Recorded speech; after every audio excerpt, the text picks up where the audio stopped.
Entered at Stationer's Hall. Zetetic Astronomy, Earth not a globe. An experimental inquiry into the true figure of the Earth, proving it a plane, without axial or orbital motion, and the only material world in the universe. By Parallax. London, Simkin Marshall & Co., Stationer's Hall Court, Bath, Hayward Green Street, 1865. The right of translation is reserved by the author. Bath, printed at South Hayward Green Street. General contents. Section 1, Introduction, experiments proving the Earth to be a plane. Section 2, the Earth, no axial or orbital motion. Section 3, the true distance of the Sun and stars. Section 4, the Sun moves in a circle over the Earth, concentric with the North Pole. Section 5, diameter of the Sun's path constantly changing. Section 6, cause of day and night, seasons, etc. Section 7, cause of sunrise and sunset. Section 8, cause of sun appearing larger when arising and setting, and when in meridian. Section 9, cause of solar lunar eclipses. Section 10, cause of the tides. Section 11, constitution, condition, and ultimate destruction of the Earth by fire. Section 12, miscellaneous, moon's phases, moon's appearance, planet Neptune, pendulum experiments as proof of Earth's motion. Section 13, perspective on the sea. Section 14, general summary, application, cui bono. Zetetic astronomy. The term zetetic is derived from the Greek verb zeteo, which means to search or examine, to proceed only by inquiry. None can doubt that by making special experiments and collecting manifest and undeniable facts, arranging them in logical order and observing what is naturally and fairly deducible, the result will be far more consistent and satisfactory than by framing a theory or system and assuming the existence of causes for which there is no direct evidence, and which only can be admitted for the sake of argument. All theories are of this character, supposing instead of inquiring, imagining systems instead of learning from observation and experience the true constitution of things. Speculative men, by the force of genius, may invent systems that will perhaps be greatly admired for a time. These, however, are phantoms which the force of truth will sooner or later dispel. And while we are pleased with the deceit, true philosophy, with all the arts and improvements that depend upon it, suffers. The real state of things escapes our observation, or, if it presents itself to us, we are apt either to reject it, wholly as fiction, or, by new efforts of vain ingenuity, to interweave it with our own conceits, and labor to make it tally with our favorite schemes. Thus, by blending together all parts so ill-suited, the whole becomes forth an absurd composition of truth and error. These have not done near so much harm as that pride and ambition which has led philosophers to think it beneath them to offer anything less to the world than a complete and finished system of nature, and, in order to obtain this at once, to take the liberty of inventing certain principles and hypotheses from which they pretend to explain all her mysteries. Copernicus admitted, "It's not necessary that hypotheses should be true or even probable. It is sufficient that they lead to results of calculation which agree with calculations."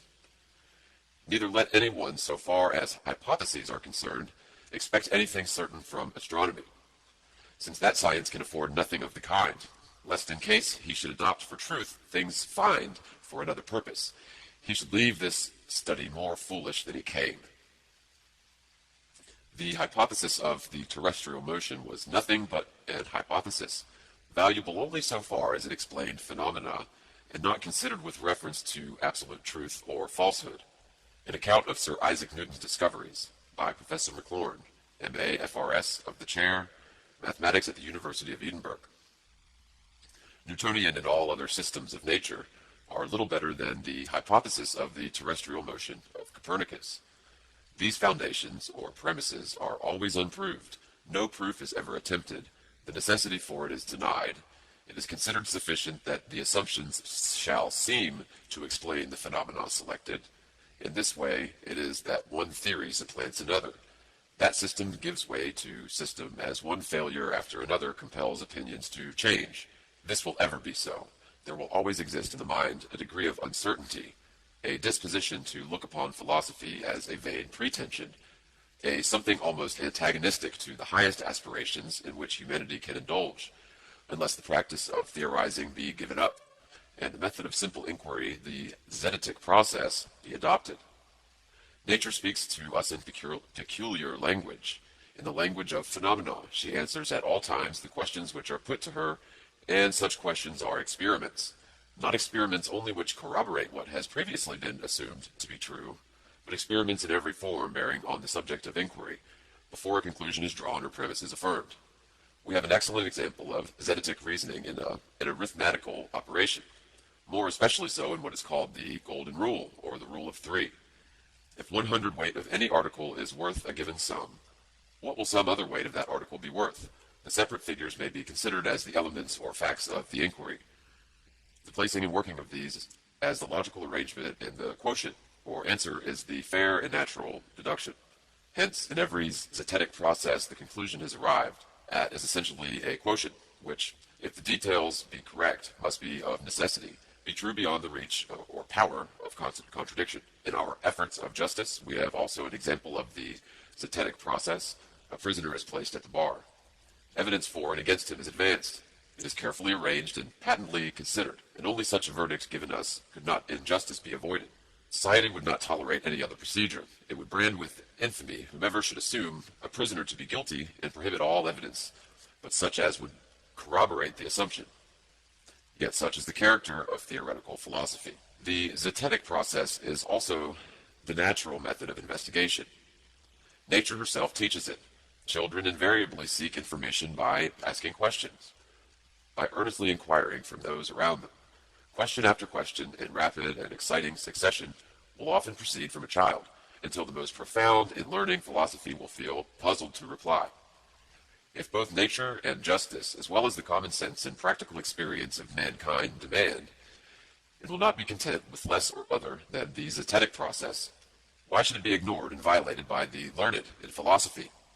Let the practice of theorizing be cast aside as one fatal to the full development of truth, oppressive to the reasoning power, and in every sense inimical to the progress and permanent improvement of the human race. If then we adopt the Zetetic process to ascertain the true figure and condition of the earth, we shall find that instead of its being a globe and moving in space, it is the direct contrary, a plane without motion and unaccompanied by anything in the firmament analogous to itself. If the earth is a globe and 25,000 miles in circumference, the surface of all standing water must have a certain degree of convexivity. Every part must be an arc of a circle, curvating from the summit at the rate of 8 inches per mile multiplied by the square of the distance. That this may be sufficiently understood, the following quotation is given from the Encyclopedia. Britannica, art, quote, leveling. Quote, if a line which crosses the plumb line at right angles be continued for any considerable length, it will rise above the earth's surface, the earth being globular in this hypothesis, and this rising will be as the square of the distance to which the said right line is produced. So, that is to say, it's raised 8 inches, very nearly above the earth's surface, at 1 mile distance, 4 times as much, or 32 inches, at the distance of 2 miles, 9 times as much, or 72 inches, at the distance of 3 miles. This is owing to the globular figure of the earth, and this raising is the difference between the true and apparent levels, the curve of the earth being the true level, and the tangent to it the apparent level. So soon does the difference between the true and apparent levels become perceptible that it is unnecessary to make an allowance for it if the distance betwixt the two stations exceeds 2 chains. Picture 1. Let D be a small portion of the earth's circumference, whose center of curvature is A, and consequently all the points of this arc will be on a level. But a tangent BC, meeting the vertical line AD in C, will be the apparent level at the point B, and therefore DC is the difference between the apparent and the true level at point B. The distance CD must be deducted from the observed height to have the true difference of level, or the differences between the distances of 2 points from the surface of the earth, or from the center of curvature. But we shall afterwards see how this correction may be avoided altogether in certain cases. To find an expression for CD, we have Euclid, 3rd book, 36, prop, which proves that the BC squared equals CD 2AD times CD. But since in all cases of leveling CD is exceedingly small compared with 2AD, we may safely neglect CD and then BC equals 2AD times CD, or CD equals BC squared over 9AD. Hence, the depression of the true level is equal to the square of the distance divided by twice the radius of the curvature of the Earth. For example, taking a distance of 4 miles, the square of 4 equals 16, and putting down twice the radius of the Earth's curvature, as in round figures about 8,000 miles, we make the depression on 4 miles equals 16 over 8,000, of a mile equals 16 times 1760 over 8,000, and yards equals 176 over 50. Yards equals 528 over 50, feet, or rather better than 10.5 feet. Or if we take the mean radius of the Earth as the mean radius of its curvature, and consequently 2AD equals 7912 miles, then 5280 feet being 1 mile, we shall have the CD in the depression in inches, 5280 times 12 times BC squared over 7912 equals 8008 BC squared inches. The preceding remarks suppose the visual ray CB to be a straight line, whereas, on account of the unequal densities of the air at different distances from the Earth, the rays of light are incurvated by refraction. The effect of this is to lessen the difference between the true and apparent levels, but in such an extremely variable and uncertain manner that if any constant or fixed allowance is made for it in formula or tables, it will often lead to a greater error than what was intended to obviate. For though the effraction may at a mean compensate for about 1/7 of the curvature of the Earth, it sometimes exceeds 1/5, and at other times does not amount to 1/15. We have therefore made no allowance for refraction of the foregone formula. If the Earth is a globe, there cannot be a question that, however irregular the land may be in form, the water must have a convex surface. And as the difference between the true and apparent level, or the degree of curvature, would be 8 inches in 1 mile, and in every succeeding mile 8 inches multiplied by the square of the distance, there can be no difficulty in detecting either its actual existence or proportion. Experiments made up on the sea have been objected to on account of its constantly changing altitude, and the existence of banks and channels which produce a crowding of the water's currents and other irregularities. Standing water has therefore been selected, and many important experiments have been made, the most simple of which is the following. In the county of Cambridge there is an artificial river or canal called the Old Bedford. It is upwards of 20 miles long and passes straight, in a straight line, through that part of the fens called the Bedford Level. The water is nearly stationary, often entirely so, and throughout its entire length has no interruption from locks or water gates, so that it is in every respect well adapted for ascertaining whether any and what amount of convexivity really exists. A boat with a flag standing 3 feet above the water was directed to sail from a place called Welney Bridge to another place called Welch's Dam. These 2 points are 6 statute miles apart. The observer, with a good telescope, was seated in the water as a bather, it being the summer season, with the eye not exceeding 8 inches above the surface. The flag and the boat down to the water's edge were clearly visible throughout the whole distance. From this observation, it was concluded that the water did not decline to any degree from the line of sight, whereas the water would be 6 feet higher in the center of the arc of 6 miles extent than at the 2 places, Welney Bridge and Welch's Dam.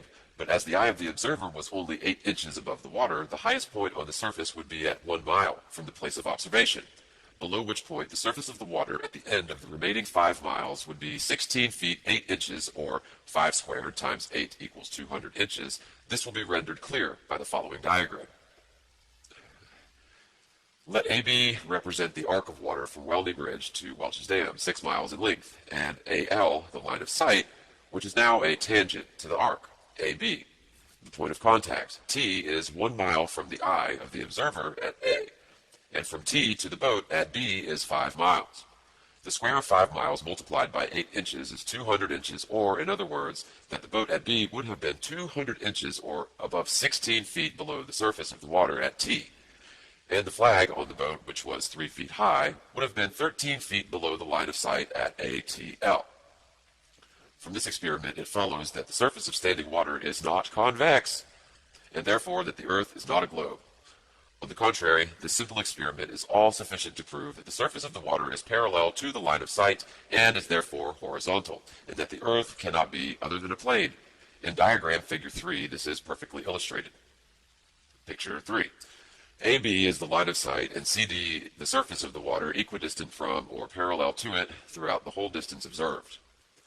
Although, on account of the variable state of the water, objections have been raised to experiments made upon the seashore to test the convexivity of the flood or ebb tide level, none can be urged against observations made from higher altitudes. For example, the distance across the Irish Sea between Douglas Harbor in the Isle of Man and the Great Orme's Head in North Wales is 60 miles. If the Earth is a globe and the surface of the water would form an arc 60 miles in length, the center of which would be 1,944 feet higher than the coastline at either end, so that an observer would be obliged to attain this altitude before he could see the Welsh coast from the Isle of Man, as shown in the diagram figure 4. It is well known, however, that from an altitude not exceeding 100 feet, that the Great Orme's Head is visible in clear weather from Douglas Harbor. The altitude of 100 feet could cause the line of sight to touch the horizon at the distance of nearly 13 miles, and from the horizon to Orme's Head being 47 miles, the square of this number multiplied by 8 inches gives 1,472 feet as the distance which the Welsh coastline would need to be below the line of sight, BC, A representing the Great Orme's Head, which is being 600 feet high, and its summit would be 872 feet below the horizon. Many similar experiments have been made across the St. George's Canal, between points near Dublin and Holyhead, and always with results entirely incompatible with the doctrine of rotundity. Again, it is known that the horizon at sea, whatever distance it may extend to the right and left of the observer on land, always appears as a straight line. The following experiment has been tried in various parts of the country at Brighton, on a rising ground near the racecourse. 2 poles were fixed in the earth 6 yards apart, and directly opposite the sea. Between these poles, a line was tightly stretched parallel to the distant horizon. From center of the line, the view embraced not less than 20 miles on each side, making a distance of 40 miles. A vessel was observed sailing directly westwards. The line cut the rigging a little above the bulwarks, which it did for several hours, or until the vessel had sailed at the whole distance of 40 miles. This will be understood by reference to the diagram figure 5. If the Earth were a globe, the appearance would be as represented in figure 6. The ship coming into view from the east would have to ascend an inclined plane for 20 miles until it arrived at the center of an arc AB, whence it would have to descend for the same distance. The square of 20 miles multiplied by 8 inches gives 266 feet, as the amount the vessel would be below the line CD at the beginning and at the end of the 40 miles. If we stand upon the deck of a ship, or mount to the mast ahead, or go to the top of a mountain, or ascend above the earth in a balloon, and look over the sea, the surface appears as a vast inclined plane raising up in the distance it intercepts the line of sight. If a good mirror can be held in the opposite direction, the horizon will be reflected as a well-defined mark, or line across the center, as represented in the diagram figure 7. Ascending or descending, the distant horizon does the same. It rises and falls with the observer, and is always on a level with his eye. If he takes a position where the water surrounds him, as at the masthead of a ship out of sight of land, or on the summit of a small island far from the mainland, the surface of the sea appears to rise up on all sides equally and to surround him like the walls of an immense amphitheater. He seems to be in the center of a large concavity, the edges of which expand or contract as he takes a higher or lower position. This appearance is so well known to seagoing travelers that nothing more need be said in its support.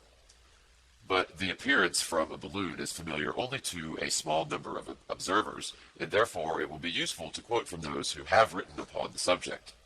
The apparent, quote, Wise's Aeronautics, quote, the apparent concavity of the Earth as seen from a balloon, a perfectly formed circle encompassed by the visible planisphere beneath, or rather the concave sphere. It might be called, for I had attained a height from which the surface of the earth assumed a regularly hollowed or concave appearance, an optical illusion which increases as you recede from it. At the greatest elevation I ever attained, which was about 1.5 miles, the appearance of the world around me assumed a shape or form like that which is made by placing two watch glasses together by their edges, the balloon apparently in the central cavity all the time of its flight at the elevation. End quote. Wise's Aeronautics. Great World of London. Quote, another curious effect of the serial ascent was that the Earth, when we were at our greatest altitude, positively appeared concave, looking like a huge dark bowl, rather than the convex sphere such as we naturally expect to see. The horizon always appeared to be on a level with our eye. It seems to rise as we rise, until at length of the elevation of the circular boundary line of sight becomes so marked that the Earth assumes the anomalous appearance, as we have said, of a concave rather than a convex body. Mayhew's Great World of London. End quote. Mr. Elliot, an American aeronaut, in a letter giving an account of his ascension from Baltimore, thus speaks of the appearance of the Earth from a balloon. Quote, I don't know that I ever hinted heretofore that the aeronaut may well be most skeptical man about the rotundity of the Earth. Philosophy imposes the truth upon us, but the view of the Earth from the elevation of a balloon is that of an immense terrestrial basin, the deeper part of which is that directly under one's feet. As we ascend, the Earth beneath us seems to recede, actually to sink away, while the horizon gradually and gracefully lifts a diversified slope stretching away further and further to a line that at the highest elevation seems to close with the sky. Thus, upon a clear day, the aeronaut feels as if suspended at about an equal distance between the vast blue oceanic concave above and the equally expanded terrestrial basin below. The chief peculiarity of the view from a balloon at a considerable elevation was the altitude of the horizon, which remained practically on level with the eye at elevations of 2 miles, causing the surface of the Earth to appear concave instead of convex, and to recede during the rapid ascent, whilst the horizon and the balloon seemed to be stationary. End quote. London Journal, July 18, 1857. During the important balloon ascents recently made for scientific purposes by Mr. Croxwell and Mr. Glacier of the Royal Greenwich Observatory, the same phenomenon was observed. The horizon always appeared on level with the car. Vide, Gallisher's report. The following diagram represents this appearance. Figure 8. The surface of the Earth, CD, appears to rise to the line of sight from the balloon and seems to close with the sky. At the points HH, in the same manner that the ceiling and the floor of a long room or the top and bottom of a tunnel appear to approach each other, and from the same cause, visually, that they are parallel to the line of sight and therefore horizontal. If the Earth's surface were convex, the observer looking from a balloon, instead of seeing it gradually ascend to the level of the eye, would have to look downwards to the horizon, HH represented in figure 10. And the amount of dip in the line of sight, CH, would be the greatest at the highest elevation. Many more experiments have been made that are here described, but the selection now given is amply sufficient to prove that the surface of water is horizontal, and that the Earth, taken as a whole, its land and water together, is not a globe, has really no degree of sphericity, but is to all intents and purposes a plane. If we now consider the fact that when we travel by land or sea, and from any part of the known world in a direction towards the North Polar Star, we shall arrive at one and the same point, we are forced to the conclusion that what has hitherto been called the North Polar region is really the center of the Earth. That from its northern center, the land diverges and stretches out, of necessity towards a circumference, which must now be called the southern region, which is a vast circle, and not a pole or center. That there is one center, the north, and one circumference, the south. This language will be better understood by reference to the diagram in Figure 10. Figure 10. North represents the northern center, and SSS the southern circumference, both icy or frozen regions. That the south is an immense ring or glacial boundary is evident from the fact that within the Antarctic Circle, the most experienced, scientific, and daring navigators have failed in their attempts to sail in a direct manner completely around it. Lieutenant Wilkes of the American Navy, after great and prolonged efforts and much confusion in his reckoning, and seeing no prospect of success, was obliged to give up his attempt and return to the north. This he acknowledged in a letter to Captain Sir James Clark Ross. with whose intention to explore the South Seas he had become acquainted, in which the following words occur. Quote, "I hope you intend to circumnavigate the Antarctic Circle. I made 70 degrees of it." End quote. Captain Ross, however, was himself greatly confused in his attempts to navigate the southern region. In his account of the voyage, he says at page 96, quote, "We found ourselves every day from 12 to 6 miles by observation in advance of our reckoning." End quote. Quote, "By our observations, we found ourselves 58 miles to the eastward of our reckoning in 2 days." End quote.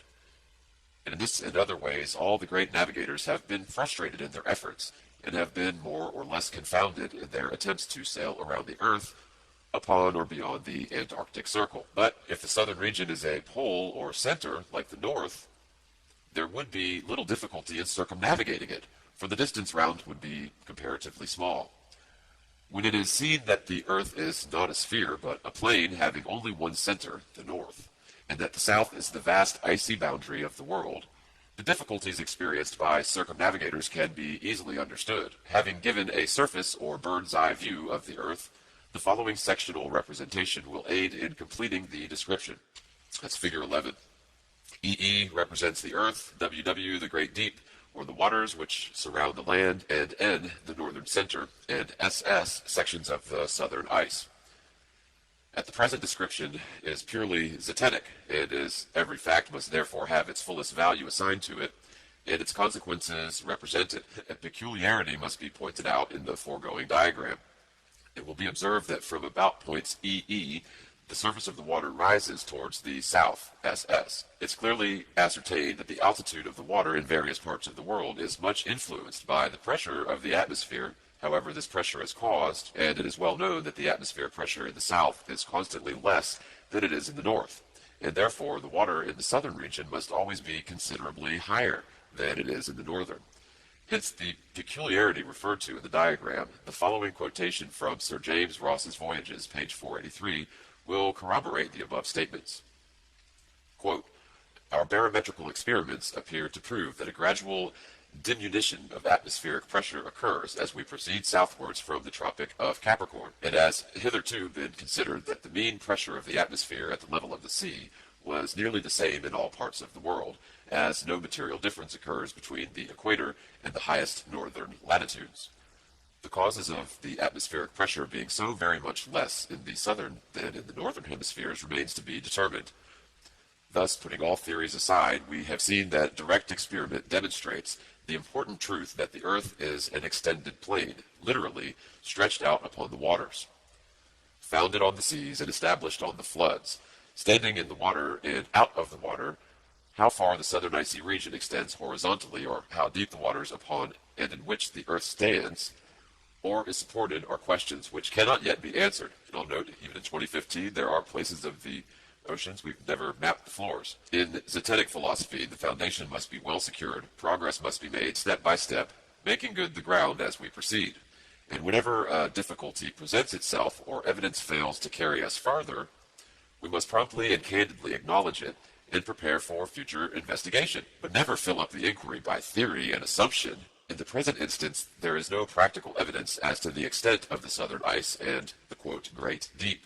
Who shall say whether the depth and extent of the mighty waters have a limit, or constitute the world without an end? Having advanced direct and special evidence that the surface of the earth is not convex, but on the contrary, a vast and irregular plane, it now becomes important that the leading phenomena upon which the doctrine of rotundity has been founded should be carefully examined. First, it is contended that because of the hull of an outward-bound vessel disappears before the masthead, the water must be convex, and therefore the Earth is a globe. In this conclusion, however, there is an assumption involved, visual, that such a phenomenon can only result from a convex surface. Inquiry will show that this is erroneous. If we select for observation a few miles of straight and level railway, we shall find that the rails, which are parallel, appear in the distance to approach each other. But the two rails which are nearest together do so more rapidly than those which are furthest asunder, as shown in the following diagram, figure 12. Figures 12 and 13, let the observer stand at the point A, looking in the direction of the arrows, and the rails 1, 2, 3, 4 will appear to join at the point B. But the rail 5, 6 will appear to have converged only as far as C towards B. Again, let a train be watched from the point A on figure 13. The observer looking from A with his eye midway between the bottom of the carriage and the rail will see the diameter of the wheels gradually diminish as they recede. The lines 1, 2, and 1, 4 will appear to approach each other until at the point B they will come together, and the space, including the wheels between the bottom of the carriage and the rail, will there disappear. The floor of the carriage will seem to be sliding without wheels upon the rail 1, 2, but the lines 5, 6, and 7, 8 will yet have converged only to C and D. The same phenomenon may be observed with the long row of lamps, where the ground is a straight line throughout its entire length, as represented in Figure 14.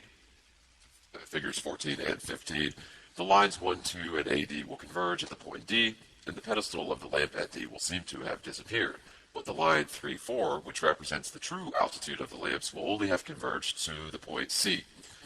A narrow bank running along the side of a straight portion of railway, upon which poles are placed for supporting the wires of the electric telegraph, will produce the same appearance as shown in Figure 15, talking about telephone poles.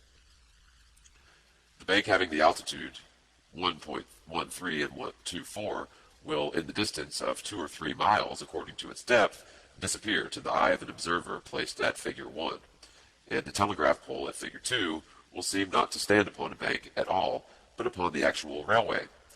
The line 3, 4 will merge into the line 1, 2 at the point B, while the line 5, 6 will only have descended to the position C.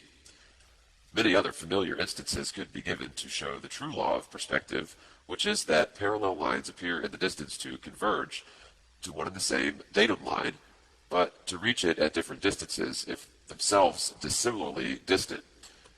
This law being remembered, it's easy to understand how the hull of an outward-bound ship, although sailing upon a plane surface, disappears before the masthead. On Figure 16, let AB represent the surface of the water, CH the line of sight, and ED the altitude of the masthead. Then, as AB and CH are nearer to each other than AB and ED, they will converge and appear to meet at the point. That's Figure 16. H, which is the practical, or as it would be better to call the optical horizon, the hull of the vessel being contained within the lines of AB and CH, must gradually diminish as these converge until at H, or the horizon, it enters the vanishing point and disappears. But the masthead represented by the line ED is still above the horizon at H, and will require to sail more or less according to its altitude beyond the point H before it sinks into the line CH, or in other words, before the lines AB and ED form the same angles as AB and CH. It will be evident that also that should the elevation of the observer be greater than C, the horizon or vanishing point would not be formed at H, but at a greater distance, and therefore the hull of the vessel would be longer visible. Or, if when the hull has disappeared at H, the observer ascends from the elevation at C to a higher position nearer to E, it will again be seen.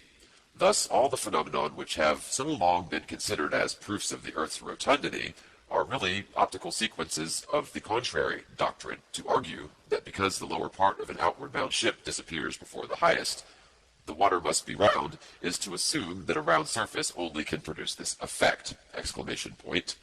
But it is now shown that a plane surface necessarily produces this effect, and therefore the assumption is not required, and the argument involved is fallacious! It may here be observed that no help can be given to this doctrine of rotundity by quoting the prevailing theory of perspective. The law represented in the foregoing diagrams is the law of nature. It may be seen in every layer of a long wall, in every hedge and bank of the roadside, and indeed in every direction where lines and objects run parallel to each other. But no illustration of the contrary perspective is ever to be seen, except in the distorted pictures, otherwise cleverly and beautifully drawn as they are, which abound in our public and private collections. I should mention that even in 2015, such things have gotten much, much worse than they were back in the late 1800s. The theory which affirms that parallel lines converge only to one and the same point upon the eye line is an error. It is true only of lines equidistant from the eye line. It is true that parallel lines converge to one and the same eye line, but meet it at different distances when more or less apart from one another. This is the true law of perspective as shown by nature herself. Any other idea is fallacious, and will deceive whoever may hold and apply it to practice. As it is of great importance that the difference should be clearly understood, the following diagram is given. Let EL in figure 17 represent the I line and C the vanishing point of the lines 1C, 2C, and the lines 3, 4, 5, 6, although converging somewhere to the line EL, will not do so to the point C, but 3, 4, and will proceed to D and 5 and 6 to H. It is repeated that lines equidistant from the datum will converge on the same point and at the same distance, but lines not equidistant will converge on the same datum, but at different distances. A very good illustration of the difference is given in figure 18. Theoretic perspective would bring the lines 1, 2, and 3 to the same datum line, EL, and to the same point, A. But the true or natural law would bring the lines 2 and 3 to the point A, because equidistant from the I line, EL, but the line 1 being further from EL than either 2 or 3, would be taken beyond the point A, on towards C, until it formed the same angle upon the line EL as 2 and 3 form at the point A. The subject of perspective will not be rendered sufficiently clear unless an explanation be given of the cause and character of what is technically called the, quote, vanishing point. Why do objects, even when raised above the earth, vanish at a great distance?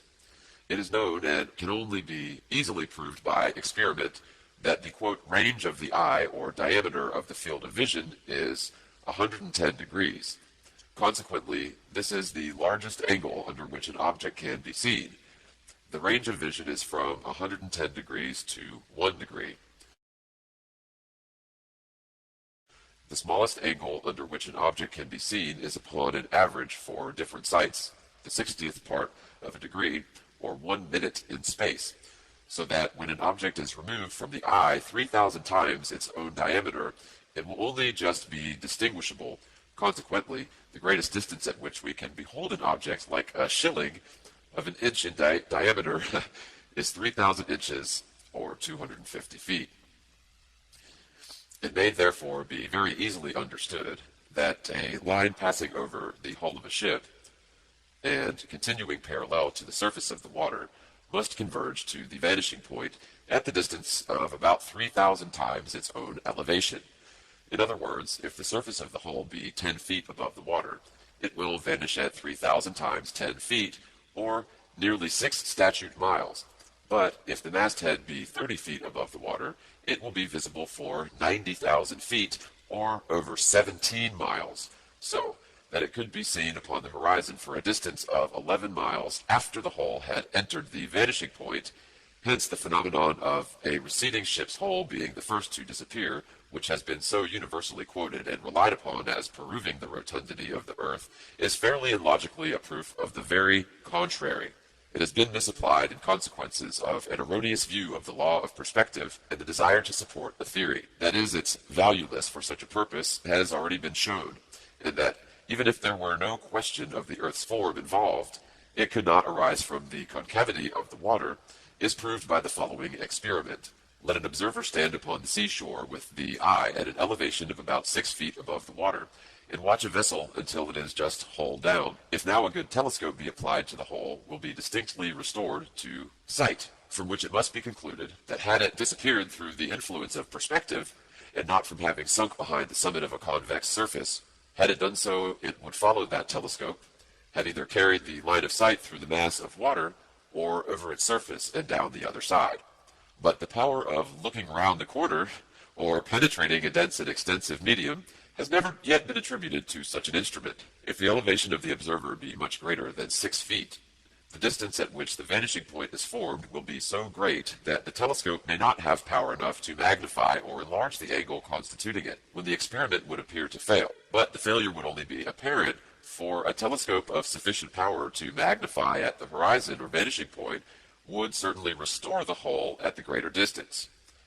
An illustration or proof of the Earth's rotundity is also supposed to be found in the fact that navigators, by sailing due east or west, return in the opposite direction. Here again, a supposition is involved, visual, that upon a globe only could this occur. But it is easy to prove that it could take place as perfectly upon a circular plane as upon a sphere.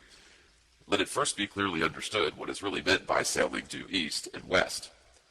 Practically, it is sailing at right angles to north and south. This is determined ordinarily by the mariner's compass, but more accurately by the meridian lines which converge to the northern center of the Earth. Bearing this in mind, let north in figure 19 represent the northern center. So figure 19 represents the northern center, and the lines NS, the directions north and south. Then let the small arrow, figure 1, represent the vessel on the meridian of Greenwich, with its head W at right angles or due west, and the stern E due east. It is evident that in passing to the position of the arrow, figure 2, which is still due west or square to the meridian, the arc 1, 2 must be described, and in sailing still further under the same condition, the arcs 2, 3, 3, 4, and 4, 1 will be successfully passed over until the meridian of Greenwich, figure 1, is arrived at, which was the point of departure. Thus, a mariner, by keeping the head of his vessel due west or at right angles to the north and south, practically circumnavigates a plane surface, or, in other words, he describes a circle upon a plane, at a greater or lesser distance from the center north, and being at all times square to the radii north and south, he is compelled to do so, because the Earth is a plane, having a central region towards which the compass and the meridian lines which guide him converge. So far, then, from the fact of a vessel sailing due west coming home from the east and vice versa, being a proof of the Earth's rotundity, is simply a phenomenon consistent with and dependent upon its being a plane. The subject may be perfectly illustrated by the following simple experiment. Take a round table, fix a pin in the center, to this attach a thread, and extend it to the edge. Call the center north and the circumference the south. Then, at any distance between the center and the circumference, a direction at right angles to the thread will be due east and west, and a small object as a pencil placed across or square to the thread to represent a ship may be carried completely round the table with this right angled position being altered, or the right angled position firmly maintained. The vessel must of necessity describe a circle on being moved from right to left or left to right. Referring again to the diagram, figure 19, the vessel may sail from the north towards the south upon the meridian, figure 1, and there turning due west may pass Cape Horn, represented by D, and continues its westerly course until it passes the point C, or the Cape of Good Hope, and again reaches the meridian, figure 1, upon which it may return to the north. Those, then, who hold that the Earth is a globe because it can be circumnavigated, have an argument which is logically incomplete and fallacious. This will be seen at once by putting it in the syllogistic form. The globe only can be circumnavigated. The Earth has been circumnavigated. Therefore, the Earth is a globe. It has been shown that a plane can be circumnavigated, and therefore the first or major proposition is false. And being so, the conclusion is false. This portion of the subject furnishes a striking instance of the necessity of, at all times, proving a proposition by direct and immediate evidence, instead of quoting a natural phenomenon as proof of what has previously been assumed. But the theory will not admit of this method, and therefore the Zetetic process, or inquiry before conclusion, entirely eschewing assumptions, is the only course which can lead to simple and unalterable truth. Whoever creates or upholds a theory adopts a monster, which will sooner or later betray and enslave him, or make him ridiculous in the eyes of practical observers. Closely following the subject of circumnavigation, the gain and loss of time discovered on sailing east and west is referred to as another proof of rotundity. But this illustration is equally fallacious with the last and from the same cause, viz., the assumption that a globe only could produce the effect observed. It will be seen by reference to diagram figure 19 that the effect must take place equally upon a plane as upon a globe. Let the ship WE upon the meridian, figure 1, at 12 at noon, begin to sail towards the position, figure 2, which it will reach the next day at 12 or in 24 hours. The same 24 hours will have returned only to figure 1, and will require to move for another hour or more until it reaches the ship at figure 2, making 25 hours instead of 24, in which the sun would have returned to the ship if it had remained at figure 1. In this way, the sun is more and more behind the meridian time of the ship as it proceeds day after day upon its westerly course, so that on completing the circumnavigation, the ship's time is a day later than the solar time, reckoning to and from the meridian at Greenwich. But the contrary follows if the ship sails from figure 1 towards figure 4, or to the east, because it will meet the sun 1 hour earlier than the 24 hours which would be required for it to pass on to figure 1. Hence, on completing the circle 14321, the time at the ship would be 1 day in advance of the time at Greenwich, or the position figure 1. Captain Sir J.C. Ross at page 132, volume 2, says, November 25th, it's the quote, having by sailing to the eastward gained 12 hours, it became necessary on crossing the 180th degree and entering upon west longitude, in order to have our time correspond with that of England, to have 2 days following the same date, and by this means lose time we had gained, and still were gaining as we sailed to the eastward. End quote. In further illustration of this matter, and to impress the mind of the readers with its importance as an evidence in support of the theory of the Earth's sphericity, several authors have given the following story. 2 brothers, twins, born within a few minutes of each other, and therefore of the same age, on growing to manhood went to sea. They both circumnavigated the Earth, but in opposite directions, and when they again met, one was a day older than the other. Whatever the truth there may be in this account, it is here shown that be no more favorable to the idea of rotundity than it is to the opposite fact that the Earth is a plane, as both forms will permit of the same effect. Another phenomenon supposed to prove rotundity is found in the fact that Polaris, or the North Polar Star, gradually sinks into the horizon as the mariner approaches the equator, on passing which it becomes invisible. First, it is an ordinary effect of perspective for an object to appear lower and lower as the observer recedes. Let anyone try the experiment of looking at a lighthouse, church spire, monument, gas lamp, or other elevated object from the distance of a few yards, and notice the angle at which it is observed.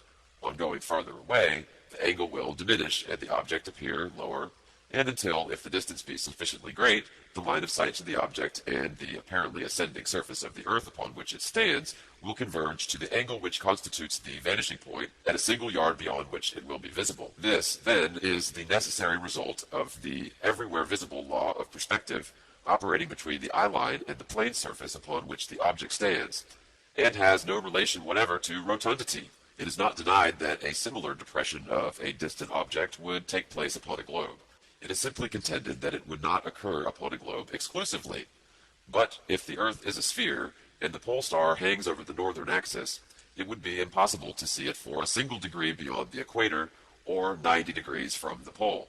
The line of sight would become a tangent to the sphere, and consequently several thousand miles out of and divergent from the direction of the pole star. Many cases, however, are on record of the North Polar Star being visible far beyond the equator, as far even as the Tropic of Capricorn. In the Times newspaper of May 13, 1862, under the head of, quote, Naval and Military Intelligence, end quote, it is stated that Captain Wilkins distinctly saw the Southern Cross and the Polar Star at midnight in 23 hours 53 minutes degrees of latitude, and longitude 35 hours 46 minutes. This would be utterly impossible if the Earth were a globe, as shown in the figure diagram.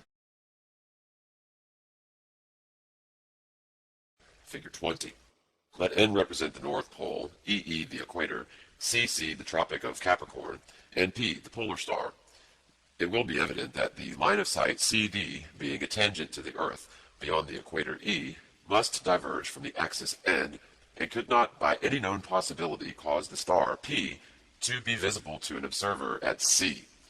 No matter how distant the star P, the line CD being divergent from the direction NP could never come in contact with it. The fact then that the polar star has often been seen from many degrees beyond the equator is really an important argument against the doctrine of the Earth's rotundity. It has been thought that because a pendulum vibrates more rapidly in the northern region than at the equator, the Earth is thereby proved to be a globe. And because the variation in the velocity is not exactly as it should be if all the surface of the Earth were equidistant from the center, it has been concluded that the Earth is an oblate spheroid, or that its diameter is rather less through the poles than it is through the equator. The difference was calculated by Newton to be the 235th part of the whole diameter, or that the polar was to the equatorial diameter as 689 to 692. Huygens have the proportion as 577 to 875, or a difference of about 1/3 of the whole diameter. Others have given still different proportions, but recently the difference of opinion has become so great that many have concluded that the Earth is really, instead of an oblate, an oblong spheroid. It is certain that the question, when attempted to be answered by measuring arcs of the meridian, is less satisfactory than was expected. This will be evident from the following quotation from the account of the Ordnance Survey of Great Britain, which was conducted by the Duke of Richmond, Colonel Mudge, General Roy, Mr. Dalby, and others, who measured baselines on Hounslow Heath and Salisbury Plain with glass rods and steel chains. Quote, when these were connected by a chain of triangles and the length computed, the result did not differ more than 1 inch from the actual measurements, a convincing proof of the accuracy with which all the operations had been conducted. The two stations of Beachy Head in Sussex and Denoes in the Isle of Wight are invisible from each other and more than 64 miles asunder, nearly in a direction from east to west. Their exact distance was found by the geodetical operations to be 339,397 feet, which equates to 64 miles and 1,477 feet. The azimuth, or bearing of the line between them with respect to the meridian, and also the latitude of Beachy Head, were determined by astronomical observations. From these data, the length of a degree perpendicular to the meridian was computed, and thus, compared with the length of a meridional degree in the same latitude, gave the proportion of the polar to the equatorial axis. The result thus obtained, however, differed considerably from that obtained by meridional degrees. It has been found impossible to explain the want of agreement in a satisfactory way. By comparing the celestial with the terrestrial arcs, the length of degrees in various parallels was determined, as in the following table. This table presents a singular deviation from the common rule, for instead of the degrees increasing as we proceed from north to south, they appear to decrease, as if the Earth were an oblong instead of an oblate spheroid. The measurements of small arcs of the meridian in other countries have presented similar instances. End quote. A number of French academicians who measured above 3 degrees of the meridian in Peru gave as the result of their labors the first degree of the meridian from the equator as 56,653 toises, whilst another company of academicians who proceeded to Bothnia in Lapland gave the result of their calculations as 57,422 toises for the length of a degree cutting the polar circle. But a more recent measurement made by the Swedish astronomers in Bothnia shows the French to have been incorrect. Encyclopedia of Geography by Hugh Murray and several professors in the University of Edinburgh shows the French to have been incorrect, having given the degree their 196 toises more than the true length. Other observations have been made, but as no two sets of experiments agree in result, it would be very unsatisfactory to conclude from them that the Earth is an oblate spheroid. Returning to the pendulum, it will be found to be equally unsatisfactory as proof of this peculiar rotundity of the Earth. It is argued that as the length of a seconds pendulum at the equator is 39,027 inches, and 39,197 inches at the North Pole, that the Earth must be a globe, having a less diameter through its axis than through its equator. But this proceeds upon the assumption that the Earth is a globe, having a center of attraction of gravitation towards which all bodies gravitate or fall.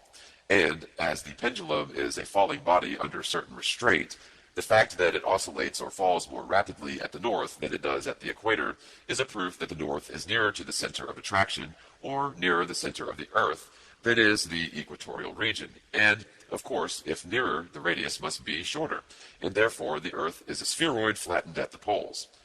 This is very ingenious and very plausible, but unfortunately for its character as an argument, this essential evidence is wanting that the Earth is a globe at all. Whether oblate or oblong or truly spherical are questions logically misplaced. It should also be first proved that no other cause can operate besides greater proximity to the center of gravity to produce the variable oscillations of a pendulum. This not being attempted, the whole subject must be condemned as logically insufficient, irregular, and worthless for its intended purpose. Many philosophers have ascribed the alterations in the oscillations of a pendulum to the diminished temperature of the northern center. That the heat gradually and almost uniformly diminishes on passing from the equator to the north is well ascertained. The mean annual temperature of the whole Earth at the level of the sea is 50 degrees Fahrenheit. For different latitudes, it is under. It is as in this diagram, I believe it is 22. All the solid bodies with which we are surrounded are constantly undergoing changes of bulk corresponding to the variations of temperature. The expansion and contraction of metals by heat and cold form subjects of, there's a source here, quote, Millions of Facts by Sir Richard Phillips, page 475. Serious and careful attention to the chronometer makers, as will appear by the following statements. The length of the pendulum vibrating seconds in vacuo in the latitude of London, which is 51 degrees, 31 minutes, 8 seconds, at the level of the sea and at the temperature of 62 degrees, has been ascertained with the greatest precision to be 39 degrees, 13929 inches. Now, as the metal of which it is composed is constantly subject to variation of temperature, it cannot but happen that its length is constantly varying, and when it is further stated that if the bob be let down 1/100th of an inch, the clock will lose 10 seconds in 24 hours, that the elongation of 1 to 1,000th of an inch will cause it to lose 1 second per day, and that a change of temperature equal to 30 degrees Fahrenheit will alter its lengths 1 to 5,000th part, and occasion an error in the rate of going of 8 per seconds per day. It will appear evident that some plan must be devised for obviating so serious an inconvenience. End quote. From these data, it is readily seen that the variations in the rate of a pendulum, as it is carried from the equator towards the north, are sufficiently explained without supposing that they arise from a peculiar spheroidal form of the earth. Others have attributed the variable motions of the pendulum to increased density of the air. That quote was from Noad's Lectures on Chemistry, page 41. Others have attributed the variable motions of the pendulum to increased density of the air on going northwards. That the condition of the air must have some influence in this respect will be seen from the following extract from Experiments on Pendulums by Dr. Derham, recorded in numbers 294 and 480 of the Philosophical Transactions. Quote, the arcs of vibration in vacuo were larger than in the open air, or in the receiver before it was exhausted. The enlargement or diminution of the arches of vibration were constantly proportional to the quantity of air, or rarity or density of it, which was left in the receiver of the air pump. And as the vibrations were larger or shorter, so the times were accordingly, viz. 2 seconds in an hour, with the vibrations were longest, and less as the air was readmitted and the vibrations shortened. Thus there are two distinct and tangible causes which necessarily operate to produce the variable oscillations of a pendulum, without supposing any distortion in the supposed rotundity of the earth. First, if the pendulum vibrates in the air, which is colder and therefore denser in the north than at the equator, then it must be more or less resistant in its passage through it. And secondly, if it vibrates in vacuo, the temperature being less, the length must be less, the arcs of vibration less, and the velocity greater. In going towards the equator, the temperature increases, the length becomes greater, and the arcs increase, and the times of vibration diminish. Another argument for the globular form of the Earth is the following. The degrees of the longitude radiating from the North Pole gradually increase in extent as they approach the equator, beyond which they again converge towards the south. To this it is then replied that no actual measurement of a degree of longitude has ever been made south of the equator. If it be said that mariners have sailed round the world in the southern region and have computed the length of the degrees, it is again replied that such evidence is unfavorable to the doctrine of rotundity. It will be seen from the following table of what degrees of longitude would be if the Earth were a globe of 25,000 miles in circumference, and comparing these with the results of practical navigation, that the diminution of degrees of longitude beyond the equator is purely imaginary, latitudes at different longitudes. According to the above table, which is copied from a large Mercator's chart in the library of the Mechanics Institute, Royal Hill, Greenwich, the distance round the Earth at the Antarctic Circle would only be about 9,000 miles. But practical navigators give the distances from the Cape Cod of Good Hope to Port Jackson as 8,000 miles, from Port Jackson to Cape Horn as another 8,000 miles, and from Cape Horn to Cape of Good Hope 6,000 miles, making together 22,000 miles. The average longitude of these places is 45 degrees, at which parallel the circuit of the Earth, if it be a globe, it should only be 14,282 miles. Here, then, is an error between the theory of rotundity and practical sailing of 7,718 miles.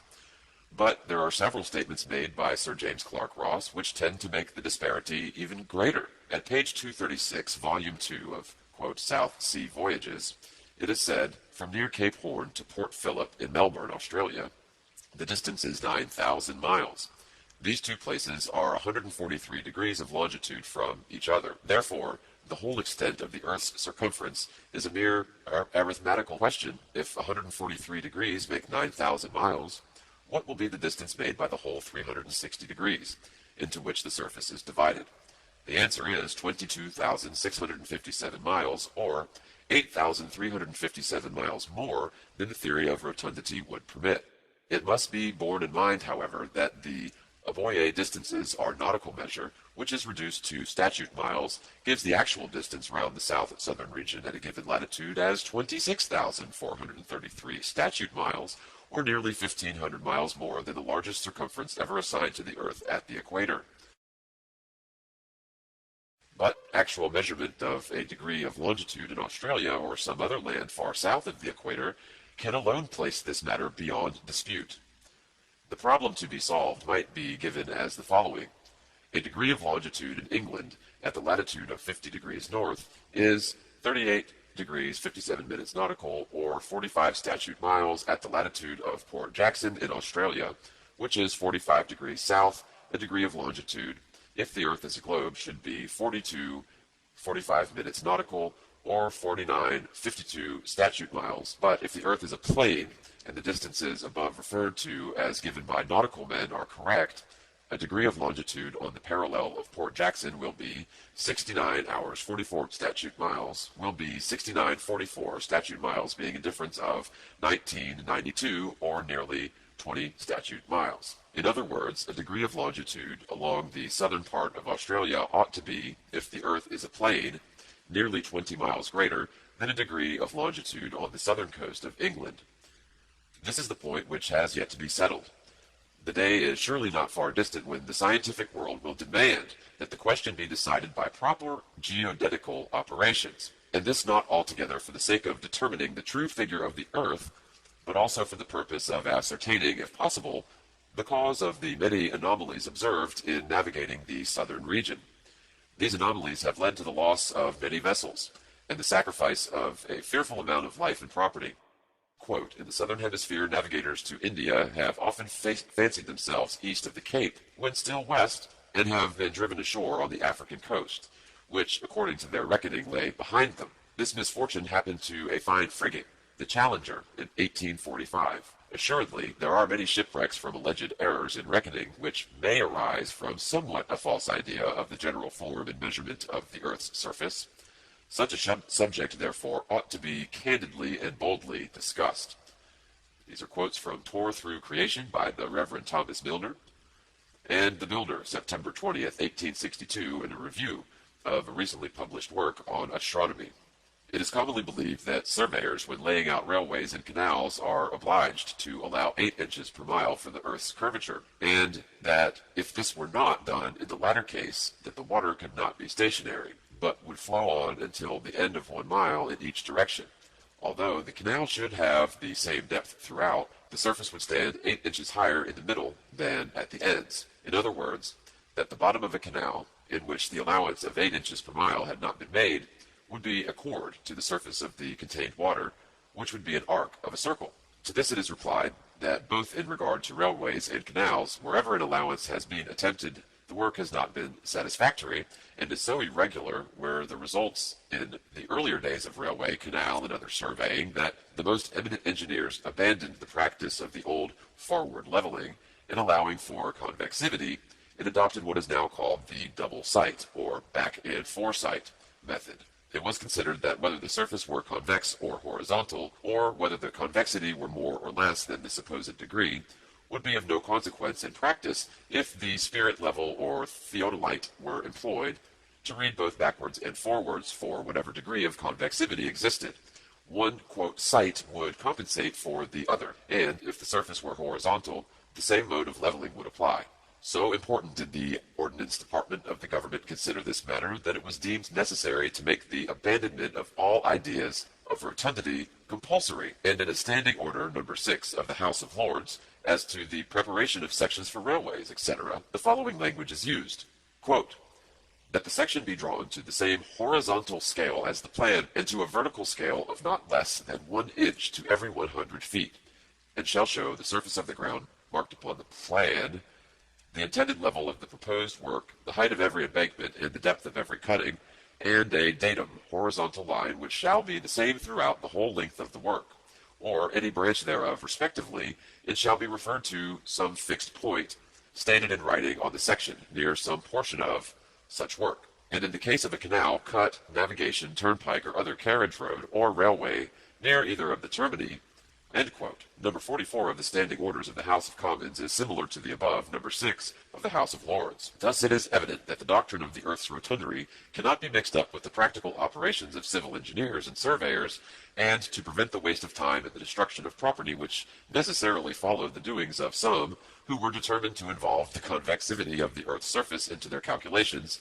the very government of the country that has been obliged to interfere. Every surveyor of this in other countries, whether ordnance or otherwise, is now carried out in connection with a horizontal datum, and therefore has no other method proves satisfactory. It is virtually an admission by all the most practical scientific men of the day that Earth cannot be other than a plane. An argument for the Earth's convexity is thought by many to be found in the following facts. Quote, fluid or semi-fluid substances in a state of motion invariably assume the globular form, as rain, hail, dew, mercury, and melted lead, which, poured from a great height, becomes divided into spherical masses, as in the manufacture of small shot, etc. End quote. Quote, there is an abundant evidence from geology that the Earth has been a fluid or semi-fluid mass, and it could not, therefore, continue in a state of motion through space without becoming spherical. End quote. Without denying that the Earth has been, at some former period, in a pulpy or semi-fluid state, it is requisite to prove beyond all doubt that it has a motion upon axis and through space, or the conclusion that it is therefore spherical is premature and illogical. It will be shown in a subsequent part of this work that such axial and orbital motion does not exist, and therefore any argument founded upon and including it as a fact is necessarily fallacious. In addition to this, it may be remarked that the tendency in falling fluids to become globular is owing to what has been called attraction of cohesion, not attraction of gravitation. What is very limited in its operation, it is confined to small quantities of matter. If in the manufacture of a small shot, the melted metal is allowed to fall in masses of several ounces or pounds, instead of being divided into particles only weighing a few grains, it will never take a spherical form, and shot of an inch in diameter could not be made by this process. Bullets of even half an inch diameter can only be made by casting the metal into spherical molds. In tropical countries, the rain, instead of falling in drops or small globules, often comes down in large irregular masses which have no approximation whatever to sphericity, so that it is manifestly unjust to affirm of large masses of matter like the Earth that which only belongs to minute portions or a few grains in weight. The whole matter, taken together entirely, fails as an argument for the Earth's rotundity. Those who hold that the Earth is a globe will often affirm, with visible enthusiasm, that in an eclipse of the moon there is proof positive of rotundity, that the shadow of the Earth upon the moon is always round, and that nothing but a globe could, in all positions, cast a circular shadow. Here again the essential requirements of an argument are wanting. It is not proved that the moon is eclipsed by a shadow. It is not proved that the Earth moves in an orbit, and therefore takes different positions. It is not proved that the moon recedes her light from the sun, and that therefore her surface is darkened by the Earth intercepting the sun's light. It will be shown in the proper place that the Earth has no motion in space or on axis, that it is not a shadow which eclipses the moon, that the moon is not a reflector of the sun's light, but is self-luminous, and therefore could not possibly be obscured by a shadow from any object whatsoever. The subject is only introduced here because it forms one of the category of supposed evidence of the Earth's rotundity. But to call that an argument where every necessary proposition is assumed is to stultify both the judgment and the reasoning powers. Many place great reliance upon what is called the spherical excess, observed in leveling, as a proof of the Earth's rotundity. In Cassell's treatise on leveling, it is stated that, quote, the angles taken between any 3 points on the surface of the Earth by the theodolite are, strictly speaking, spherical angles, and their sum must exceed 180 degrees, and the lines bounding them are not the chords as they should be, but the tangents to the Earth. This excess is inappreciable in common cases, but in the larger triangles it becomes necessary to allow for it, and to diminish each of the angles of the observed triangle by 1/3 of the spherical excess. To calculate this excess, divide the area of the triangle in feet by the radius of the Earth in seconds, and the quotient is the excess." End quote. The following observation is made by surveyors, also bears upon the subject. If a spirit level or theodolite be, quote, leveled, and a given point be read upon a graduated staff at the distance of about or more than 100 chains, this point will have an altitude slightly in excess of the altitude of the crosshair of the theodolite. And if the theodolite be removed to the position of the graduated staff, and again leveled, and backward sight taken at the distance of 100 chains, another excess of altitude will be observed, and this excess will go on increasing as often as the experiment or backward and forward observation is repeated. From this, it is argued that the line of sight from the spirit level, or theodolite, is a tangent, and that the surface of the Earth is therefore spherical. Of a similar character is the following observation. If a theodolite or spirit level be placed upon the seashore and, quote, leveled, end quote, and directed towards the sea, the line of the horizon will be observed to be a given amount below the crosshair of the instrument, to which a certain dip or inclination from the level will have to be given to bring the crosshair and the sea horizon together. It is concluded that as the sea horizon is always observed to be below the crosshair of the leveled theodolite, the line of sight is a tangent, the surface of the water convex, and therefore the Earth is a globe. The conclusion derived from the last three observations is exceedingly plausible, and would completely satisfy the minds of scientific men as to the Earth's sphericity if a perfect explanation could not be given. The whole matter has been specially and carefully examined, and one very simple experiment will show that the effects observed do not arise from rotundity in the Earth's surface, but from a certain peculiarity in the instruments employed. Take a convex lens or a magnifying glass and hold it over a straight line, drawn across a sheet of paper. If the glass be held so that a part of the straight line can be seen through it, and another part seen outside it, the difference in the direction of the line will be observed, as shown in the diagram, figure 25. Let ABC represent the straight line. If a lens is now held an inch or more, according to its focal length over the part of the line AB, and the slightest amount of its center, that part of the line AB which passes under the lens, will be seen in the direction of the figures 1, 2. But if the lens be now moved a little out of its central position in the opposite direction, the line BC will be observed at 3, 4, or below BC. A lens is a magnifying glass because it dilates or spreads out from its center the objects observed through it. Therefore, whatever is magnified by it is seen a little out of its axis or center. This is, again, necessitated by the fact that the axis or actual center is always occupied by the crosshair.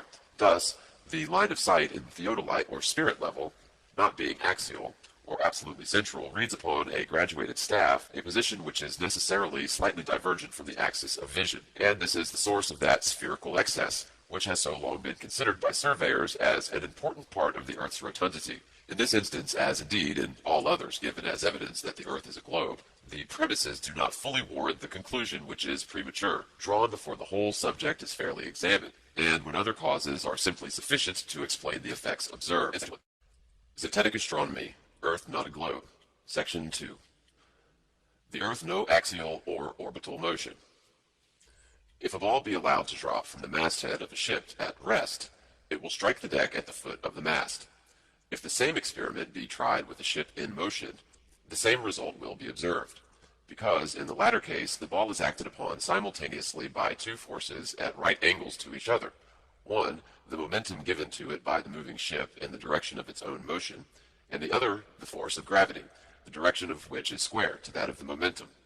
The ball being acted upon by the two forces together will not go in the direction of either, but will take a diagonal course as shown in the following diagram. Figure 22, this is figure 1 for section 2. The ball passing from A to C by the force of gravity, and having at the moment of its liberation received a momentum from the ship in the direction AB, will by the conjoint action of the two forces take the direction AD, falling at D just as it would have fallen at C had the vessel remained at rest.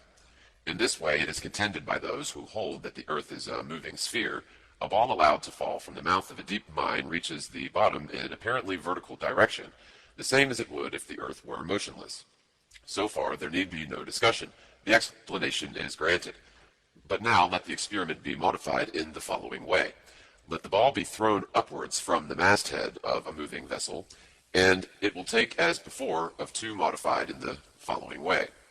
Let the ball be thrown upwards from the masthead of a moving vessel. It will partake as before of 2 motions, the upward and the horizontal, and will take a diagonal course upwards and with the vessel, until the 2 forces expend themselves, when it will begin to fall by the force of gravity only, and drop into the water far behind the ship, which is still moving horizontally. Diagram figure 23 will illustrate this effect. Section 2, figure 2. The ball being thrown upwards in the direction AC, and the vessel moving from A to B, will cause it to pass in the direction AD, arriving at D when the vessel reaches B. The 2 forces have expended themselves when the ball arrives at D, and will begin to descend by the force of gravity in the direction DBH. But during its fall, the vessel will have reached the position S, so that the ball will drop far behind it at the point H. To bring the ball from D to S, 2 forces would be required as DH and DW, but as DW does not exist, the force of gravity operates alone, and the ball necessarily falls behind the vessel at a distance proportionate to the altitude attained at D and the time occupied in falling from D to H. The same result will be observed on throwing a ball directly upwards from a railway carriage when in rapid motion, as shown in the following figure 24. Figure 24. While the carriage or tender passes from A to B, the ball thrown from A to C will reach position D, but while the ball then comes down by the force of gravity operating alone to the point H, the carriage will have advanced to W, so that the ball will always drop more or less behind the carriage according to the force first given to it in the direction AC and the time occupied in ascending to D, and thence descending to H. It is therefore demanded that if the Earth had a motion upon axis from west to east, and a ball, instead of being dropped down a mine or allowed to fall from the masthead of a ship, be shot upwards into the air, from the moment of its beginning to descend, the surface of the Earth would turn from under its direction and would fall behind or to the west of its line of descent. On making the experiment, no such effort is observed, and therefore the conclusion is unavoidable, that the Earth does not move upon axis. The following experiment has been tried with the object of obtaining definite results. If the Earth is a globe, having a circumference of 25,000 miles at the equator, the circumference at the latitude of London, or 51 degrees, will be about 16,000 statute miles, so that the motion of the Earth's surface, if 25,000 miles in 24 hours at the equator, in England would be more than 700 feet per second. An airgun was firmly fixed to a strong post, as shown at A in figure 25, and carefully adjusted by a plumb line, so that it was perfectly vertical. This is figure 25. Section 2, figure 4. On discharging the gun, the ball ascended in the direction AC. On discharging the gun, the ball ascended in the direction AC, and invariably during several trials descended within a few inches of the gun at A. Twice it fell back upon the very mouth of the barrel. The average time that the ball was in the atmosphere was 16 seconds, and as half the time would be required for the ascent and half for the descent, it is evident that if the Earth had a motion once round its axis in 24 hours, the ball would have passed in 8 seconds to the point D, while the airgun would have reached the position BH, the ball then commencing its descent, requiring also 8 seconds, would in that time have fallen to the point H, while the Earth and gun would have advanced as far as W. The time occupied being 8 seconds, and the Earth's velocity being 700 feet per second, the progress of the Earth and the airgun to W in advance of the ball at H would be 5,600 feet. In other words, these experiments, the ball, which always fell back to the place of its detachment, should have fallen 5,600 feet, or considerably more than 1 statute mile to the west of the airgun, proving beyond all doubt that the supposed axial motion of the Earth does not exist. The same experiment ought to suffice as evidence against the assumed motion of the Earth in an orbit, for it is difficult, if not impossible, to understand how the behavior of the ball thrown from a vertical airgun should be other in relation to the Earth's forward motion in space than it is in regard to its motion upon axis. Besides, if it is proved not to move upon axis, the assumption that it moves in orbit around the sun is useless for theoretical purposes, and there is no necessity for either denying or in any way giving it further consideration. But that no point may be taken without direct evidence, let the following experiment be tried. Take two carefully bored iron tubes about 2 yards in length, and place them 1 yard asunder in the opposite sides of a wooden frame, or a solid block of wood or masonry. So adjust them that their axis of vision shall be perfectly parallel to each other, and direct them to the plane of some notable fixed star, a few seconds previous to its meridian time.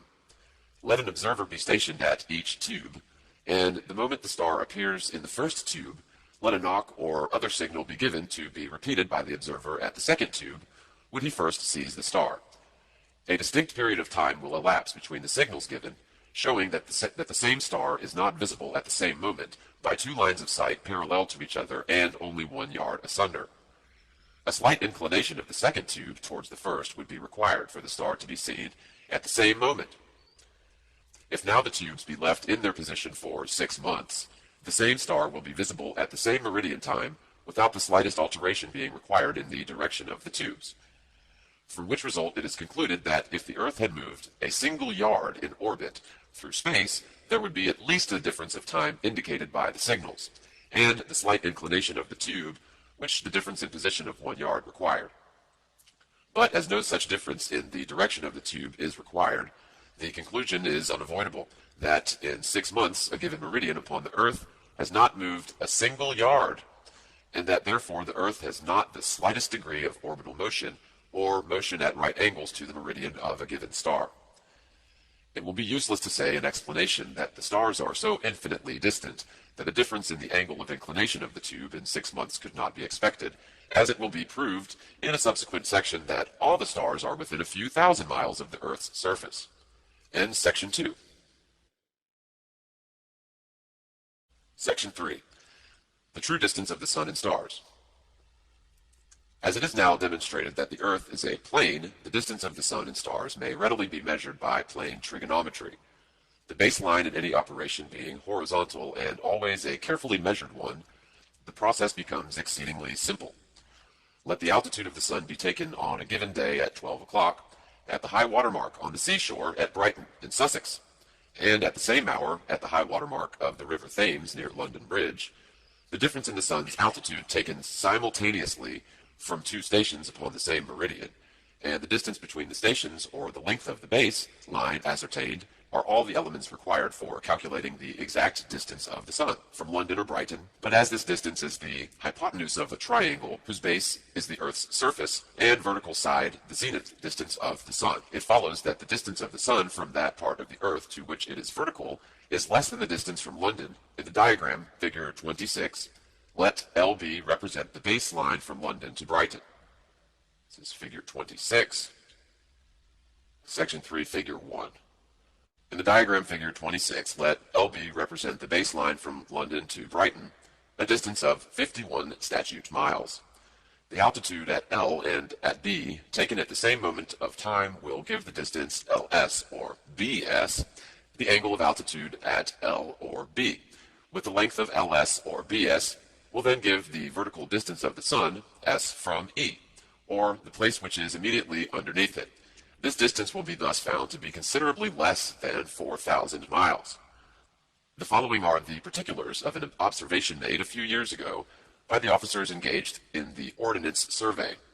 Altitude of the Sun at London, 55 degrees, 13 minutes, altitude taken at the same time on the grounds of a public school at Ackworth in Yorkshire, 53 degrees, 2 minutes, and the distance between the two places in a direct line, as measured by triangulation, is 151 statute miles. From these elements, the true distance of the Sun may be readily computed and proved to be under 4,000 miles. Since the above was written, an officer of the Royal Engineers in the headquarters of the Ordnance Survey at Southampton has furnished the following elements of observations recently made. Southern Station, Sun's altitude, 45 degrees. Northern, ditto, 38 degrees. The calculation made from these elements gives the same result, viz., that the actual distance of the Sun from the Earth is less than 4,000 miles. The same method of measuring distances applies equally to the stars. and it is easy to demonstrate beyond the possibility of doubt, so long as assumed premises are excluded, that all the visible objects in the firmament are contained within the distance of 6,000 miles. From these demonstrable distances, it follows unavoidably that the magnitude of the sun, moon, stars, etc. is very small, much smaller than the earth from which they are measured, and to which, therefore, they cannot possibly be other than secondary and subservient. End of section 3. Section 4. The sun moves in a circle over the earth, concentric with the North Pole. As the earth has been shown to be fixed, the motion of the sun is a visible reality, and if it be observed from any northern latitude, and for any period before and after the time of southing or passing of the meridian, it will be seen to describe an arc of a circle. An object moving in an arc cannot return to the center of such arc without having completed a circle. This the sun does visibly and daily. To place the matter beyond doubt, the observation of the Arctic navigators may be referred to. Captain Parry and several of his officers on ascending high land in the vicinity of the North Pole repeatedly saw for 24 hours together the sun describing a circle upon the southern horizon. And section 4. Section 5. The diameter of the sun's path is constantly changing, diminishing from December 21st to June 15th, and enlarging from June to December. This is a matter of absolute certainty, proved by what is called in technical language the northern and southern declination, which is simply saying that the sun's path is nearest to the pole in summer and furthest away from it in winter.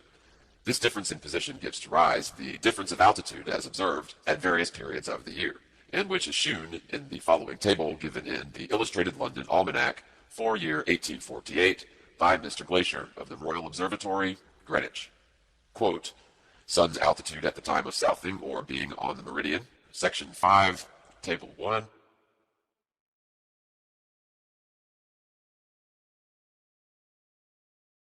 Section 6, Cause of day and night, seasons, etc. Still looking at figure 27, the sun S describes the circle AAA on the 21st December once in 24 hours. Hence, in that period, day and night occur to every part of the earth, except within the Arctic Circle. The light of the sun gradually diminishing from S to the Arctic Circle 1, 2, 3, where it becomes twilight, does so accordingly to the well-known law of radiation, equally in all directions. Hence, the circle 4, 5, 6 represents the whole extent of the sun's light at any given time. The arc 4E is the advancing or morning twilight, and 6E the receding or evening twilight. To every place underneath a line drawn across the circle through S to N is noonday. It will now be easily understood that as the sun S moves in the direction of the arrows, or from right to left, and completes the circle AAA in 24 hours, it will produce in that period morning, noon, evening, and night to all parts of the earth in succession.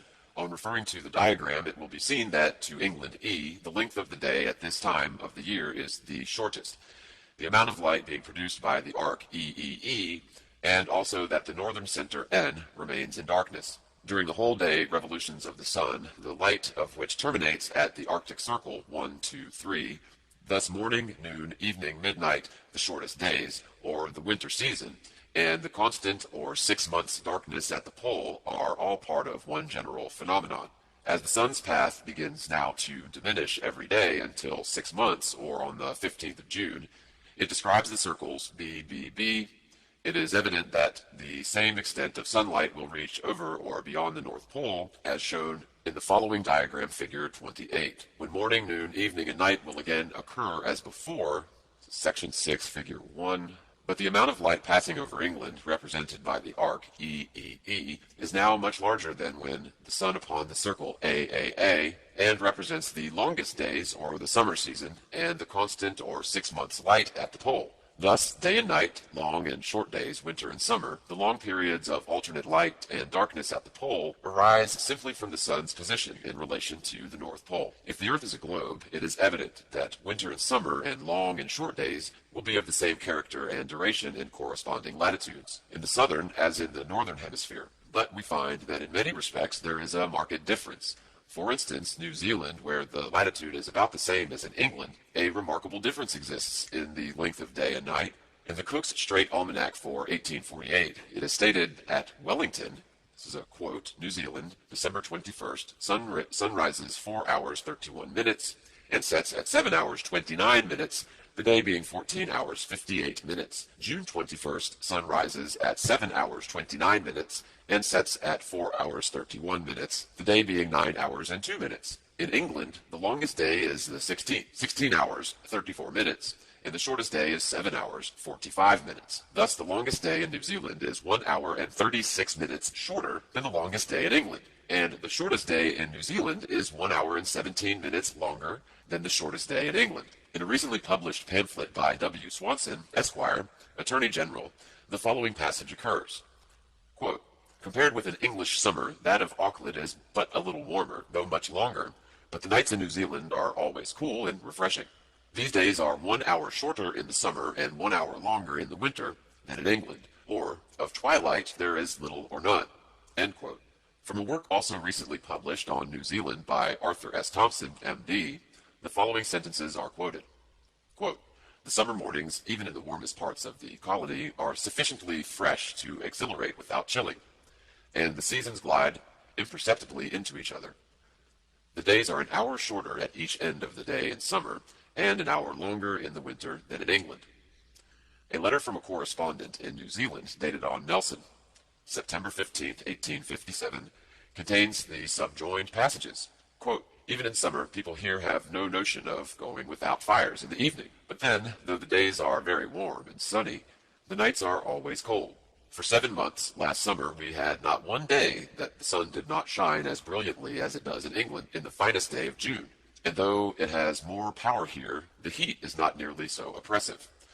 But then there is not the twilight which you get in England. Here it is light till about 8 o'clock, then in a few minutes it becomes too dark to see anything, and the change comes over in almost no time. End quote. Quote, twilight lasts but a short time and so low at altitude as 28 degrees, and no sooner does the sun peep above the horizon that all the gorgeous parade by which he is preceded is shaken off, and he comes in upon in the most abrupt and unceremonious way imaginable. End quote. These various peculiarities could not exist in the southern region if the earth were spherical and moved upon axis and in an orbit around the sun. If the sun is fixed and the earth revolves underneath it, the same phenomenon should exist at the same distance on each side of the equator. But such is not the case. What can operate to cause the twilight in New Zealand to be so much more sudden than it is in England? The southern, quote, hemisphere cannot revolve more rapidly than the northern. The distance round the globe would be the same at 50 degrees south as 50 degrees north. And, as the whole globe would revolve once in 24 hours, the surface of the two places would move underneath the sun, which with the same velocity, and the light would approach in these quotes are from Captain Basil Hall, and the light would approach in the morning and recede in the evening in exactly the same manner. And yet the very contrary is the fact. The twilight in England in summer is slow and gradual, but in New Zealand it is rapid and abrupt, a difference which is altogether incompatible with the doctrine of the Earth's rotundity. But the Earth a plane, and it is a simple, quote, matter of course, end quote. Let E in figure 28 represent England and W New Zealand. The radius NE and the consequent circle round N is much less than the radius NW and its consequent circle round the same point. But as the larger circle, radius NW, is passed over by the sunlight in the same 24 hours, as the smaller circle, radius NE, the velocity is proportionately greater. The velocity is the space passed over multiplied by the time in passing, and as the space over New Zealand is much greater than the space over England, the velocity of the sunlight must be much greater, and its morning and evening twilight necessarily more, quote, abrupt and unceremonious, end quote. And, therefore, it might be said, with strictly logical accuracy, the Earth is a plane and cannot possibly be a globe. End section 6. Section 7. Cause of, quote, sunrise and sunset, end quote. Although the sun is at all times above and parallel to the Earth's surface, he appears to ascend the firmament from morning till noon, and to descend and sink below the horizon in the evening. This arises from a simple and everywhere visible law of perspective. A flock of birds, when passing over a flat or marshy country, always appears to descend as it recedes, and if the flock is extensive, the first bird appears lower or nearer to the horizon than the last. When a balloon sails from an observer without increasing or decreasing its altitude, it appears gradually to approach the horizon. The farthest light in a row of lamps appears the lowest, although each one has the same altitude. Bearing these phenomena in mind, it will easily be seen how the sun, although always parallel to the surface of the earth, must appear to ascend when approaching and descend after leaving the meridian or noonday position. Let the line AB in figure 29, this is section 7, figure 1, figure 29, section 7, figure 1, represents a portion of the Earth's surface, CD of the sun's path, and HH, the line of sight. The surface of the Earth, AB, will appear to ascend from B to H, forming the horizon. When the sun is traversing the line CD in the direction of the arrows, he will appear to emerge from the horizon, H, and to gradually ascend the line HD. When the position 1, he will appear to be at the point 2, and when at 3, the apparent position will be at 4. But when he arrives upon the meridian D, his apparent and actual or noonday position will be the same. But now from the point D, the sun will appear to descend, as in figure 30, and when he has passed from D to 1, he will appear at 2, and when really at 3 will appear at 4. Section 7, figure 2, figure 30, and when he has passed from D to 1, he will appear at 2, and when really at 3 will appear at 4, and thus, continuing his course in the direction DC, he will reach the horizon at H and disappear, or, quote, set, end quote, to the observer at HA. Thus, quote, sunrise and sunset, end quote, are phenomena dependent entirely upon the fact that the horizontal lines parallel to each other appear to approach or converge in the distance, and the surface of the Earth being horizontal, and the line of sight of the observer, and the sun's path being parallel with it, necessarily produce the observed phenomenon. End of section 7. Section 8. Cause of sun appearing larger when rising and setting than when on the meridian. It is well known that when a light of any kind shines through the dense medium, it will appear larger than when seen through a lighter medium. This will be more remarkable when the medium holds aqueous particles in solution, as in a damp or foggy atmosphere. The light of a gas lamp will seem greater at given distance than it will under ordinary circumstances. In the diagram, figure 30, it is evident that HD is less than H1, H3, or H5. The latter, H5, represents the greater amount of atmosphere which the sun has to shine through when approaching the horizon. And as the air near the Earth is both more dense and more damp, or holds more watery particles in solution, the light of the sun must be dilated or enlarged, as well as modified in color. But the enlarged appearance of the sun when rising and setting is only an optical impression, as proved by actual measurement. If the angle in the sun or moon must be taken either with a tube or micrometer when they appear so large to the eye in the horizon, the measure is identical when they are in the meridian and appear to the eye and mind but half the size. The apparent distance of the horizon is 3 or 4 times greater than the zenith. Hence, the mental mistake of horizontal size for the angular dimensions are equal. The first 5 degrees is apparently to the eye equal to 10 degrees or 15 degrees at 50 degrees or 60 degrees of elevation, and the first 15 degrees fill a space to the eye equal to a third of the quadrant. This is evidently owing to the, quote, habit of sight, end quote, for with an accurate instrument of the measure of 5 degrees near the horizon is equal to 5 degrees in the zenith, end quote.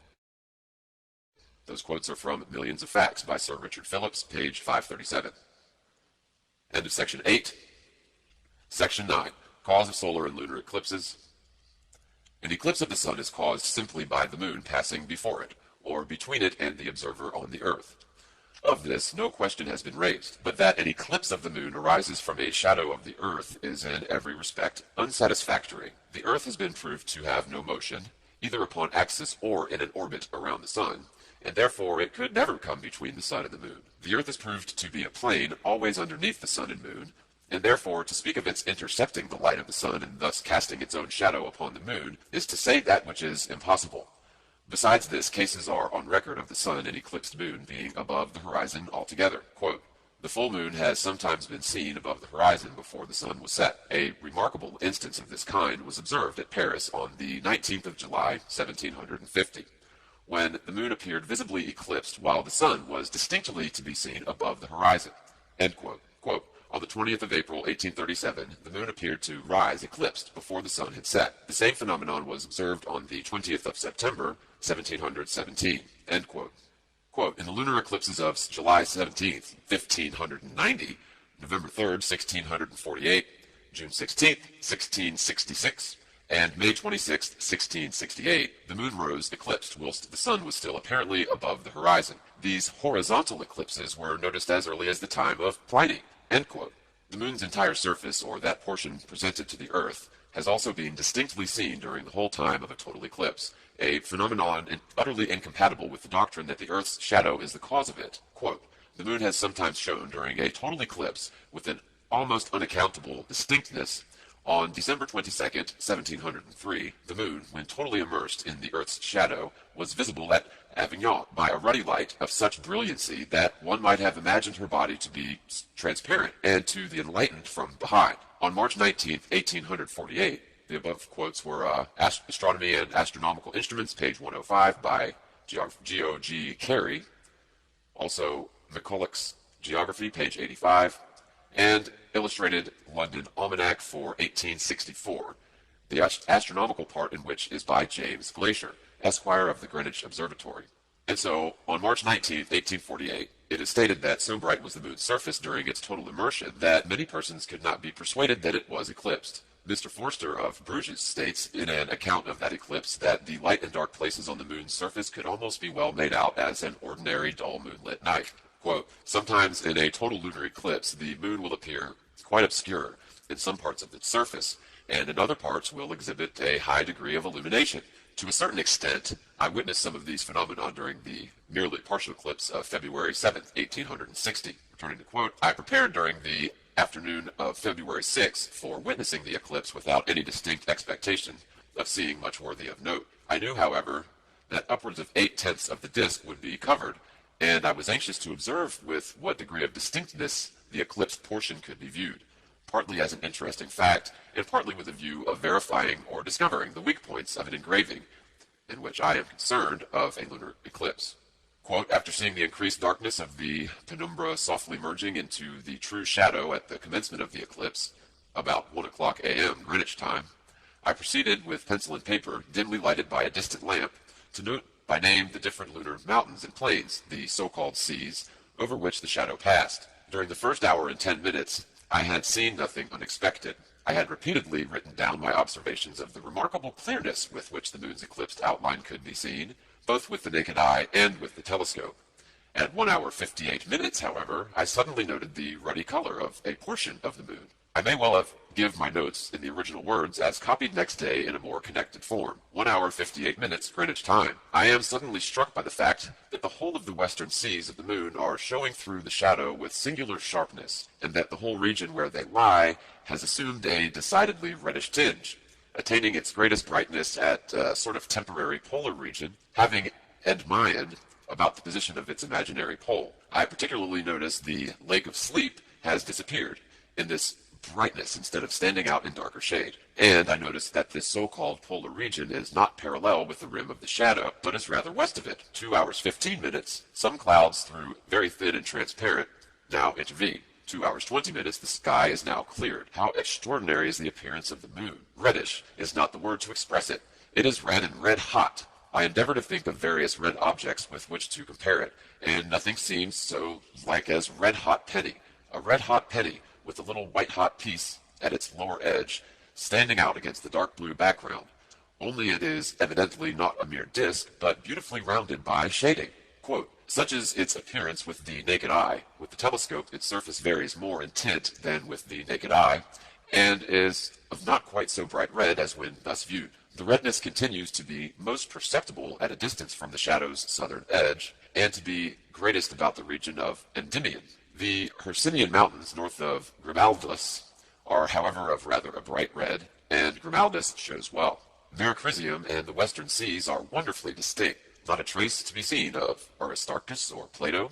2 hours 27 minutes. It is now nearly the middle of the eclipse. The red color is very brilliant to the naked eye. After this, I noticed a progressive change of tint in the moon, 2 hours 50 minutes.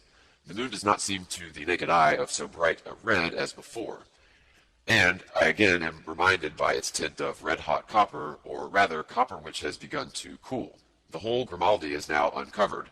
Through the telescope, I noticed a decided gray shade at the lower part of the eclipsed portion, and the various small craters give it a stippled effect, like the old aquatint engravings. The upper part is reddish, but two graceful bluish curves like horns mark the form of the Hercynian mountains and the bright region on the other limb of the moon. These are visible also to the naked eye. Quote, at 3 hours 5 minutes, the redness had almost disappeared. A very few minutes afterwards, no trace of it remained. Long clouds came on. I watched the moon, however, occasionally gaining a glimpse of its disk, still a quarter to 4 o'clock, when, for the last time on that occasion, I saw it faintly appearing through the clouds, nearly a full moon again. And then I took leave of it, feeling amply repaid for my vigil by the beautiful spectacle which I had seen. End quote.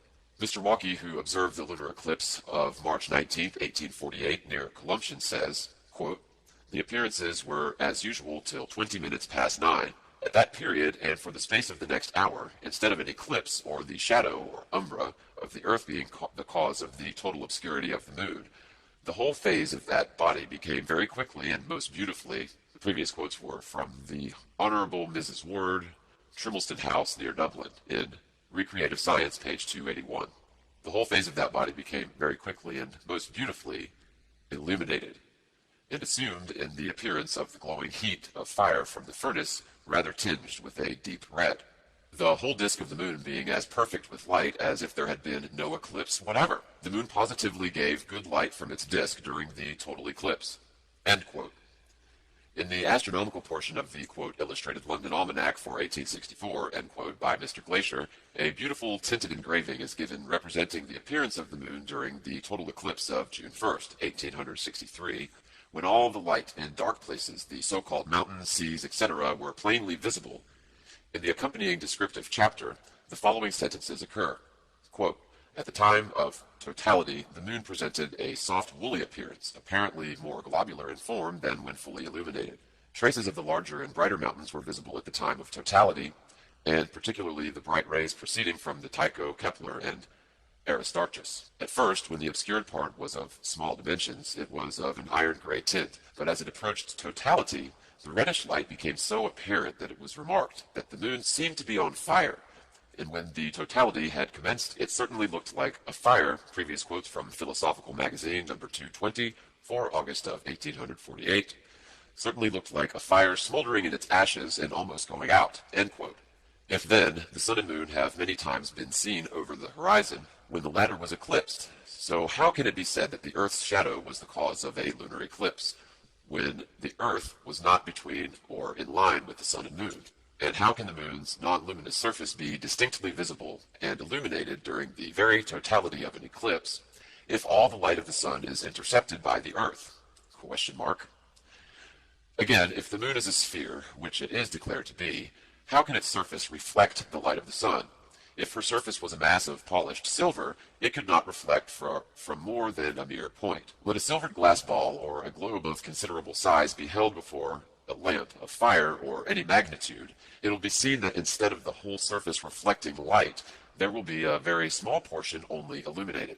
But the moon's whole surface is brilliantly illuminated, a condition or effect utterly impossible if it be spherical. The surface might be illuminated from the sun or any other source if opaque, instead of polished like an ordinary silvered mirror, but it could not shine intensively from every part of it, and brightly illuminate the objects before it, as the moon does so beautifully when full and in clear firmament. If the earth were admitted to be globular, and to move, and to be capable of throwing a shadow by intercepting the light of the sun, it would be impossible for a lunar eclipse to occur thereby, unless at the same time the moon be proved to be non-luminous, and to shine only by reflection. But this is not proved. It is only assumed as an essential part of a theory. The contrary is capable of proof, and proof beyond the power of doubt, visually, that the moon is self-luminous or shines with a light peculiar to herself, and therefore independently of the sun. A reflector necessarily gives off what it receives. If a mass of red-hot metal be placed before a plane or concave surface, heat will be reflected. If snow or ice be similarly placed, cold will be reflected. If light or ordinary colored be presented, the same will be reflected. If sound of a given pitch be produced, the same pitch will be reflected. If the note A can be sounded upon a musical instrument, a reflector would not turn the note B or C, but the same note, altered only in degree or intensity, but not in pitch. A reflector receiving a red light would not return a blue or yellow light. A reflector collecting the cold from a mass of ice would not throw off heat, nor the contrary. Nor could the moon, if a reflector, radiate or throw down upon the earth any other light than such she receives from the sun. No difference could exist in the quality or character of the light, and it could differ in no respect but the quantity or intensity. The light of the sun and of the moon are different in their general appearance, in the color and action upon the eye. The sun's light is drying and preservative, or antiseptic.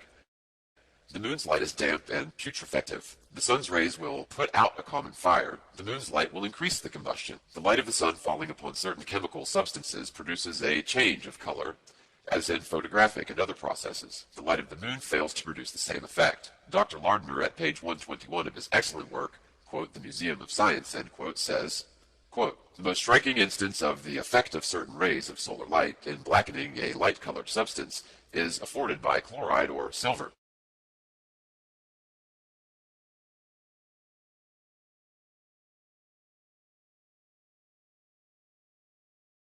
which is a white substance, but which immediately becomes black when acted upon by the rays near the violet extremity of the spectrum. This substance, however, highly susceptible as it is of having its color affected by light, is, nevertheless, found not to be changed in any sensible degree when exposed to the light of the moon, even when that light is condensed by the most powerful burning lenses. End quote. The sun's light, when concentrated by a number of mirrors or a large burning lens, produces a focus which is entirely non-luminous, but in which the heat is so great that metallic and alkaline substances are quickly fused. Earthy and mineral compounds almost immediately vitrified, and all animal and vegetable structures in a few seconds burned up and destroyed.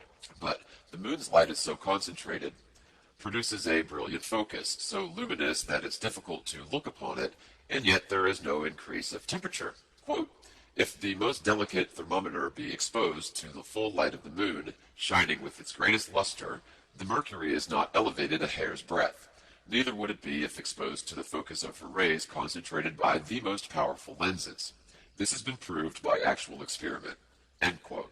Quote, this question has been submitted to the test of direct experiment. The bulb of a thermometer is sufficiently sensitive to render apparent change of temperature amounting to the thousandth part of a degree was placed in the focus of a concave reflector of vast dimensions, which being directed to the moon, the lunar rays were collected with great power upon it. These quotes are from All the Year Round by Dickens. Not the slightest change, however, was produced in the thermometric column, proving that a concentration of rays sufficient to fuse gold if they proceeded from the sun does not produce a change of temperature so great as the thousandth part of a degree when they proceed from the moon. End quote. Quote, the light from the moon, though concentrated by the most powerful burning lens available at the time, is incapable of raising the temperature of the most delicate thermometer. M. de la Hire collected the rays of the full moon when on the meridian by means of burning glass 35 inches in diameter and made them fall on the bulb of a delicate air thermometer. No effect was produced, though the lunar rays by this glass were concentrated 300 times. End quote. Quote, Professor Forbes concentrated the moon's light by a lens 30 inches in diameter, its focal distance being about 41 inches, and having a power of concentration exceeding 6,000 times. The image of the moon, which was only 18 hours past full, and less than 2 hours from the meridian, was brilliantly thrown by this lens on the extremity of a commodious thermopile. Although the observations were made in the most unexceptional manner, and supposing that half the rays were reflected, dispersed, and absorbed, though the light of the moon was concentrated, this quote is from Dr. Lardner's Museum of Science, page 115, though the light of the moon was concentrated 3,000 times, not the slightest thermo effect was produced. In the so-called Lancet, or medical journal, for March 14, 1856, particulars are given of several experiments which proved that the moon's rays, when concentrated, actually reduced the temperature upon a thermometer more than 8 degrees. Quote, the cold, chaste moon, the queen of heaven, bright isles, who makes all beautiful, on which she smiles, that wandering shrine of soft yet icy flame, which ever is transformed, yet still the same, and warms but not eludes. Shelley. The so-called pale, cold moon is an expression not only beautifully poetic, but evidently true philosophically. If, as we have now seen, the very nature of a reflector demands certain conditions, and the moon does not manifest these conditions. It must of necessity be concluded that the moon is not a reflector, but a self-luminous body. If self-luminous, her surface could not be darkened or eclipsed by a shadow of the earth. Supposing such were thrown upon it, the luminosity, instead of being diminished, would be greater in proportion to the greater density, or, previous quotes from Dr. Noad's lectures on chemistry, page 334, greater in proportion to the greater density or darkness of the shadow. As the light in a lantern shines most brightly in the darkest places, so would the moon's self-luminous surface be most intense in the deepest part of the earth's shadow. It is thus rendered undeniable that a lunar eclipse does not and could not arise from a shadow of the earth. As a solar eclipse occurs from the moon passing over the sun, so, from the evidence it is clear that a lunar eclipse can only arise from a similar cause, a body semi-transparent and well-defined passing before the moon, or between her surface and the observer on the surface of the earth. That such a body exists is admitted by several distinguished astronomers. In the report of the Council of the Royal Astronomical Society for June 1850, it is stated, quote, "We may well doubt whether that a body which we call the moon is the only satellite of the earth," end quote. In the report of the Academy of Sciences for October 12, 1846, and again for August 1847, the director of one of the French observatories gives a number of observations and calculations which have led him to conclude that, quote, "There is at least one non-luminous body of considerable magnitude which is attached as a satellite to this earth," end quote. Persons who are unacquainted with the methods of calculating eclipses and other aforesaid quote referred to in Lardner's quote Museum of Science, page 159, persons who are unacquainted with the methods of calculating eclipses and other astronomical phenomena are prone to look upon the correctness of these calculations as powerful arguments in favor of the doctrine of the Earth's rotundity and the Newtonian philosophy, generally speaking. But this is erroneous. Whatever theory is adopted, or if all theories are discarded, the same results may follow because the necessary data may be tabulated and employed independently of all theory, or may be mixed up with any, even the most opposite doctrines, or kept distinct from every system, just as the operator may decide. The tables of the moon's relative positions for almost any second of the time are purely practical, the result of long continued observation, and may or may not be mixed up with the hypothesis. In Smith's, quote, Rise and Progress of Astronomy, end quote, speaking of Ptolemy, who lived in the 2nd century of the Christian era, it is said, quote, "The considered defects of his system did not prevent him from calculating all the eclipses that were to happen from 600 years to come," end quote. Professor Partington, at page 370 of his lectures on natural philosophy, says, quote, "The most ancient observations of which we are in possession that are sufficiently accurate to be employed in astronomical calculations are those made at Babylon about 719 years before the Christian era. Of 3 eclipses of the moon, Ptolemy, who has transmitted them to us, employed them for determining the period of the moon's mean motion, and therefore had probably none more ancient on which he could depend. The Chaldeans, however, must have made a long series of observations before they could discover their Saros, or lunar period, of 6,585 and 1/3 days, or about 18 years, at which time, as they had learnt, the place of the moon, her node and apogee, returned nearly to the same situation with respect to the earth and sun, and, of course, a series of nearly similar eclipses occur," end quote. Sir Richard Phillips, in his, quote, Millions of Facts, at page 388, says, quote, "The procession of astronomy arises not from theories, but from prolonged observations, and the regularity of the motions, or the ascertained uniformity of their irregularities. Ephemerides of the planets' places of eclipses, etc., have been published for over 300 years, and were nearly as precise as at present," end quote. Quote, these are coming from Somerville's Physical Sciences, page 46. Quote, "No particular theory is required to calculate the eclipses, and the calculations may be made with equal accuracy independent of every theory," end quote. End of section 9. Section 10. The doctrine of the Earth's rotundity being fallacious, all ideas of, quote, center of attraction of gravitation, or mutual attraction of Earth and Moon, etc., etc., must be given up, And the cause of tides in the ocean must be sought for in another direction. It is certain that there is a constant pressure of the atmosphere upon the surface of the earth and ocean. This is proved by ordinary barometrical observations, many pneumatic experiments, and by the fact that during the most fearful storms at sea, the surface only is disturbed. At the depth of 100 feet, the water is always calm, except in the path of well-marked currents and local submarine phenomena. The following quotations gathered from casual reading fully corroborate this statement. Quote, "It is amazing how superficial is the most terrible tempest. Divers assure us that the greatest storms calmer water is found at the depths of 90 feet. End quote. Chambers Journal, number 100, page 379. Quote, "This motion of the surface of the sea is not perceptible to a great depth. In the strongest gale, it is supposed not to extend beyond 72 feet below the surface, and at the depth of 90 feet, the sea is perfectly still." End quote.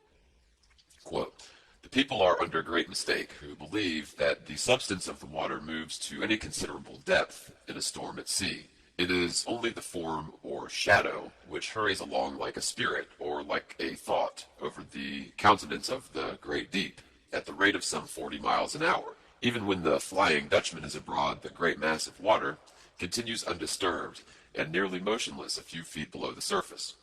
End quote. The unabraded appearance of the shells brought up from great depths, and the almost total absence of the mixture of any detritus form of the sea or foreign matter suggest most forcibly the idea of a perfect repose at the bottom of the deep sea. End quote.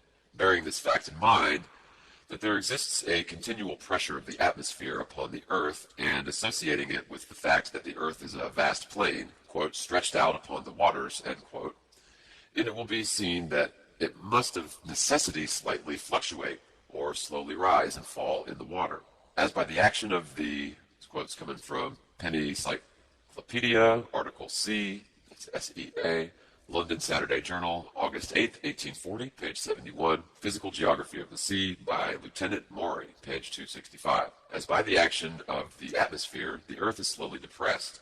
The water moves towards the receding shores and produces the flood tide, and when by the reaction of the resisting oceanic medium, the earth gradually ascends, the waters recede, and the ebb tide is produced. This is the general cause of the tides. Whatever peculiarities are observable, they may be traced to the reaction of channels, bays, headlands, and other local causes. If a raft or ship or any other structure floating upon water be carefully observed, it will be seen to have a gentle fluctuating motion. However calm the water and the atmosphere may be, this gradual rising and falling of the floating mass is always more or less observable. If vessels of different sizes are floating near each other, they will be seen to fluctuate with different velocities. The largest and heaviest will move the least rapidly. This motion will be observable whether the vessels be held by their anchors, or moored to buoys, or freely floating in the still water. A large and heavily laden vessel will make several fluctuations in a minute of time, the earth once only in about 12 hours, because it is proportionately larger. To this simple condition of the earth, the action or pressure upon it of the atmosphere and the reaction or resistance to it of the water may be traced all the leading peculiarities of the tides. The simultaneous ebb and flow upon the meridians 180 degrees apart, the absence of high and low water in large inland seas and lakes, which being contained within and fluctuating with the earth cannot therefore show a relative change in the altitude of the surface. The flux and reflux observed in several inland wells and basins, though far from the sea but being connected with it by subterranean passages, necessarily shows a relative difference in the surface levels of the earth and water, and the regular ebb and flood of the water in the great polar sea recently discovered by Dr. Kane, although it is separated from the great tidal current of the Atlantic Ocean by deep barriers of ice, as will be seen in the following quotation. Quote, "Dr. Kane reported an open sea north of the parallel of 82 degrees. To reach it, his party crossed a barrier of ice 80 or 100 miles abroad. Before gaining this open water, he found the thermometer to show the extreme temperature of negative 60 degrees. Passing this icebound region of traveling north, he stood on the shores of an iceless sea extending in an unbroken sheet of water as far as the eye could reach towards the pole. Its waves were dashing on the beach with swell of a boundless ocean. The tides ebbed and flowed in it,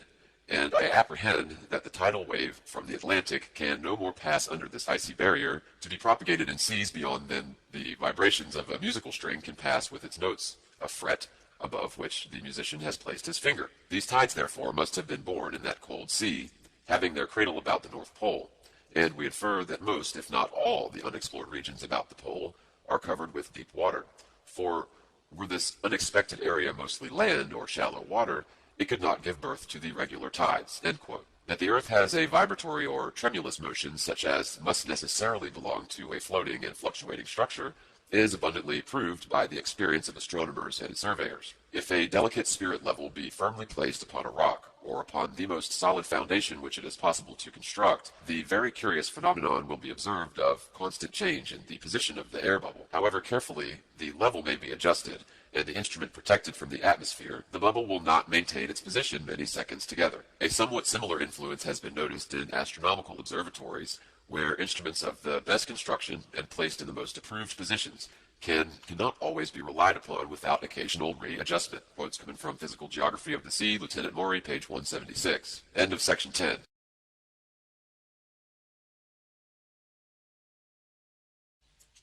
Section 11. Constitution, Condition, and Ultimate Destruction of the Earth by Fire. Chemical analysis proves to us the important fact that the great bulk of the Earth, meaning thereby the land, as distinct from the waters, is composed of metallic oxides or metals, in combination with oxygen. When means are adopted to remove the oxygen, it is found that most of these metallic bases are highly combustible.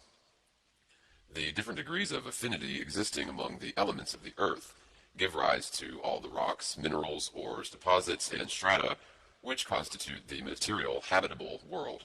The different specific gravities or relative densities which these substances are found to possess, and the numerous evidences which exist of their former plastic or semi-fluid condition, afford positive proof that from a once commingled or chaotic state regular but rapid precipitation, stratification, crystallization, and concrete successively occurred, and that in some way not yet clear to us sufficient chemical action was produced to ignite a great portion of the Earth, and to reduce it to a molten incandescent state, the volatile products of which, being forcibly eliminated, have broken up the stratified formations and produced the irregular confusion condition which we now observe. That such the incandescent molten state of a great portion of the lower parts of the Earth still exists is a matter of certainty, and there is evidence that the heat thus internally generated by is gradually increasing.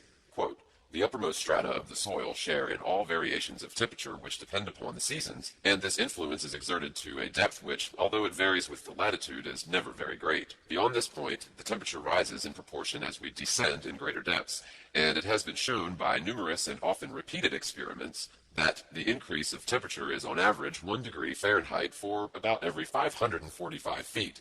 Hence it results that at a depth of about 12 miles from the surface, we should be on the verge of an incandescent mass. End quote. These quotes are taken from Rambles of a Naturalist by M.D. Quatrefages. Quote, so great is the heat within the earth that in Switzerland and other countries where the springs of water are very deep, they bring to the surface the warm mineral waters so much used for baths and medicine for the sick, and it is said that if you were to dig up very deep down into the earth, the temperature would increase at the rate of 1 degree of the thermometer for every 100 feet, so that at the depth of 7,000 feet, or 1 mile and a half, all the water that you found would be boiling, and at the depth of about 10 miles, all the rocks would be melted. A day will yet come when this earth will be burned up by the fire. There is fire, as you have heard, within it, ready to burst forth at any moment. End quote. Quote, this earth, although covered all round with a solid crust, is all on fire within. Its interior is supposed to be a burning mass of melted glowing metals, fiery gas, and boiling lava. Note, the solid crust which covers this inward fire is supposed not to be much more than from 9 to 12 miles in thickness.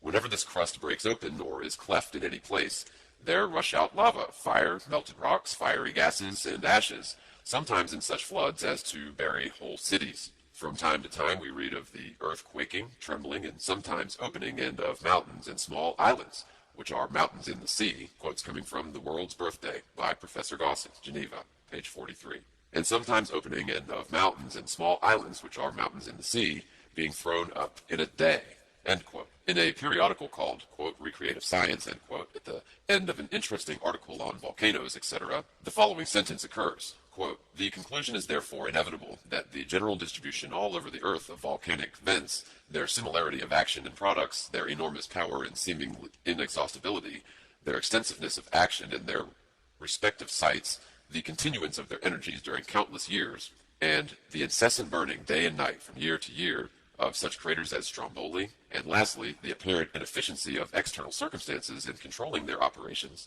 eruptions happening beneath the sea as beneath the land, in the frigid as the torrid zone. For these and many less striking phenomena we must seek for some great and general cause, such only as the central heat of the earth affords us." End quote. Sir Richard Phillips says, quote, "At the depth of 50 feet from the sea level, the temperature of the earth is the same winter and summer." End quote. Quote, "The deepest coal mine in England is at Killingsworth near Newcastle upon Tyne, and the mean annual temperature at 400 yards below the surface is 77 degrees, and at 300 yards, 70 degrees. These quotes coming from The World's Birthday, Professor Gauss in Geneva, page 42.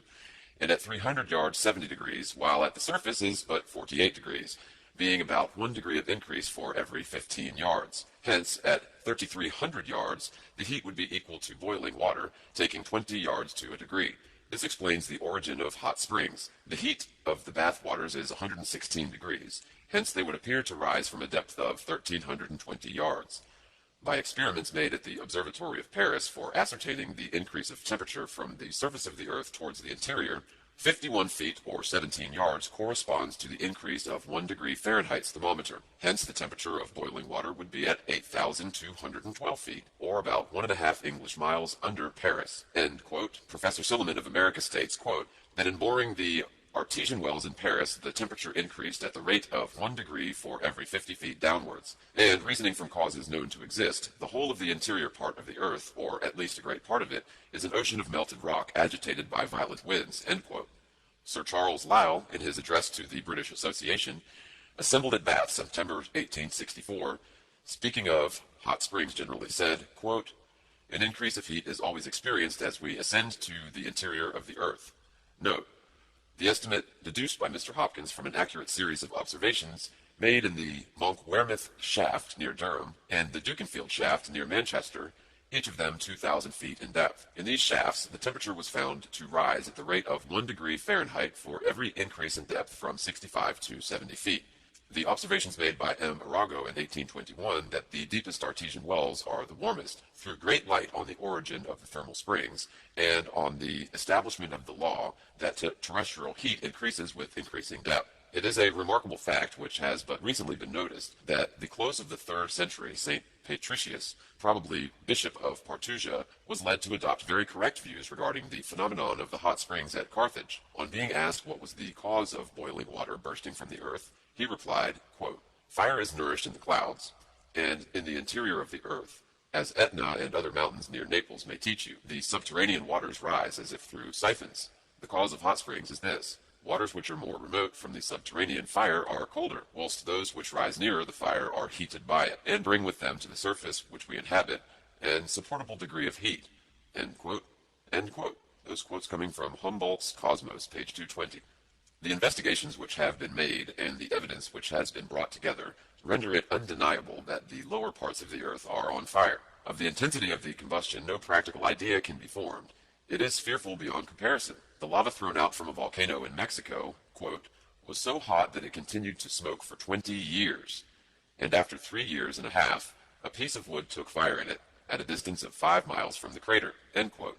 In various parts of the world, large islands have been thrown up from the sea in a red-hot glowing condition, and so intensely heated that after being forced through many fathoms of salt water and standing in the midst of it, exposed to wind and rain for several months, they were not sufficiently cooled for persons to approach and standeth upon them. Quote, "A notable fact is the force exerted in the volcanic action, Cotopaxi, in 1738 threw its fiery rockets 3,000 feet above its crater, while in 1744 the blazing mass struggled for an outlet, roared like a furnace, so that its awful voice was heard at a distance of more than 600 miles. In 1797 the crater of Tonguragua, one of the great peaks of the Andes, flung out torrents of mud which dammed up rivers, opened new lakes, and in valleys of 1,000 feet wide made deposits 600 feet deep. The stream from Vesuvius, which in 1737 passed through Torre del Greco, contained 33 million cubic feet of solid matter,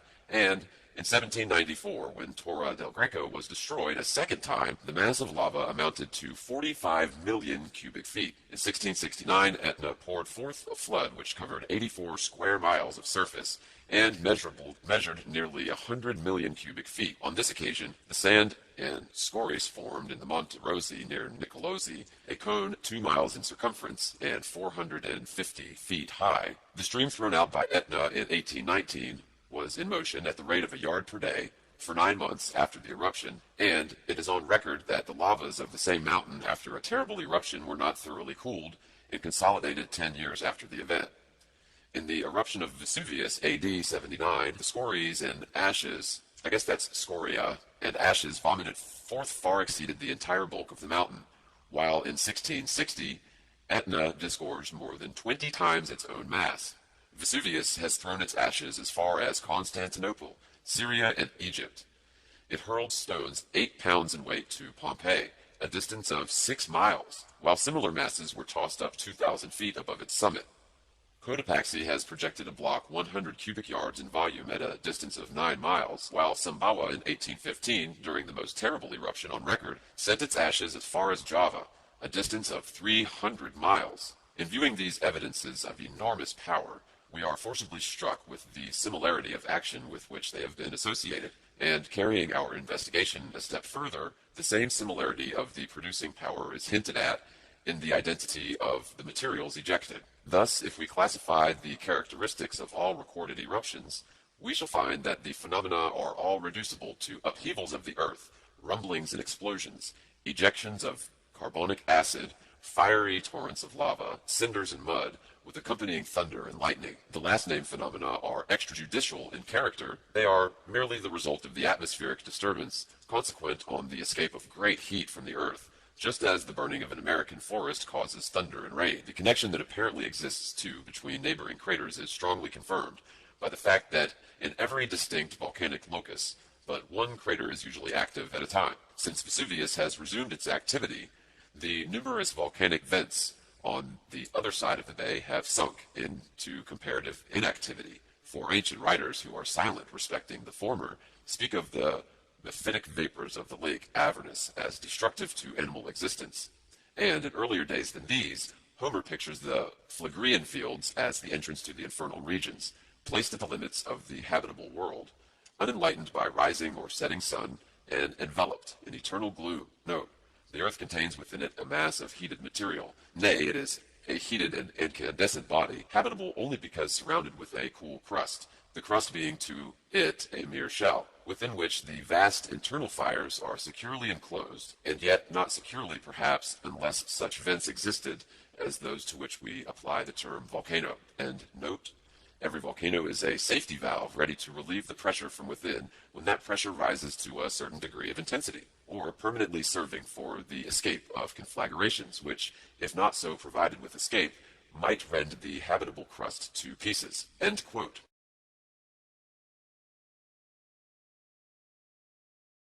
Thus it is certain from the phenomena of earthquakes, submarine and inland volcanoes which exist in every part of the earth, from the frozen to the tropical regions, hot and boiling springs, fountains of mud and steam, lakes of burning sulfur, jets and blasts of destructive gases, and the choke and fire damps of our coal mines, that a few miles of only below the surface of the earth there exists a vast region of, these quotes were from Recreative Sciences, pages 257 to 260, of the earth there exists a vast region of combustion, the intensity and power of which are indescribable and cannot be compared with anything within the range of human experience. As the earth is an extended plain resting upon the waters of the great deep, it may fitly be compared to a large vessel or ship floating at anchor with her hold, or lower compartments beneath the waterline filled with the burning materials, and from our knowledge of the nature and action of fire, it is difficult to understand in what way the combustion can be prevented from extending when it is known to be surrounded with highly inflammable substances. Wherever a fire is surrounded with heterogeneous materials, some highly combustible and others partially and indirectly combustible, it is not possible for it to remain continually in the same condition, nor to diminish in extent and intensity. It must increase and extend itself. That the fire in the earth is so surrounded with inflammable materials is matter of certainty. The millions of tons of coals, peat, turf, mineral oils, rock tar, pitch, asphalt, bitumen, petroleum, mineral naphtha, and numerous other hydrocarbons which exist in various parts of the Earth, and much of these far down below the surface, prove this condition to exist. The products of volcanic action, being chiefly carbon in combination with hydrogen and oxygen, prove also that these carbon compounds already exist in a state of combustion, and that as much immense quantities of the same fuel still exist, it is quite within the range of possibility that some of the lower strata of combustible matter may take fire and the action rapidly extend itself through the various and innumerable veins which ramify in every direction throughout the whole Earth. Should such an action commence, knowing as we do that the rocks and minerals of the Earth are but oxides of inflammable bases, and that the affinities to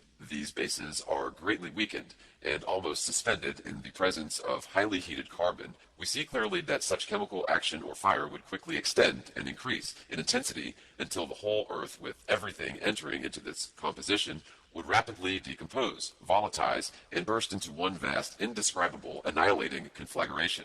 End of section 11. Zetetic Astronomy, Earth Not a Globe, section 12.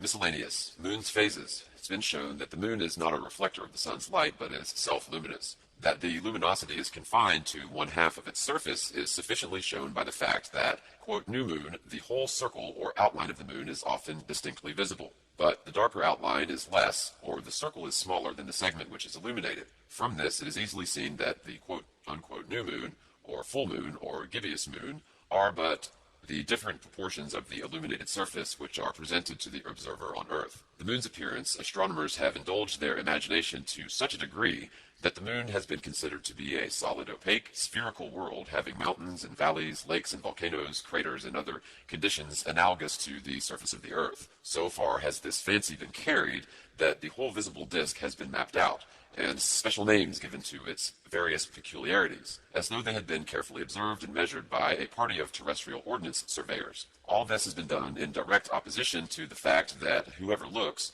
without previous bias through a powerful telescope at the moon's surface will be puzzled to say what is really like or how to compare it with anything known. The comparison which may be made will depend greatly upon the state of mind of the observer. It is well known that persons looking at the rough bark of a tree, or at the irregular lines or veins in certain kinds of marble and stone, or gazing at the red embers in a dull fire, will, according to the degree of activity of the imagination, be able to see different forms, even the outlines of animals and human faces.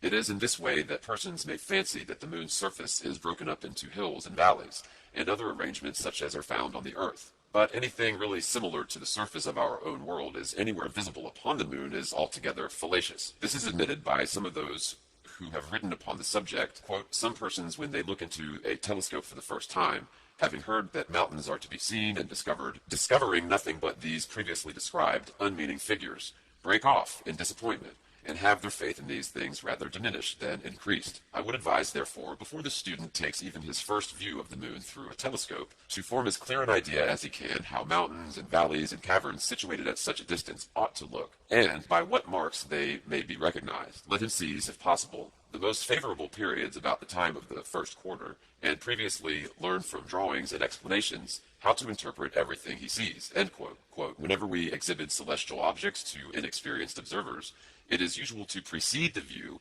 with good drawings of the objects, accompanied by an explanation of what each appearance exhibited in the telescope indicates. The novice is told that mountains and valleys can be seen in the moon by the aid of a telescope, but on looking he sees a confused mass of light and shade, and nothing which looks to him either like mountains or valleys. Had his attention been previously directed to a plain drawing of the moon, and each particular appearance interpreted to him, he would then have looked through the telescope with intelligence and satisfaction. End quote. These quotes coming from Mechanism of the Heavens by Denison Olmsted, LL.D., Professor of Natural Philosophy and Astronomy in Yale College, U.S. Also Mitchell's Orbs of Heaven, page 232. Thus, it is admitted by those who teach that the moon is a spherical world, having hills and dales like the Earth, can only see such things in imagination. Quote, nothing but unmeaning figures, end quote, are really visible, and, quote, the students break off in disappointment, and have their faith in such things rather diminished than increased, until they previously learned from drawings and explanations how to interpret everything seen, end quote. But who first made such drawings? Who first interpreted the, quote, unmeaning figures and the confused mass of light and shade, end quote. Who first declared them to indicate mountains and valleys, and ventured to make drawings and give explanations and interpretations for the purpose of biasing the minds and fixing or guiding the imaginations of subsequent observers. Whoever they were, they at least had given the reins to fancy and afterwards took upon themselves to dogmatize and teach their crude and unwarranted imaginings to succeeding investigators. And this is the kind of evidence and reasoning which is obtruded in our seats of learning and spread out in the numerous works which are published for the edification of society. The planet Neptune, for some years the advocates of the Earth's rotundity and of the Newtonian philosophy in general, were accustomed to refer with an air of pride and triumph to the discovery of a new planet which was called Neptune, as an undeniable evidence of the truth of their system or theory. The existence of this luminary was said to have been predicated from calculation only, and for a considerable period before it had been seen by the telescope. It was urged that, therefore, the system which would permit of such a discovery must therefore be true. But the whole matter subsequently proved to be unsatisfactory. That a proper conception may be formed of the actual value of the calculations and their supposed verification, the following account will be useful. In the year 1781, on March 13th, Uranus was discovered by Sir William Herschel, who was examining some small stars near the feet of Gemini, and he observed one of them to have sensible amount of diameter and less brightness than the others, and it was soon found to be a planet. It, however, had been seen before first by Flamsteed on December 23rd, 1690, and between this time and 1781 it had been observed 16 times by Flamsteed, Bradley, Mayer, and Lemonnier. These astronomers had classed it as a star of the sixth magnitude. Between 1781 and 1820, it was, of course, very frequently observed, and it was hoped that at the latter time sufficient data existed to construct accurate tables of its motions. This task was undertaken by M. Bouvard, member, de l'Académie des Sciences, but he met with unforeseen difficulties. It was found utterly impossible to construct tables which would represent the 17 ancient observations, and at the same time the more numerous modern ones, and it was finally concluded that the ancient observations were erroneous, or that some strange and unknown action disturbed or had disturbed the planet. Consequently, Mr. Bouvard discarded entirely the old observations and used only those taken between 1781 and 1820. In constructing the tables of Uranus, for some years past, it has been found that the tables thus constructed do not agree any better with modern observations than they do with the ancient observations. Consequently, it was evident that the planet was under the influence of some unknown cause. Several hypotheses have been suggested as to the nature of this cause. Some persons talked of a resisting medium, others of a great satellite which might accompany Uranus. Some even went so far as to suppose that the vast distance of Uranus from the Sun caused the law of gravitation to lose some of its force.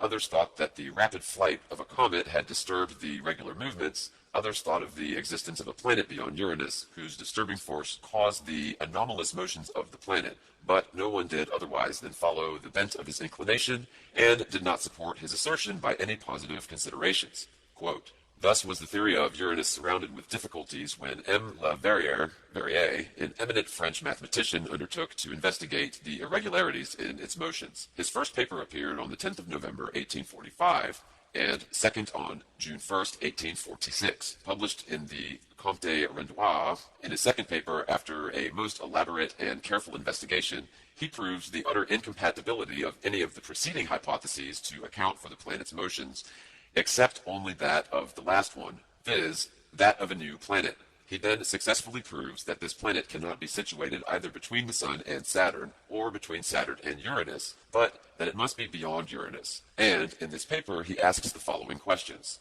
Quote, is it possible that the irregularities of Uranus can be owing to the action of a planet situated in the ecliptic at a distance of twice the mean distance of Uranus from the Sun? If so, where is it actually situated?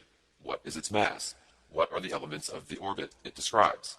End quote. This was the problem he set himself to work upon by means of solving the inverse problem of the perturbations. For instead of having to measure the action of a determined planet, he had to deduce the elements of the orbit of the disturbing planet and its place in the heavens from the recognized inequalities of Uranus. And this problem M. Leverrier has successfully solved. In his second paper, he deduces the place in the heavens that the body must be at as 325 degrees of the heliocentric longitude. On the 31st August, he published his third paper. In this, he has calculated that the period of the planet is 217 years, and that it moves in an orbit at the distance of more than 3,000 millions of miles from the Sun, that its mean longitude on January 1st, 1847 will be 318 degrees 17 minutes, its true longitude 326 degrees 32 minutes, and that the longitude of its perihelion will be 284 degrees 45 minutes, that it will appear to have a diameter of 3¼ seconds of arc as seen from the Earth, and that it is now about 5 degrees east of Delta Capricorni. Quote, these remarkable calculations have pointed out a position which has very nearly proved to be the true one. On September 23rd, Dr. Gall at Berlin discovered a star of the 8th magnitude which has proved to be the planet. Its place at the time was 5 degrees from Delta Capricorni. It was found to have a disk of 3 seconds, as predicted, and its longitude at the time differs less than a degree from the longitude computed from the above elements.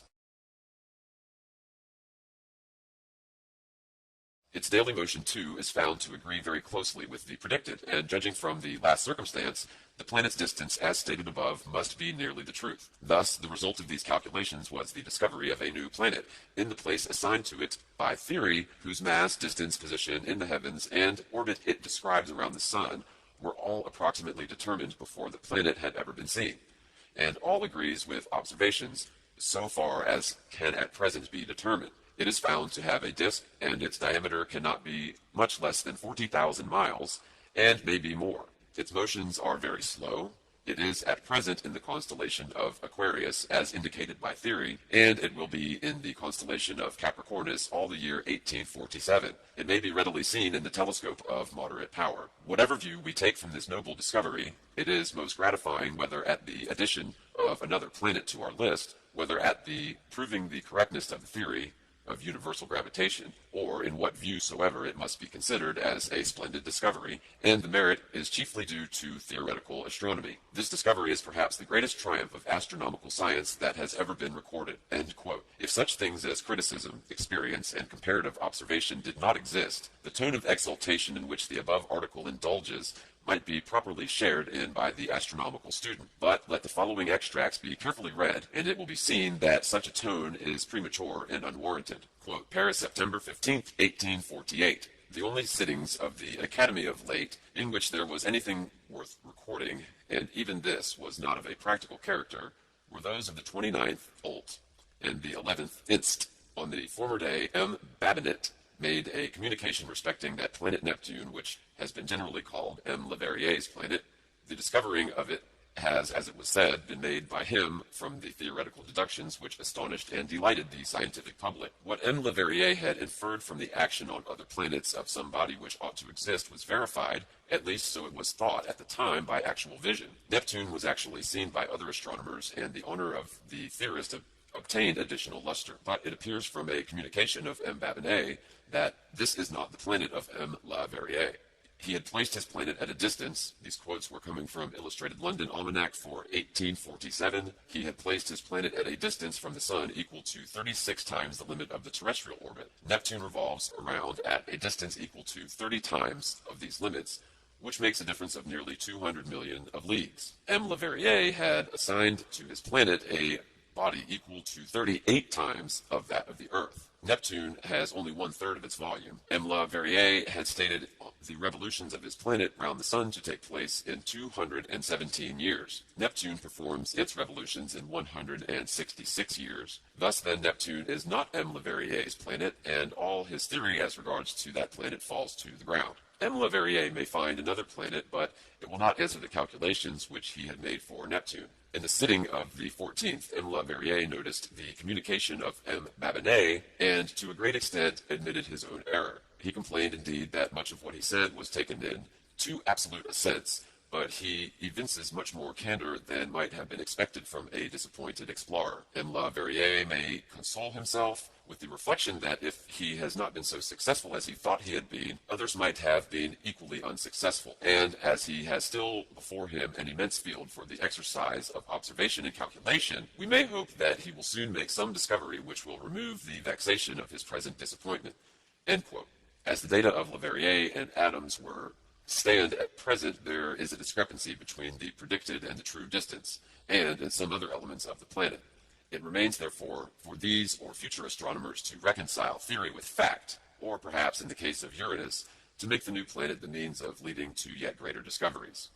It would appear, for the most recent observations, that the mass of Neptune, instead of being, as at first stated, 1/9,300th, as only 1/23,000th that of the Sun, whilst this periodic time is now given with a greater probability at 166 years, and its mean distance from the Sun at nearly 30, Leverrier gave the mean distance from the Sun 36 times that of the Earth, and the period of revolution 217 years. Quote, May 14, 1847. A paper was read before the Royal Astronomical Society by Professor Shoemaker on the identity of planet Neptune, M. Leverrier's, with a star observed by M. Lalande in May 1795. End quote, end quote. This quote is coming from Times newspaper, Monday, September 8, 1848.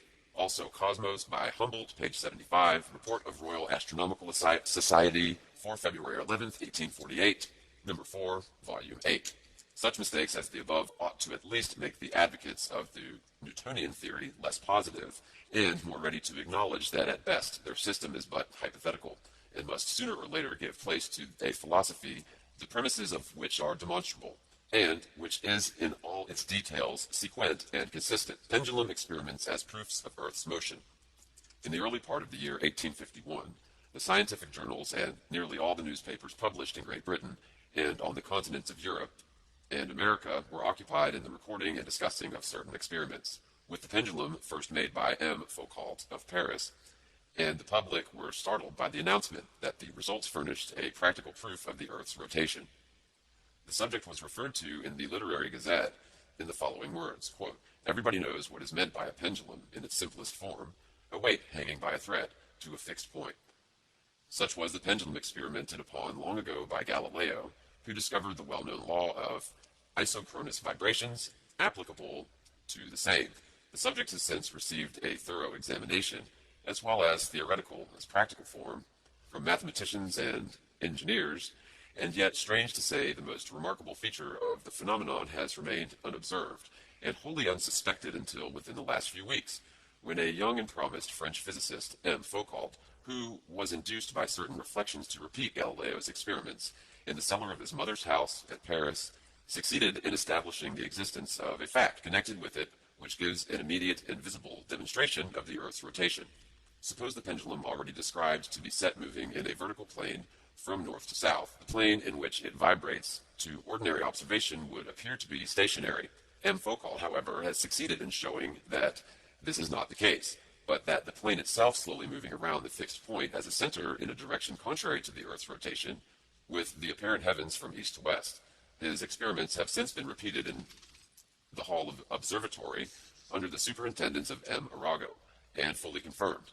If a pointer be attached to the weight of a pendulum suspended by a long and fine wire, capable of turning round in all directions and nearly in contact with the floor of a room, the line which this pointer appears to trace on the ground, and which may easily be followed by a chalk mark, will be found to be slowly but visibly and constantly moving round, like the hand of a watch dial, and the least consideration will show that this ought to be the case, and will excite astonishment that so simple a consequence as this is of the most elementary laws of geometry and mechanics should so long have remained unobserved. Note, the subject has created a great sensation in the mathematical and physical circles of Paris. It is proposed to obtain permission from the government to carry on further observations by means of a pendulum suspended from the dome of the Pantheon, length of suspension being a desideratum in order to make the result visible on a larger scale and secure greater constancy and duration in the experiment. The time required for the performance of the complete revolution of the plane of vibration would be about 32 hours 8 minutes for the parallel of Paris, 30 hours 40 minutes for that of London, and at 30 degrees from the equator, exactly 48 hours. Certainly, anyone who should have proposed not many weeks back to prove the rotation of the Earth upon which we stand by means of direct experiment made upon its surface would have run the risk, with the mob of gentlemen who wrote upon mechanics, of being thought as mad, as if he were to have proposed reviving Bishop Wilkins's notable plan for going to the North American colonies in a few hours, by rising in a balloon from the Earth and gently floating in the air until the Earth in its diurnal rotation have turned the desired quarter towards the suspended aeronaut, whereupon as gently to descend. So necessary and wholesome is it occasionally to reconsider the apparently simplest and best established conclusions of science, End quote. The following is seen from Scotsman, which has always been distinguished for the accuracy of its scientific papers. The article bears the initials CM, which will at once be recognized as those of Mr. Charles McLarlin. For many years, the accomplished editor of that journal, quote, "The beautiful experiment contrived by M. Foucault to demonstrate the rotation of the globe has deservedly excited universal interest." Note, a desire has always been felt that some method could be devised of rendering this rotation palpable to the senses. Even the illustrious Laplace participated in this feeling and has left it on record. Quote, "Although, he says, the rotation of the earth is now established with all the certainty which the physical sciences require, still a direct proof of that phenomenon ought to interest both geometricians and astronomers. No man ever knew the laws of the planetary motions better than Laplace, and before penning such a sentence, it is probable that he had turned the subject in his mind, and without discovering any process by which the object could be attained, but it does not follow that if he had applied the whole force of his genius to the task, he would have not succeeded. Be this as it may, here we have the problem solved by a man not probably possessing a tithe of his science or talent, and, what is very remarkable, after the discovery was made, it is found to be legitimately deducible from mathematical principles. And note, in this, as in many other cases, the fact comes first and takes us by surprise, after which we find that we had long been in possession of the principles from which it flowed, and that, with the clue we had in our hands, theory should have revealed the facts to us long before. M. Foucault's communication describing his experiments in the Compte Rendu of the Academy of Sciences for 3rd February 1851, his first experiments were made with a pendulum only 2 meters at 6 feet, 6¼ inches in length, consisting of a steel wire from 6/10 to 11/10 of a millimeter in diameter. The millimeter is the 25th part of an inch, to the lower end of which was attached a polished brass ball weighing 5 kilograms or 11 English pounds. Note, a metallic point projecting below the ball and so directed as if formed a continuation of the suspension wire served as an index to mark the change of position more precisely. The pendulum hung from a steel plate in such a manner as to move freely in any vertical plane. To start the oscillatory movement without giving the ball to any bias, it was drawn to one side with a cord, which held the ball by a loop. The cord was then burned, after which the loop fell off, and the vibrations, generally limited to an arc of 15 or 20 degrees, commenced. In 1 minute, the ball had sensibly deviated from the original plane of vibration towards the observer's left. Afterwards, he experimented on the observatory with a pendulum 11 meters or 30 feet long, and laterally at the Pantheon with one still longer. The advantage of a large pendulum as compared with a small one is that a longer time elapses before it comes to a state of rest, for machinery cannot be employed here as in a clock to continue the motion. The pendulum is suspended over the center of a circular table, whose circumference is divided into the degrees and minutes. The vibrations are begun in the manner above described, and in a short time it is observed that the pendulum, instead of returning to the same point of the circle from which it started, has shifted to the left. If narrowly observed, the change in the plane of vibration, says M. Foucault, is perceptible in 1 minute and in a half an hour. Quote, "In la santé you," end quote, "it is quite palpable. At Paris, and the change exceeds 11 degrees in an hour. Thus, supposing the oscillations to commence in a plane directed south and north, in 2 hours the oscillations will point south-southwest and north-northeast. In 4 hours they will point southwest and northeast. And in 8 hours the oscillations will point due east and west, or at right angles to their original direction. To a spectator, the changes seem to be in the pendulum, which, without any visible cause, has shifted round a quarter of a circle. But the real change is in the table, which, resting on the earth and accompanying it in its rotation, has performed a fourth and something more of its diurnal revolution. No one anticipated such a result, and the experiment has been received by some with incredulity, by all with wonderment, and one source of the incredulity arises from the difficulty of conceiving how, amidst the 10,000 experiments of which the pendulum has been the subject, so remarkable a fact could have escaped notice so long. Fully admitting that these experiments have generally been conducted with pendulums which had little freedom of motion horizontally, we still think it odd that somebody did not stumble upon the curious fact. Though all parts of the earth complete their revolution in the same space of time, it is found that the rate of horizontal motion in Foucault's pendulum varies with the latitude of the place where the experiment is made. At the pole, the pendulum would pass over 15 degrees an hour like the earth itself, and complete its circuit in 24 hours. At Edinburgh, the pendulum would pass over 12.5 degrees in an hour and would complete its revolution in 29 hours, 7 minutes. At Paris, the rate of motion is 11 degrees and 20 minutes per hour, and the revolution should be completed in 32 hours. Section 12, Figure 1. Let the above figure represent a portion of the Earth's surface near the North Pole.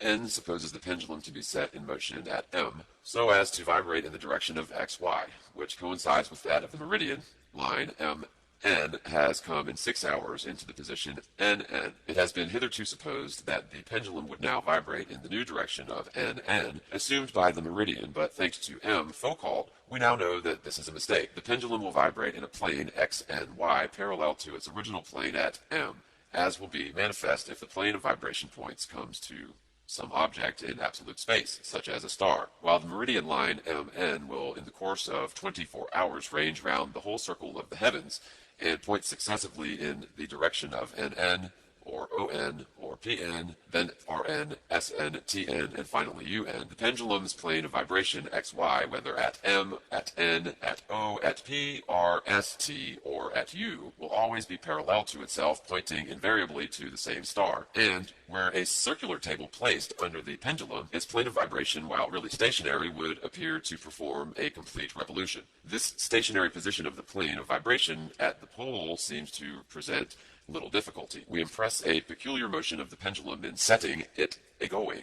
The Earth is at the same time carrying the pendulum eastward, but at the pole, the one motion will not interfere with the other. The only action of the Earth on the pendulum there is that of attracting it towards its own, the Earth's center. But this attraction is exactly in the plane of vibration and merely tends to continue with the oscillatory motion without disturbing it. It is otherwise if the experiment is made at some other point, say 20 degrees distant from the pole. Supposing the vibrations to commence in the plane of the meridian, then as the tendency of the pendulum is to continue its vibrations in planes absolutely parallel to the original plane, it will be seen, if we trace both motions, that while it is carried eastward with the Earth along a parallel of latitude, this tendency will operate to draw the plane of vibration away from a, quote, great circle into a small circle, that is, from a circle dividing the globe into two equal parts into one dividing it into two unequal parts. But the pendulum must necessarily move in a great circle, and hence to counteract its tendency to deviate into a small circle, a correctory movement is constantly going on, to which the lengthening of the period necessary to complete a revolution must be ascribed. At Edinburgh, the period is about 29 hours.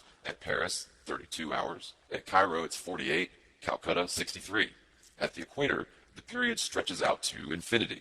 M. Foucault's rule is that the angular space passed over by the pendulum at any latitude in a given time is equal to the angular motion of the Earth in the period, multiplied by the sine of the latitude. The angular motion of the Earth is 15 degrees per hour, and the latitude of 30, for example, the sine being the radius as 500 to 1000. The angular motion of the pendulum will consequently be 7.5 degrees per hour. It is therefore easily found. It follows that the motions of the pendulum may be employed in a rough way to indicate the latitude of a place.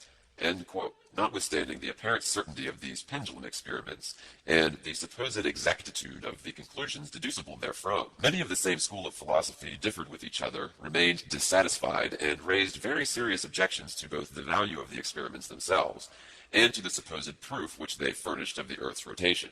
One writer in the Times newspaper of the period, who signs himself B.A.C., says, "I have read the accounts of the Parisian experiment as they have appeared in many of our papers, and I must confess," this quote's coming from Supplement to the Manchester Examiner, May 24th, 1851, "and must confess that I still remain unconvinced of the reality of the phenomenon. It appears to me that except at the pole, where the point of suspension is immovable, no result can be obtained. In other cases, the shifting of the direction of passage through the lowest point that takes place during an excursion of the pendulum from that point in one direction and its return to it again will be exactly compensated by the corresponding shift in the contrary direction during the pendulum's excursion on the opposite side.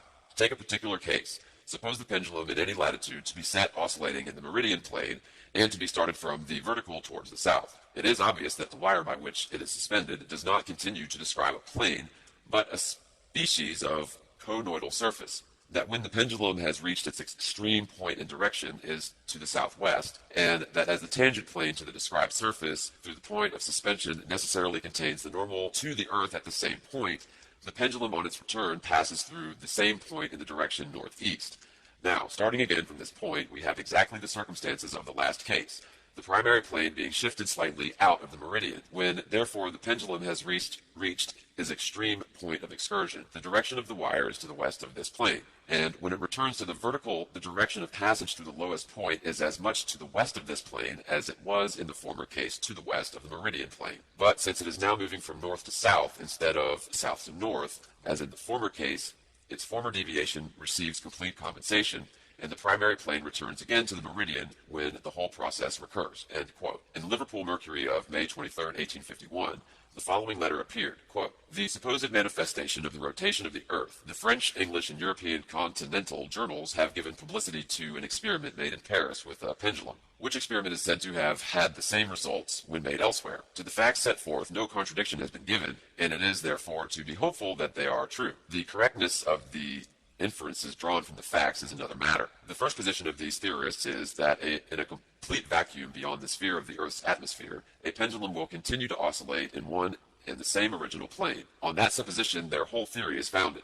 In making this supposition, the fact is overlooked that there is no vibratory motion, unless through atmospheric resistance or by force opposing impulse. Perpetual progress in rectilinear motion may be imagined, as in the corpuscular theory of light. Circular motion may also be found in the planetary systems, and parabolic and hyperbolic motions in those of comets. But vibration is artificial and of limited duration. No body in nature returns to the same road it went, unless artificially constrained to do so. The supposition of a permanent vibratory motion such as presumed in the theory advanced is unfounded in fact and absurd in idea, and the whole affair of this proclaimed discovery falls to the ground. It is what the French call a mystification, Anglais a humbug. End quote. Liverpool, 22nd May, 1851. Another writer declared that he and others had made many experiments and had discovered that the plane of vibration had nothing whatever to do with the meridian longitude, nor with the Earth's motion, but followed the plane of the magnetic meridian. Quote, "A scientific gentleman in Dundee recently tried a pendulum experiment, and he says that the pendulum is capable of showing the Earth's motion I regard as a gross delusion, but that it tends to the magnetic meridian I have found to be a fact." End quote. Liverpool Journal, May 17, 1851. In many cases, the experiments have not shown a change at all in the plane of oscillation of the pendulum. In others, the alteration in the plane of vibration has been the wrong direction, and very often the rate of variation has been altogether different to that which theory indicated. The following is a case in illustration. Quote, "On Wednesday evening, the Reverend H. H. Jones, F.R.A.S., exhibited to the apparatus of Foucault to illustrate the diurnal rotation of the Earth in the library hall of the Manchester Athenaeum. The preparations were simple. A circle of chalk was drawn into the center of the floor, immediately under the arched skylight. The circle was exactly 360 inches in its circumference, every inch being intended to represent 1 degree according to a calculation Mr. Jones had made, and which he produced at the Philosophical Society 6 weeks ago. The plane of oscillation of the pendulum would, at Manchester, diverge about 1 degree in 5 minutes, or perhaps very little less. He therefore drew his circle exactly 360 inches around, and marked the inches on its circumference. The pendulum was hung from the skylight immediately over the center of the circle, at the point of suspension being 25 feet high. At that length of wire, it should require 2.5 seconds to make each oscillation across the circle. The brazen ball, which at the end of a fine wire constituted the pendulum, was furnished with a point to enable the spectator to observe the more easily its course. A long line was drawn through the diameter of the circle, due north and south, and the pendulum started so as to swing exactly along this line, to the westward of which, at intervals of 3 inches at the circumference, 2 other lines were drawn, passing through the center. According to the theory, the pendulum should diverge from its original line towards the west, and at the rate of 1 inch or degree in 5 minutes. This, however, Mr. Jones explained, was a perfection of accuracy only attainable in a vacuum, and really could be approached where the pendulum had to pass through an atmosphere subject to disturbances. Besides, it was difficult to avoid giving it some slight lateral bias at starting. In order to obviate this as much as possible, the steel wire was as fine as would bear the weight, 1/30th of an inch thick, and the point of suspension was adjusted with delicate nicety. An iron bolt was screwed into the framework of the skylight. Into it a brass nut was inserted.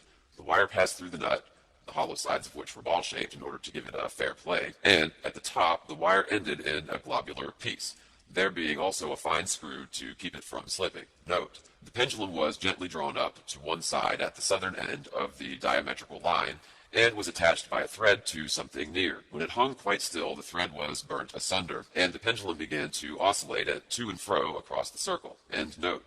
Before it had been going on quite 7 minutes, it had reached nearly the third degree towards the west, whereas it ought to have occupied a quarter of an hour getting thus far from its starting line, even making no allowance for the resistance of the atmosphere. End quote. Besides the irregularities of so often observed, the time and direction of the pendulum vibrations, and which are quite sufficient to render them worthless as evidence of the Earth's motion, the use which Newtonian astronomers made of the general fact that the plane of oscillation is variable was most unfair and illogical. It was proclaimed to the world as a visible proof of the Earth's diurnal motion, but the motion was assumed to exist and then employed to explain the cause of the fact which was first called a proof of the thing assumed. A greater violation of the laws of investigation was never perpetrated.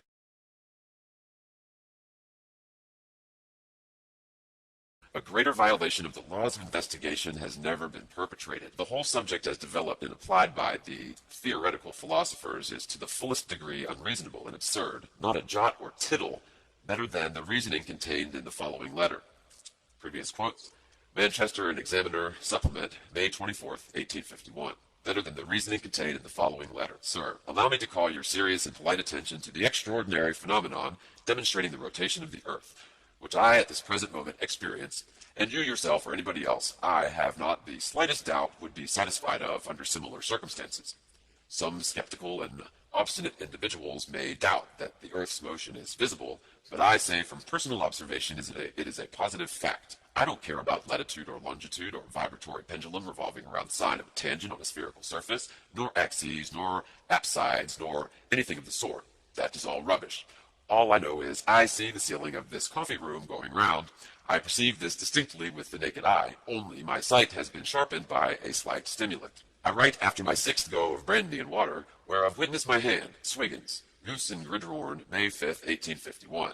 P.S. Why do 2 waiters come when I only call 1? End quote. The whole matter is handled by the astronomical theorists is fully deserving of the ridicule implied in the above quotation from Punch. But because great ingenuity has been shewn, and much thought and devotion manifested in connection with it, and the general public thereby greatly deceived, it is necessary that the subject should be fairly and seriously examined. What are the facts? The above quote was from Punch, May 10th, 1851. What are the facts? First, when a pendulum constructed according to the plan of M. Foucault is allowed to vibrate, its plane of vibration is often variable, but not always. The variation, when it does occur, is not uniform. It is not always the same in the same place, nor always the same either in its rate or velocity or in its direction. It cannot therefore be taken as evidence, for that which is inconstant cannot be used in favor or against any given proposition. It therefore is not evidence and proves nothing. Secondly, if the plane of vibration is observed to change, where is the connection between such change and the supposed motion of the earth? What principle of reasoning guides the experimenter to the conclusion that it is the earth which moves underneath the pendulum, and not the pendulum which moves over the earth? What logical right or necessity forces one conclusion in preference of the other? Thirdly, why was not the peculiar arrangement of the point of suspension of the pendulum specially considered in regard to its possible influence upon the plane of oscillation? Was it not known, or was it overlooked, or was it, in the climax of theoretical revelry, ignored that a, quote, ball and socket joint is one which facilitates circular motion more readily than any other, and that a pendulum so suspended as was M. Foucault's could not, after passing over one arc of vibration, return to the same arc without there being many chances to one that its globular point of suspension would slightly turn or twist its bed, and therefore give the return or backward oscillation in a slight change of direction? Let the immediate cause of pendulum's liability to change its plane of vibration be traced, and it will be found not to have the slightest connection with the motion or non-motion of the surface over which it vibrates. At a recent meeting of the French Academy of Sciences, M. de Haut sent in a note stating that M. Foucault, whose experiments on the pendulum effected a few years ago at the Pantheon are of European notoriety, quote, is not the first discoverer of the fact that a plane of oscillation of the free pendulum is invariable, but that the honor of the discovery is due to Poinçonnet de Sivry, who in 1718 stated, in a note to his translation of Pliny, that a mariner's compass might be constructed without a magnet, by making a pendulum and setting it in motion in a given direction, because, provided the motion were continually kept up, the pendulum would continue to oscillate in the same direction, no matter how many points or how often the ship might happen to change her course. End of section 12. Section 13. Perspective on the sea. It has been shown in Section 1, pages 25 to 34, that the law of perspective, as commonly taught in our schools of art, is fallacious and contrary to everything seen in nature. If an object be held up in the air and gradually carried away from an observer who maintains his position, it is true that all its parts will converge to one and the same point. But if the same object be placed upon the ground and similarly moved away from a fixed observer, the same predicate is false. In the first case, the center of an object is the datum to which every point of the exterior converges. But in the second case, the ground becomes the datum, in and towards which every part of the object converges in succession, beginning with the lowest or that nearest to it. Instances: a man with light trousers and black boots walking along a level path will appear at a certain distance as though the boots had been removed and the trousers brought in contact with the ground. A young girl with short garments terminating 10 or 12 inches above the feet will, in walking forward, appear to sink towards the earth. The space between which and the bottom of the clothes will appear to gradually diminish. And in the distance of half a mile, the limbs, which were first seen for 10 or 12 inches, will be invisible. The bottom of the garment will seem to touch the ground. A small dog running along will appear to gradually shorten by the legs, which in less than half a mile will be invisible, and the body appear to glide upon the earth. Horses and cattle moving away from a given point will seem to have lost their hooves and to be walking upon the outer bones of the limbs. Carriages similarly receding will seem to lose that portion of the rim of the wheels which touches the earth. The axles will seem to get lower, and at the distance of a few miles, the body will appear to drag along in contact with the ground. This is very remarkable in the case of a railway carriage when moving away upon a straight and level portion of line several miles in length. These instances, which are but a few of what might be quoted, will be sufficient to prove beyond the power of doubt or the necessity or controversy that upon a plane or a horizontal surface, the lowest part of bodies receding from a given point of observation will disappear before the higher. This is precisely what is observed in the case of a ship at sea, when outward bound, the lowest part, the hull, disappearing before the higher parts, the sails and masthead.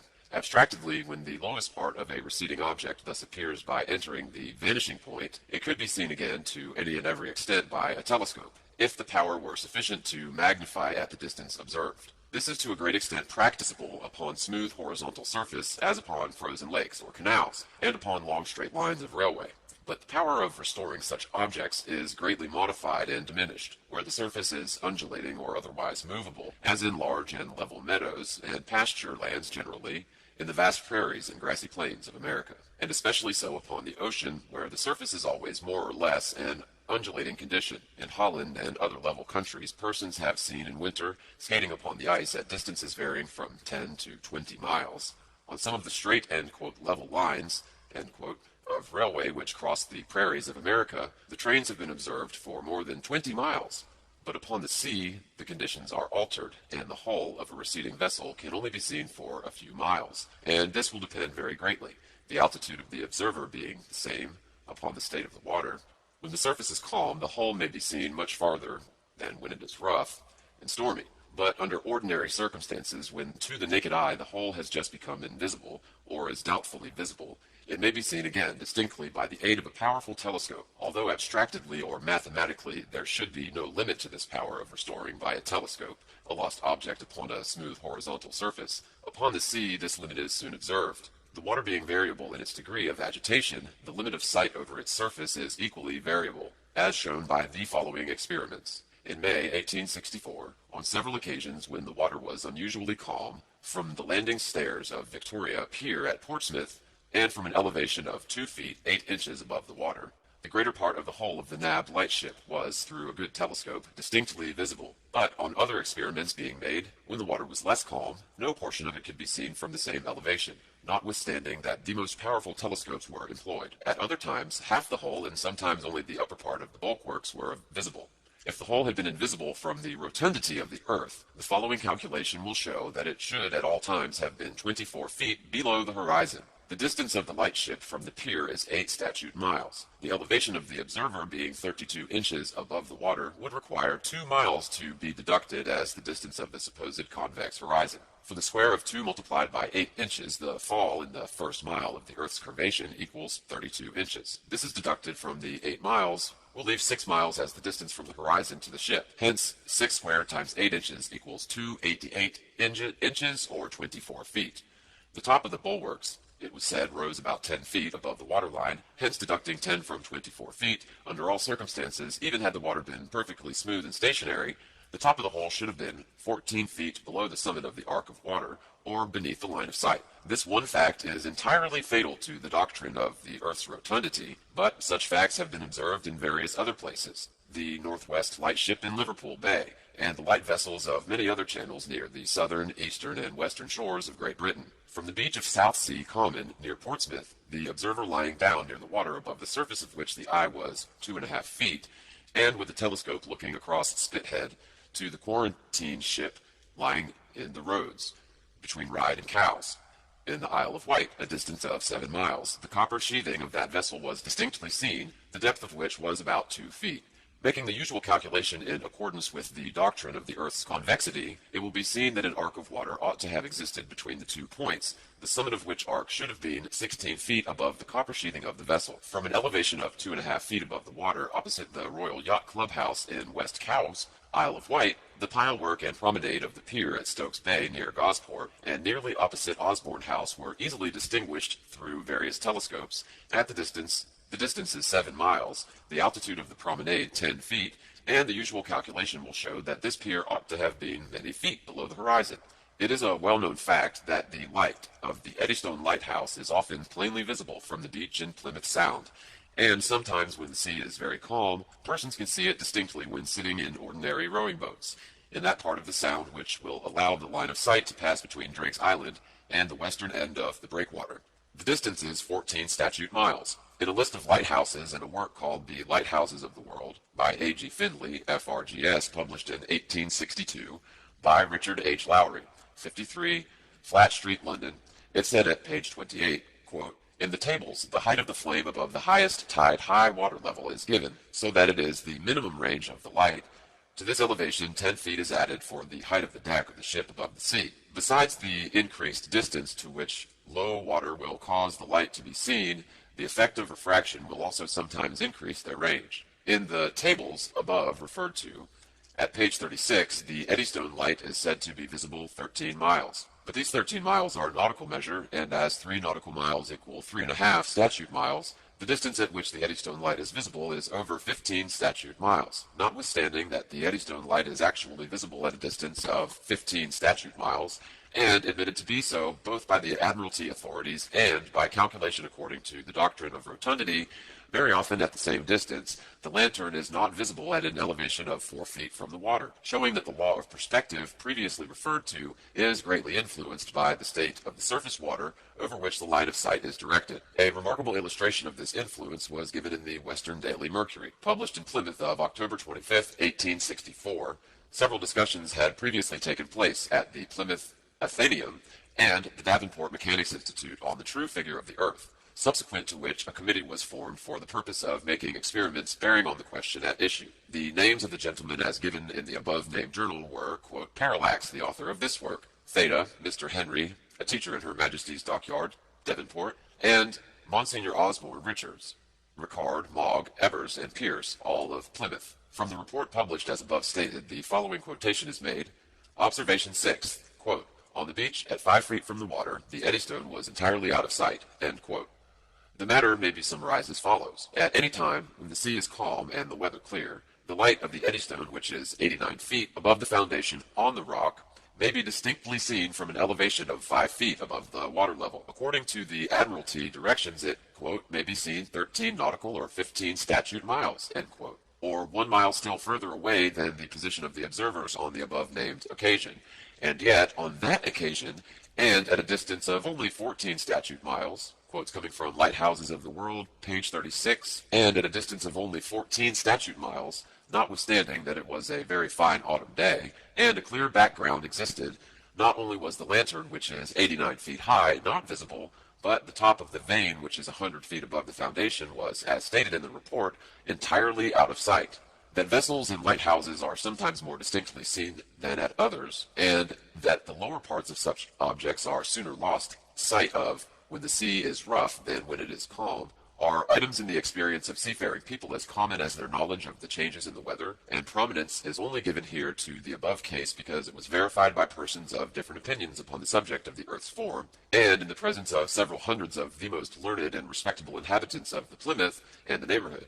The conclusion which such observations necessitate and force upon us is that the law of perspective, which is everywhere visible on land, is modified when observed in connection with objects upon or near the sea. But how modified? If the water of the ocean were frozen and at perfect rest, any object upon its surface would be seen as far as a telescope or magnifying power could be brought to bear upon it. But because this is not the case, because the water is always more or less in motion, not only of progression but of fluctuation, the swells and waves into which the surface is broken operate to prevent the line of sight from passing parallel to the horizontal surface of the water. It has been shown at pages 16 to 20, also 25 to 33, section 1, that the surface of the earth and sea appears to rise up to the level or altitude of the eye, and that at a certain distance the line of sight and the surface which is parallel to it appear to converge to a vanishing point, which is the horizon. If this horizon or vanishing point were formed by the apparent junction of two perfectly stationary parallel lines, it could be penetrated by a telescope of sufficient power to magnify at the distance, but because upon the sea the surface of the water is not stationary, the line of sight at the vanishing point becomes angular instead of parallel, and telescopic power is of little avail in restoring objects beyond this point. The following diagram will render this clear. Section 13, figure 1. So the following diagram will render this clear. The horizontal line CDE and the line of sight AB are parallel to each other and appear to meet at the vanishing point B. But at and about this point, the line AB is intercepted by the undulating or fluctuating surface of the water, the degree of which is variable, being sometimes very great and other times inconsiderable, and having to pass over the crest of the waves, as at H, is obliged to become AH instead of AB, and will therefore fall upon a ship, lighthouse, or other object at the point S, or higher or lower as such objects are more or less beyond the point H.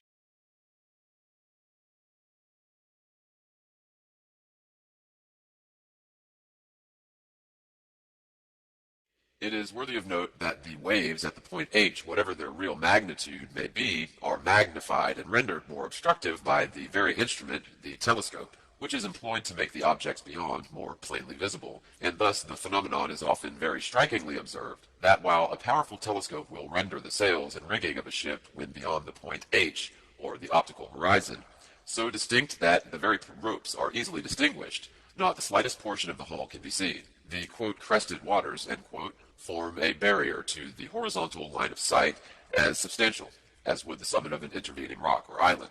In the report which appeared in the Western Daily Mercury of October 25, 1864, the following observations were also recorded. Quote, on the seafront of the Camera House, and at an elevation of 110 feet from the mean level of the sea, a plane mirror was fixed by the aid of a plumb line in a true vertical position. In this mirror, the distant horizon was distinctly visible on a level with the eye of the observer. This was the simple fact as observed by the several members of the committee which had been appointed. But some of the observers remarked that the line of the horizon in the mirror rose and fell with the eye, as also did everything else which was reflected, and that this ought to be recorded as an addendum. Granted, the surface of the sea appeared to regularly ascend from the base of the Hoe to the distant horizon. The horizon from the extreme east to the west, as far as the eye could see, was a parallel to a horizontal line. End quote. The following version was recorded in the same journal of the same date, and was furnished by one of the committee, who had manifested a very marked aversion to the doctrine that the surface of all water is horizontal. Quote, a vertical looking glass was suspended from the camera, and the horizon seen in it, as well as various other objects reflected, rising and falling with the eye. The water was seen in the glass to ascend from the base of the Hoe to the horizon. The horizon appeared parallel to a horizontal line. End quote. It will be observed that the two reports are substantially the same and very strongly corroborate the remarks made at pages 15, 16, and 17, beginning of section 1. Indeed, no other report could have been given without the authors becoming subject to the charge of glaring, obstinate, and willful misrepresentation. What then has again been demonstrated? Well, that the surface of all water is horizontal, and that, therefore, the earth cannot possibly be anything other than a plane. All appearances to the contrary have been shown to be purely optical and adventitious. Another proof that the surface of the water is horizontal, and that therefore the earth cannot be a globe, is furnished by the following experiment, which was made in May 1864 on the new pier of Southsea near Portsmouth. Section 13, image 2. A telescope was fixed upon a stand and directed across the water at Spithead to the pierhead at Ryde, in the Isle of Wight as shown in the subjoined diagram. The line of sight crossed a certain part of the funnel of one of the regular streamers trading between Portsmouth and the Isle of Wight, and it was observed to cut or fall upon the same part during the whole of the passage to Ryde Pier, thus proving that the water between the two piers is horizontal, because it was parallel to the line of sight from the telescope fixed at Southsea. If the Earth were a globe, the channel between Ryde and Southsea would be an arc of a circle, and as the distance across is 4.5 statute miles, the center of the arc would be 40 inches higher than the two sides, and the steamer would have ascended an inclined plane for 2.25 miles, or to the center of the channel, and afterwards descended for the same distance towards Ryde. This ascent and descent would have been marked by the line of sight falling 40 inches nearer to the deck of the streamer when on the center of the arc of water, as represented in the following diagram. This is section 13, number 3. But as the line of sight did not cut the steamer lower down when in the center of the channel, and no such ascent and descent was observed, it follows necessarily that the surface of the water between Southsea and the Isle of Wight is not convex, and therefore the Earth as a whole is not a globe. The evidence against the doctrine of the Earth's rotundity is so clear and perfect, and so completely fulfills the conditions required in special and independent investigations, that it is impossible for any person who can put aside the bias of previous education to avoid the opposite conclusion that the Earth is a plane. This conclusion is greatly confirmed by the experience of mariners in regard to certain lighthouses. Where the light is fixed and very brilliant, it can be seen at a distance, which the present doctrine of the Earth's rotundity would render altogether impossible. For the instance, at page 35 of Lighthouses in the World, the Ryde Pier light, erected in 1852, is described as a bright fixed light 21 feet above the high water and visible from an altitude of 10 feet at the distance of 12 nautical or 14 statute miles. The altitude of 10 feet would place the horizon at the distance of 4 statute miles from the observer. The square of the remaining 10 statute miles multiplied by 8 inches will give a fall or curvature downwards from the horizon of 66 feet. Deduct from this 21 feet, the altitude of the light, and we have 45 feet as the amount which the light would ought to be below the horizon. By the same authority, at page 39, the Bidston Hill Lighthouse near Liverpool is 228 feet above high water, one bright fixed light visible 23 nautical or very nearly 27 statute miles.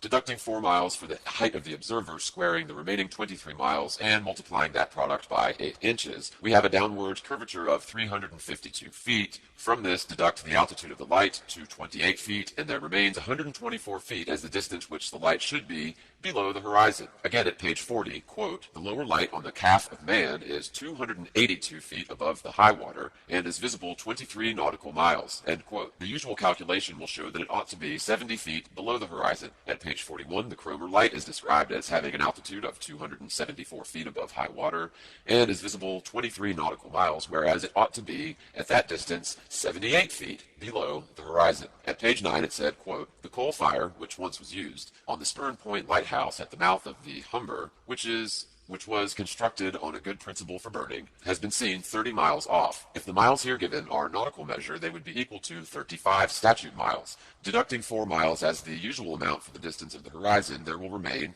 31 miles, which is squared and multiplied by 8 inches, and will give 640 feet as the declination of the water from the horizon to the base of the lighthouse, the altitude of which is given at page 42 as 93 feet above high water. This amount deducted from the above 640 feet would still leave 547 feet as the distance at which the Spurn light ought to have been below the horizon. The two high Whitby lights are 240 feet above high water, see page 42, and are visible 23 nautical miles at sea. The proper calculation will be 102 feet below the horizon. At page 43, it is said that the lower Farne Island light is visible for 12 nautical or 14 statute miles, and the height above high water is 45 feet. The actual calculation will show that this light ought to be 67 feet below the horizon. The Heckingen light on the west coast of Norway, see page 54, is 66 feet above high water and visible 16 statute miles. It ought to be sunk beneath the horizon 30 feet. The Todgen light, see page 55, on the Ringham Rock, west coast of Norway, is 51 feet high and is visible at 16 statute miles, but ought to be 45 feet below the horizon. The Rondo light, also on the west coast of Norway, see page 55, is 161 feet high and is visible for 25 statute miles. The proper calculation will prove that it ought to be above 130 feet below the horizon. The Egero light on west point of island, south coast of Norway, see page 56, and which is fitted up with the first order of the dioptric lights, is visible for 28 statute miles, and the altitude above high water is at 154 feet. Making the usual calculation, we find this light ought to be depressed or sunk below the horizon 230 feet. The Dunkirk light on the north coast of France, see page 71, is 194 feet high and visible to 28 statute miles. The ordinary calculation will show that it ought to be 190 feet below the horizon. The Golfe Bay light on the west coast of France is said at page 77 to be visible 31 statute miles and to have an altitude of high water of 276 feet. At the distance given, it ought to be 210 feet below the horizon. Page 78, the Cordonon light on the river Gironde, west coast of France, is given as being visible 31 statute miles and is altitude 207 feet, which would give its depression below the horizon as nearly 280 feet. The light at Madras, page 104, on the Esplanade is 132 feet high and visible 28 statute miles, whereas at the distance it ought to be beneath the horizon above 250 feet, or should say greater than 250 feet below the horizon. The Port Nicholson light in New Zealand, erected in 1859, page 110, is visible 35 statute miles. The altitude is 420 feet above high water, and ought, if the water is convex, to be 220 feet below the horizon. The light on Cape Bonavista, Newfoundland, is 150 feet above high water, and visible 35 statute miles, page 111. This will give, on calculation for the Earth's rotundity, 491 feet, that the light should be below the horizon. Many other cases could be given from the same work, shewing that the practical observations of mariners, engineers, and surveyors entirely ignore the doctrine that the Earth is a globe. The following cases taken from miscellaneous sources will be interesting, as bearing upon and leading to the same conclusion. In the Illustrated London News of October 20th, 1849, engraving is given of a new lighthouse erected on the Irish coast. The accompanying descriptive matter contains the following sentence: Ballycotton Island rises 170 feet above the level of the sea. The height of the lighthouse is 60 feet, including a lantern, giving the light an elevation of 230 feet, which is visible upwards of 35 miles to sea. If the 35 miles are nautical measure, the distance in statute miles would be over 40 miles, and allowing the usual distance for the horizon, there would be 36 miles from thence to the lighthouse. The square of 36 multiplied by 8 inches amounts to 864 feet. Deduct the total altitude of the lantern, 230 feet, and the remainder, 634 feet, is the distance which the light of Ballycotton ought to be below the horizon. In the Times newspaper of Monday, October 16th, 1854, in an account of Her Majesty's visit to Great Grimsby from Hull, the following paragraph occurs. Quote, their attention was, first, naturally directed to a gigantic tower which rises from the center pier to the height of 300 feet and can be seen 60 miles out to sea. End quote. The 60 miles, if nautical, and this is always understood when referring to distances at sea, would make 70 statute miles, to which the fall of 8 inches belongs, and as all observations at sea are considered to be made at an elevation of 10 feet above the water, for which 4 miles must be deducted from the whole distance, 66 statute miles will remain, the square of which, multiplied by 8 inches, gives a declination towards the tower of 2,904 feet. Deducting from this the altitude of the tower 300 feet, we obtain the startling conclusion that the tower should be at the distance at which is visible 60 nautical miles, more than 2,600 feet below the horizon. The only modification which can be made or allowed in the preceding calculations is that for refraction, which is considered by surveyors generally to amount to about 1/12 of the altitude of the object observed. If we make this allowance, it will reduce the various quotients by 1/12, which is so little that the whole will be substantially the same. Take the last quotation as an instance. 2,600 feet divided by 12 gives 206, which deducted from 2,600 leaves 2,384 as the correct amount for refraction. End section 13.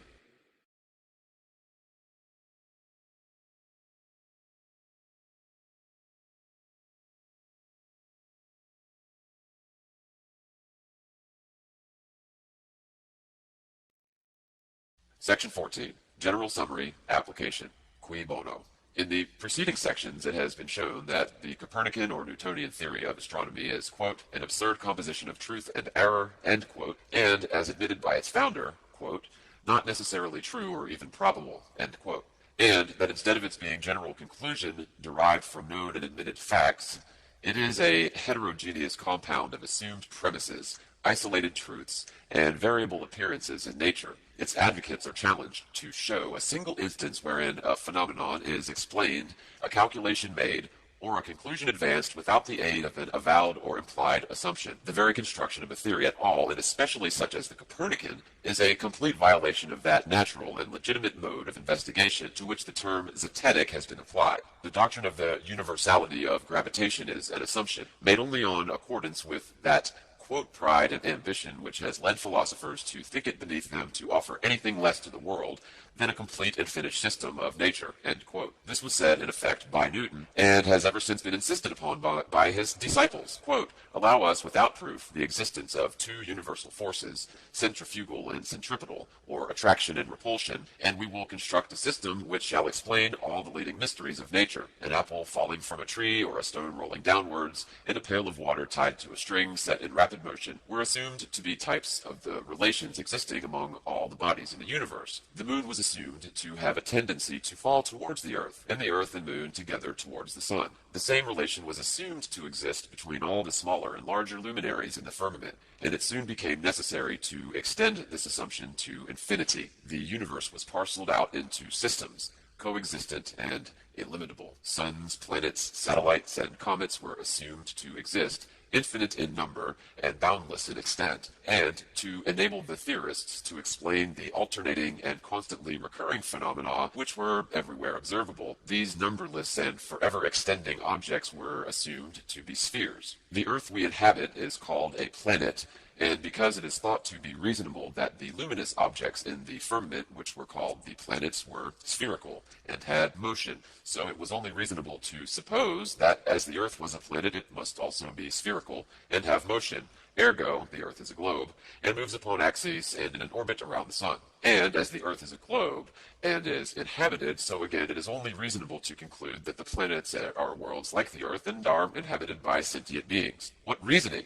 Assumption upon assumption, and the conclusion derived therefrom, called a thing proved, to be employed as a truth to substantiate the first assumption. Such a juggle and jumble of fancies and falsehoods, extended and intensified as it is theoretical astronomy, is calculated to make the unprejudiced inquirer revolt in horror from the terrible conjuration which has been practiced upon him, to sternly resolve to resist its further progress, to endeavor to overthrow the entire edifice, and to bury in its ruins the false honors which have been associated with its fabricators, and which still attach to its devotees. For the learning, the patience, and the perseverance and devotion for which they have ever been examples, honor and applause need not be withheld, but their false reasoning and the advantages they have taken of the general ignorance of mankind in respect to astronomical subjects, and the unfounded theories they have advanced and defended, cannot but be regretted and ought to be resisted. It has become a duty, paramount and imperative, to meet them in open, avowed, and unyielding rebellion,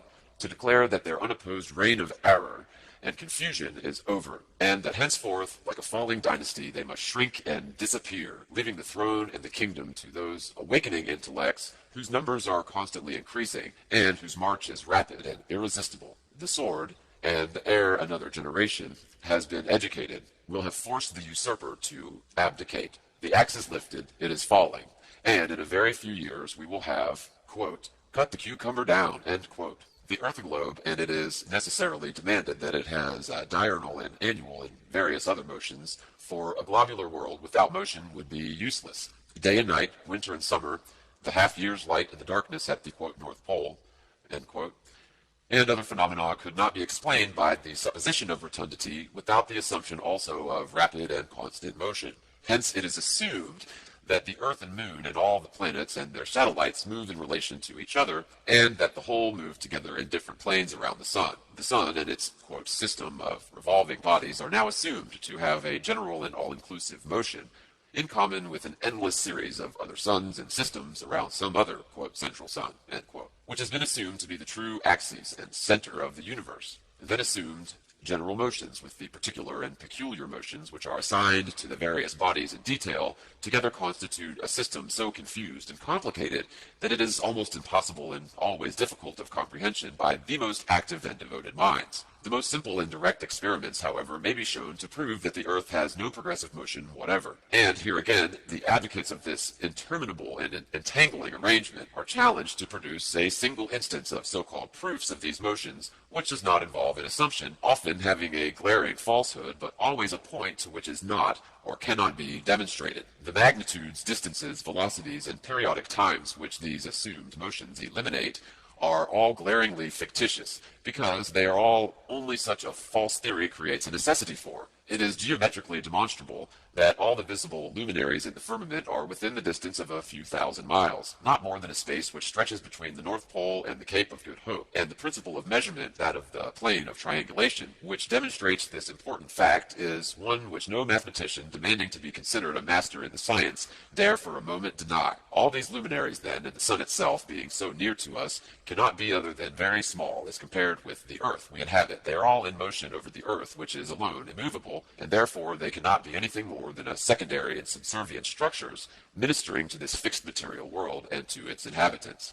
This is a plain, simple, and in a very respect demonstrable philosophy, agreeing with the evidence of our senses, borne out by every fairly instituted experiment, and never requiring a violation of those principles of investigation which the human mind has ever recognized and depended upon in its everyday life. The modern or Newtonian astronomy has none of these characteristics. The whole system taken together constitutes a most monstrous absurdity, and is false in its foundation, irregular, unfair, and illogical in its details, and in its conclusions inconsistent and contradictory. Worse than all, it is a prolific source of irreligion and of atheism, of which its advocates are practically supporters. By defending a system which is directly opposite to that which is taught in connection with all religions, they lead the more critical and daring intellects to reject the scriptures altogether, to ignore the worship, and doubt and deny the existence of a supreme ruler of the world. Many of the primest minds are thus irreparably injured, robbed of those present pleasures, and that cheering hope of the future which the earnest Christian devotee holds as of far greater value than earthly wealth and grandeur, or than the mastery of all philosophical complications which the human mind ever invented. The doctrine of the earth's rotundity and motion is now shown to be unconditionally false, and therefore the scriptures which assert the contrary are, in their philosophical teachings at least, literally true. In practical science, therefore, atheism and denial of scriptural authority have no foundation. If human theories are cast aside and the facts of nature and legitimate reasoning alone depended upon, it will be seen that religion and true philosophy are not antagonistic, and that the hopes which both encourage may be fully relied upon.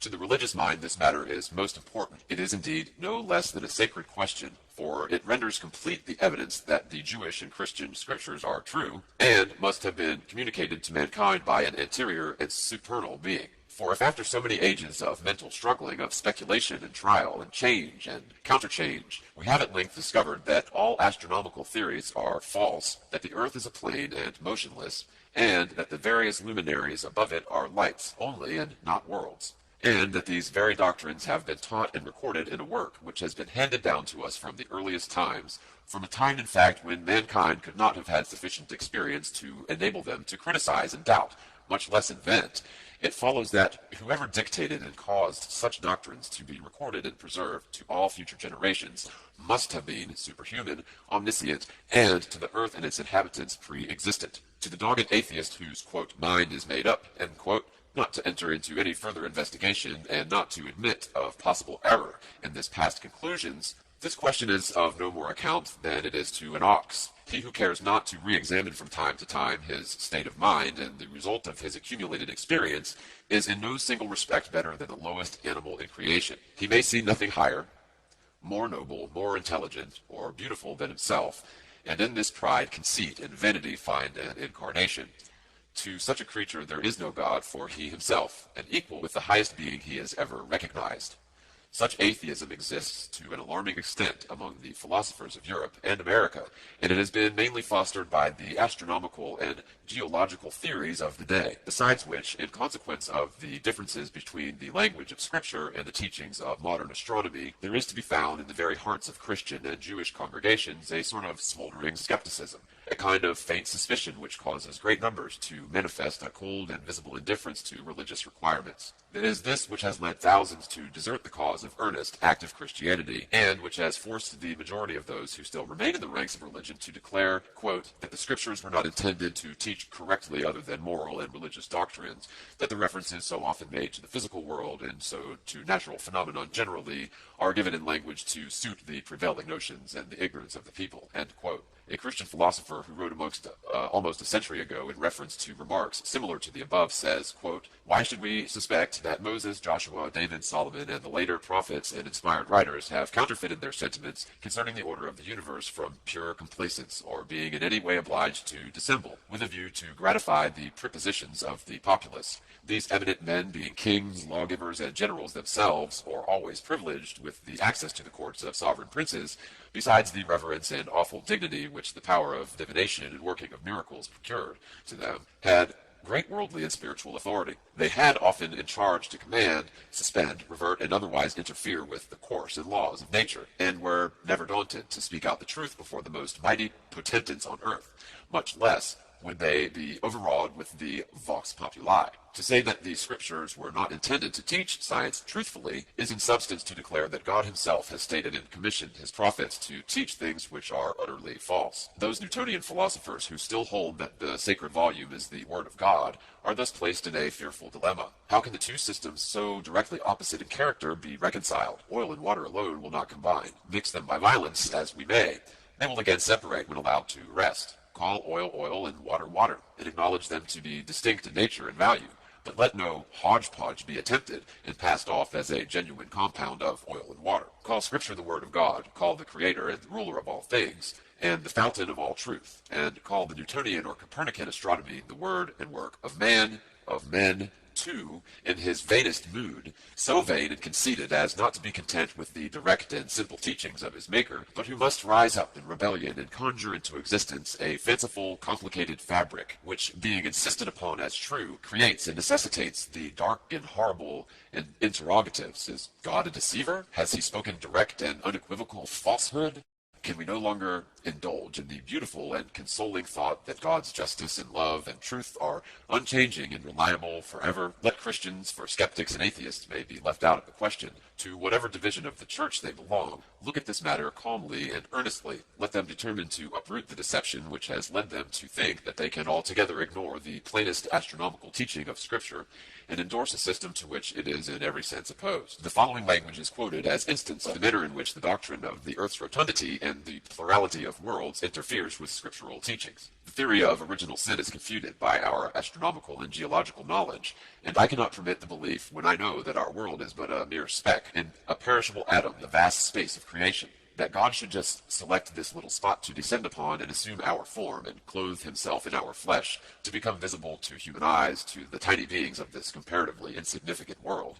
Thus millions of distant worlds, with the beings allotted to them, were to be extirpated and destroyed in consequence of the original sin of Adam. No sentiment of the human mind can surely be more derogatory to the divine attributes of the Creator, nor more repugnant to the known economy of the celestial bodies. For in the first place, who is to say, among the infinity of worlds, whether Adam was the only creature who was tempted by Satan and fell? By his fall involved all the other worlds in his guilt. End quote. The difficulty experienced by the author of the above remarks is clearly one which can no longer exist when it is seen that the doctrine of plurality of worlds is an impossibility. That it is an impossibility is shown by the fact that the sun, moon, and stars are very small bodies and very near to the earth. This fact is proved by actual non-theoretical measurement. This measurement is made on the principle of a plane trigonometry.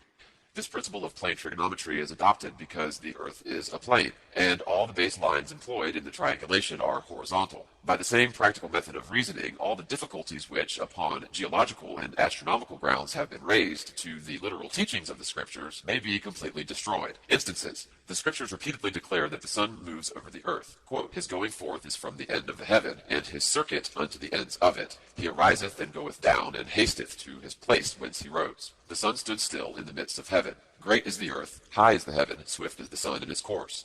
In the religious poems of all ages, the same fact is presented. Christians especially, of every denomination, are familiar with and often read and sing with delight such poetry as the following. My God, who makes the sun to know his proper hour to rise, and to give the light to all below, doth send him round the skies.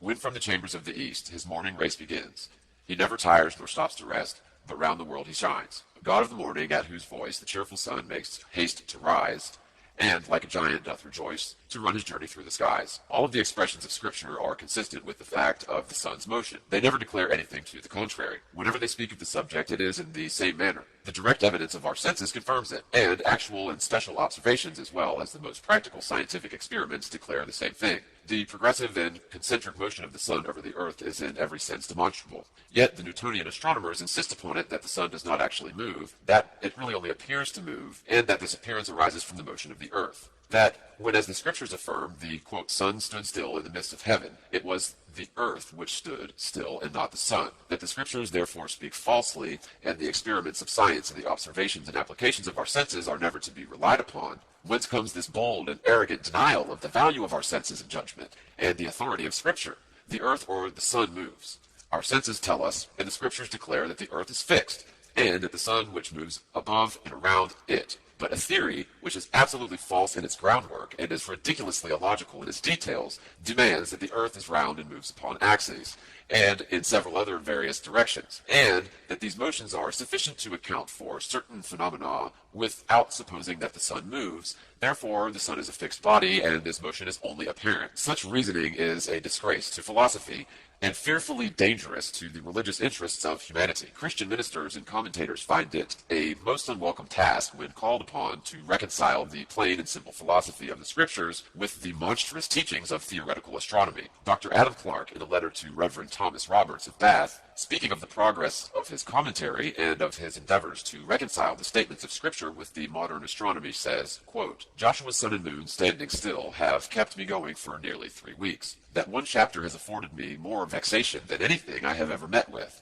and even now I am but, quotes coming from Life of Adam Clarke, 8th volume edition, and even now I am but half satisfied with my own solution of all the difficulties, though I am confident that I have removed mountains that were never touched before. Shall I say that I am heartily weary of my work, so weary that I have 1,000 times wished I had never written 1 page of it, and am repeatedly proposing to give it up, end quote. The Reverend John Wesley in his journal writes as follows, quote, the more I consider them, the more I doubt all systems of astronomy. I doubt whether we can certainly know either the distance or magnitude of any star in the firmament, else why do astronomers so immensely differ, even with regard to the distance of the sun from the earth, some affirming it to be only 3 and others 90 millions of miles. In volume 3, page 203 of the following entry occurs, quote, January 1st, 1765. This week I wrote an answer to a warm letter published in the London Magazine, the author whereof is much displeased that I presume to doubt the modern astronomy. I cannot help it. Nay, the more I consider, the more my doubts increase, so that at present, I doubt whether any man on earth knows either the distance or magnitude. I will not say of a fixed star, but Saturn or Jupiter, yea, of the sun or the moon. Quotes coming from extracts from the works of Reverend J. Wesley, 3rd edition, 1829, published by Mason, London, page 392, volume 2. In volume 13, page 359, he says, quote, and so the whole hypothesis of innumerable suns and worlds moving around them vanishes into air. And again, at page 430 of the same volume, following words occur. Planets' revolutions we are acquainted with, but who is able to this day regularly to demonstrate either their magnitude or their distance, unless he will prove, as is the usual way, the magnitude from the distance and the distance from the magnitude. Note, Dr. Rogers has evidently demonstrated that no conjunction of the centrifugal and centripetal forces can possibly account for this, or even cause any body to move in an ellipsis. There are several other incidental remarks to be found in his writings which shew that Reverend John Wesley was well acquainted with the then modern astronomy, and that he saw clearly both its self-contradictory and its anti-scriptural character. It is a very popular idea among modern astronomers that the stellar universe is an endless congeries of systems of suns and attendant worlds, peopled with sentient beings analogous in the purpose and destiny of their existence to the inhabitants of this earth. This doctrine of a plurality of worlds, although it conveys the most magnificent ideas of the universe, is purely fanciful, and may be compared to the dreams of the alchemists, who labored with an unheard of enthusiasm to discover the philosopher's stone, the elixir vitae, and the universal solvent. However grand the first 2 projects might have been in their realization, it is known that they were never developed in a practical sense, and the latter idea of a solvent which would dissolve everything was suddenly and unexpectedly destroyed by the few remarks of a simple but critical observer, who demanded to know what service a substance would be to them which would dissolve all things. What could they keep it in? For it would dissolve every vessel wherein they sought to preserve it. This idea of a plurality of worlds is but a natural and reasonable conclusion drawn from the doctrine of the earth's rotundity. But this doctrine being false in its offshoot is equally so. The supposition that the heavenly bodies are suns and inhabited worlds is demonstrably impossible in nature, and has no foundation whatever in the Scripture. Quote, "In the beginning God created the heaven and the earth." End quote. One earth only is created, and the fact is more especially described in Genesis chapter 1, verse 10, where instead of the word earth meaning both land and water as together forming a globe, as it does in the Newtonian astronomy, only the dry land was called earth, and the gathering together of the waters he called seas. The sun, moon, and stars are described as lights only and not worlds. A great number of passages might be quoted which prove that no other material world is ever in the slightest manner referred to by the sacred writers. The creation of the world, the origin of evil in the fall of man, the plan of redemption by the death of Christ, the day of judgment, and the final consummation of all things are invariably associated with this earth alone. The expression in Hebrews chapter 1 verse 2, "by whom also he made the worlds," and in Hebrews chapter 2 verse 3, quote, "though faith we understand that the worlds were framed," end quote, are known to be a comparatively recent rendering from the original Greek documents. The word which has been translated worlds is fully capable of being rendered in the singular number as the plural, and the previous to the introduction of the Copernican astronomy was always translated as the world, singular. The Roman Catholic and the French Protestant Bibles still contain the singular number, and in a copy of an English Protestant Bible printed in the year 1608, the following translation is given, quote, "Through faith we understand that the world was ordained," end quote. So that either the plural expression worlds was used in later translations to accord with the astronomical notions then recently introduced, or it was meant to include the earth and the spiritual world as referred to in Hebrews 2, verse 5, "For unto angels hath he not put into subjection the world to come," end quote. Ephesians 1, chapter 21, "far above all principality and power and might and dominion, and every name that is named, not only in this world, but also in that which is to come," end quote. Luke 18, 29 and 30, quote, "There is no man that hath left house, or parents, or brethren, or wife, or children, for the kingdom of God's sake, who shall not receive manifold more in this present time, and in the world to come life everlasting," end quote. Matthew 12, verse 32.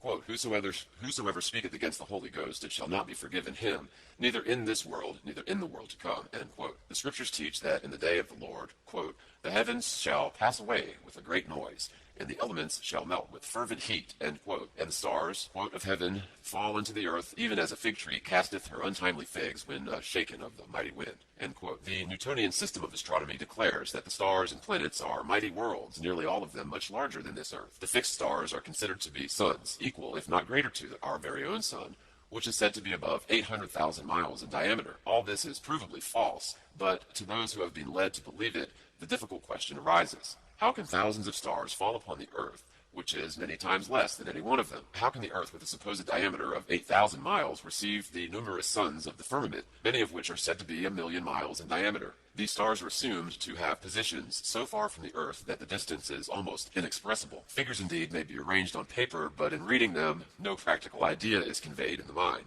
Many of them are said to be so distant that should they fall with the velocity of light, or above 160,000 miles in a second, or 600 millions of miles per hour, they would require nearly 2 millions of years to reach the earth. Sir William Herschel, in a paper on, quote, "the power of telescopes to penetrate into space," end quote, published in the Philosophical Transactions for the year 1800, affirms that with his powerful instruments he discovered brilliant luminaries so far from the earth that the light from them, quote, "could not have been less than 1,900,000 years in its progress," end quote.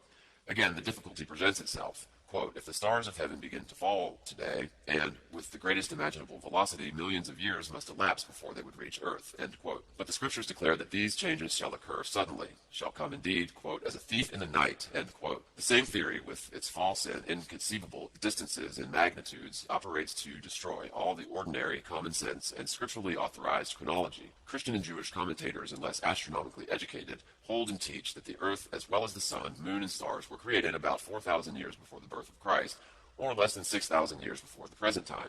But if many of these luminaries are so distant that their light would require above 1,000,000 years to reach us, and if, as we're taught, bodies are visible to us because of the light which they reflect or radiate, then their light has reached us because we have been able to see them, and therefore they must have been shining and must have been created at least 1,900,000 years ago.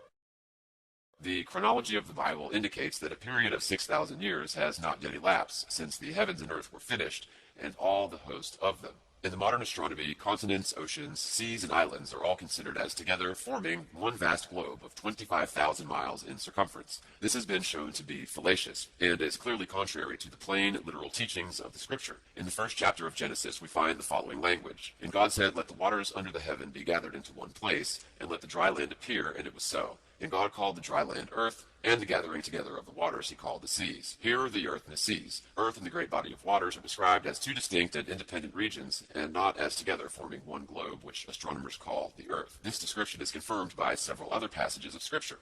2 Peter 3 verse 5, quote, "For this they willingly are ignorant of, that by the word of God of the heavens of the old and of the earth, standing out of the waters and in the waters." Psalms 136 verse 6, quote, "Oh, give thanks to the Lord of the lords, that by wisdom be made of the heavens, and that stretchest out the earth above the waters." End quote. Psalms 24, verse 1 and 2, quote, "The earth is the Lord's, and the fullness thereof, the world and they that dwell therein. For he hath founded it upon the seas, and established it upon the floods." End quote. Hermes, New Testament Apocrypha, quote, "Who with the word of his strength fixed the heaven, and founded the earth upon the waters." End quote. Job 26 verse 7, quote, "He stretcheth out the north over the empty place, and hangeth the earth upon nothing." End quote. Something to the latter part of the verse, "hangeth the earth upon nothing," favors the idea that the earth is a globe revolving in space without visible support. But Dr. Adam Clarke, although himself a Newtonian philosopher, says in his commentary upon his passage in Job, the literal translation is, quote, "on the hollow or empty waste," end quote. And he quotes the Chaldee version of the passage, which runs as follows, quote, "He layeth the earth upon the waters, nothing sustaining it," end quote. It is not that he, quote, "hangeth the earth upon nothing," but hangeth or layeth it upon the waters, which were simply an empty or waste, and were before there was nothing. This is in strict accordance with the other expressions that the earth was founded upon the waters, etc., and also with the expression in Genesis that the face of the deep was covered only with darkness. If the earth were a globe, it is evident that everywhere in the water of its surface, the seas, lakes, oceans, and rivers must be sustained by the land. The earth must be under the water. But if the land and the waters are distinct, and the earth is founded upon the seas, then everywhere the sea must sustain the land, as it is does a ship, or anything floating mass, or any other floating mass, and there is water below the earth. In this particular, as in all others, the Scriptures are beautifully sequential and consistent. Exodus 20 verse 4, "Thou shalt not make unto thee any likeness of anything in heaven above, in the earth beneath, or in the waters under the earth." End quote. Genesis 44 verse 25, quote, "The Almighty shall bless thee with the blessings of heaven above, and blessings of the deep that lieth under." End quote. Deuteronomy 33 verse 13, quote, "Blessed be his land for the precious things of heaven, for the dew, and for the deep which couched beneath." End quote. Deuteronomy 4 verse 18, quote, "Take ye therefore good heed unto yourselves, and make no similitude of anything on the earth, or the likeness of anything that is in the waters beneath the earth." End quote. The same idea prevailed amongst the ancients generally. In Ovid's Metamorphosis, Jupiter, in an assembly of the gods, is made to say, quote, "I swear by the infernal waves which I glide under the earth." Quote, "I swear by the infernal waves which glide under the earth." End quote. If the earth is a distant structure standing in and upon the waters of the great deep, it follows that, unless it can be shown that something else sustains the waters, that the deep is fathomless, as there is no evidence whatever of anything existing underneath the great deep. And, as in many parts of the Atlantic and Pacific Oceans, no bottom has been found by the most scientific and efficient means which human ingenuity could invent, we are forced to the conclusion that the depths is boundless.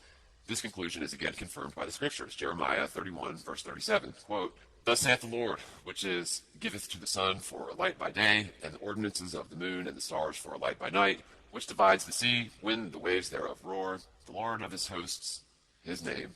If these ordinances depart from before me, saith the Lord, then the seed of Israel also shall cease from being a nation before me forever. Thus saith the Lord, if heaven above can be measured, and the foundations of the earth searched out beneath, I will also cast off all the seed of Israel." End quote. From the above, it will be seen that God's promise to his people could no more be broken than could the height of heaven or the depths of the earth's foundations be searched out. The fathomless deep beneath, upon which the earth is founded, and the infinitude of heaven above, here are given as ensembles, emblems of the boundlessness of God's power, and of the certainty that all his ordinances will be fulfilled. When God's power can be limited, heaven above will no longer be infinite, and the mighty waters, the foundations of the earth, may be fathomed.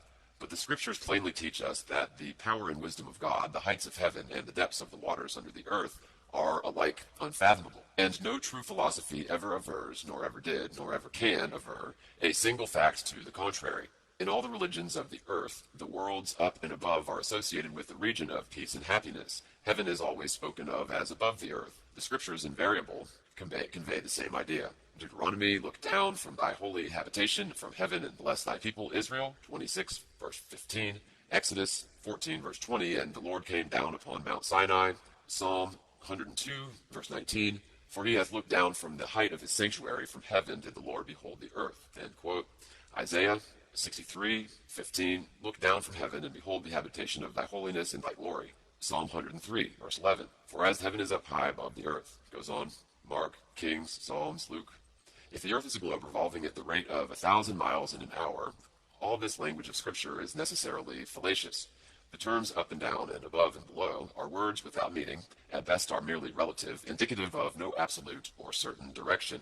That which is, quote, up at noonday is directly down at midnight. Heaven can only be spoken of as above, and the Scriptures can only be read correctly for a single moment out of the 24 hours. For before the sentence, heaven is high above the earth, could be uttered, the speaker would be descending from the meridian where heaven was above him, and his eye, although unmoved, would be fixed upon a point millions of miles away from the first position. Hence, in all the ceremonials of religion, where the hands and eyes are raised upwards to heaven, nay, when Christ himself lifted up his eyes to heaven and said, Father, the hour has come, his gaze would be sweeping along the firmament at rapidly varying angles, and with such incomprehensible velocity that a fixed point of observation and a definite position, as indicating the seat or throne of him that sitteth in the heavens, would be an impossibility.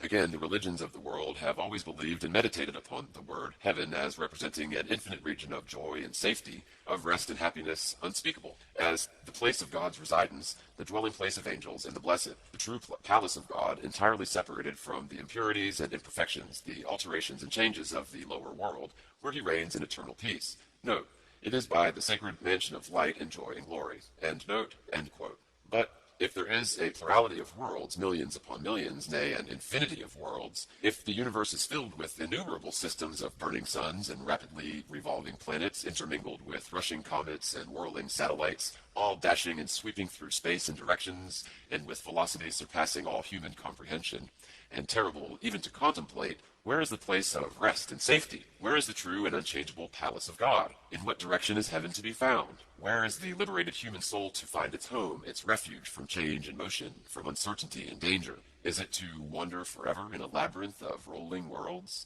To struggle forever in a never-ending maze of revolving suns and systems? To be never at rest, but forever seeking to avoid some vortex of attraction, some whirlpool of gravitation? The belief in the existence of heaven as a region of peace and harmony, quotes coming from Cruden's Concordance article, quote, heaven as a region of peace and harmony, extending above the earth through all extent and beyond the influence of natural laws and restless elements, is jeopardized, if not destroyed, by a false and usurping astronomy, which has no better foundation than human conceit and presumption. If it is ill-founded and unsupported, philosophy is admitted by the religious mind. It can no longer say that, quote, far above the sun and stars and skies and realms of endless light and love, my Father's mansion lies, end quote. The modern theoretical astronomy affirms that the moon is a solid, opaque, non-luminous body that is, in fact, nothing less than a material world. It has even been mapped out into continents, islands and seas, lakes and volcanoes, etc., etc. The nature of its atmosphere and character of its productions and possible inhabitants have been discussed with as much freedom as though our philosophers were quite as familiar with it as they are with the different objects and localities upon the earth. The light, too, with which the moon so beautifully illuminates the firmament is declared to be only borrowed, to be only the light of the sun intercepted and reflected upon the earth. These doctrines are not only opposed by a formidable array of well-ascertained facts as given in previous sections, but they are totally denied by the scriptures.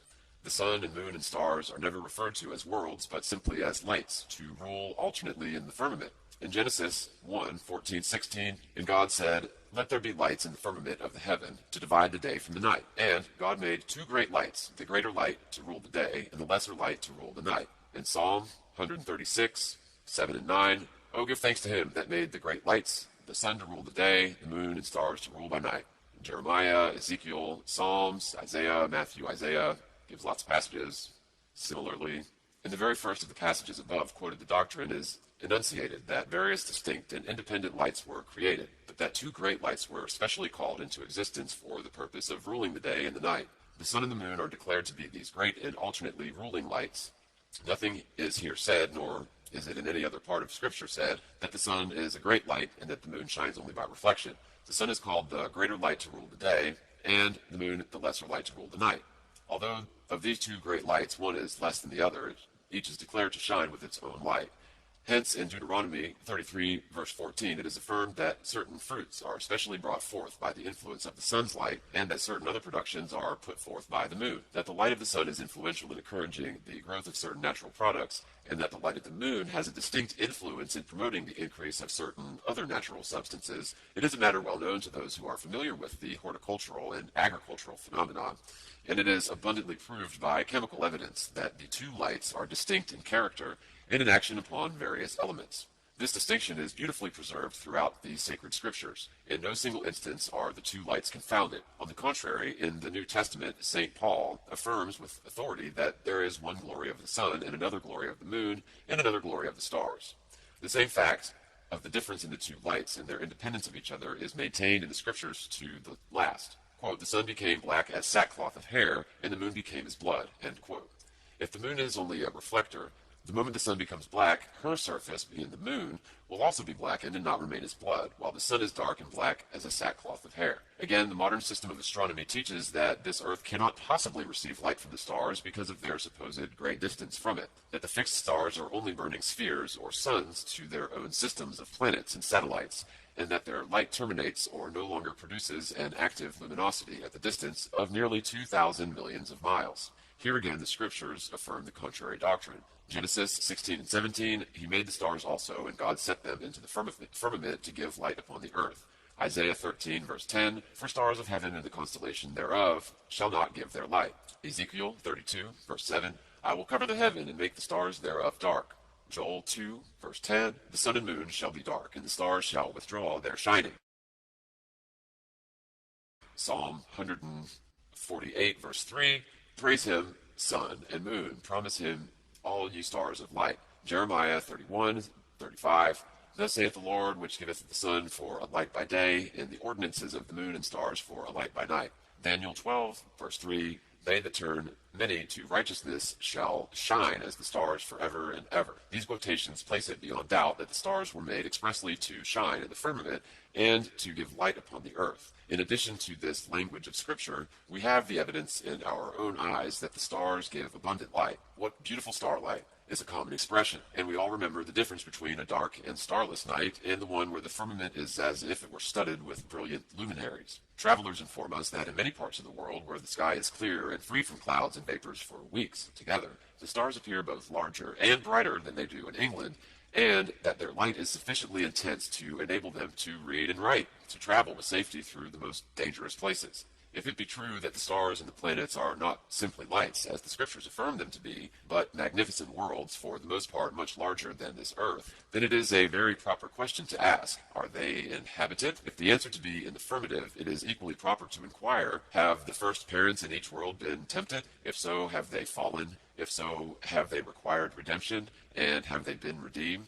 Has each world had separate redeemers, or has Christ been the redeemer for every world in the universe? And if so, did his suffering and crucifixion on this earth suffice for the redemption of the fallen inhabitants of all other worlds? Or had he to suffer and die in each world successively? Did the fall of Adam in this world involve in his guilt the inhabitants of all other worlds? Or was the baneful influence of Satan confined to the first parents of this earth? If so, why so? And if not, why not? But, and if, and why, and again, but it is useless thus to ponder. The Christian philosopher must be confounded. If his religion be to him a living reality, he will turn with loathing or spurn with indignation and disgust, as he would a poisonous reptile, a system of astronomy which creates in his mind so much confusion and uncertainty. But, as the system which necessitates such doubts and difficulties has been shown to be purely theoretical, and to not have the slightest foundation in fact, the religious mind has really no cause for apprehension. Not a shadow of doubt remains that this world is the only one created, that the sacred scriptures contain, in addition to religious and moral doctrines, a true and consistent philosophy, that they were written for the good of mankind,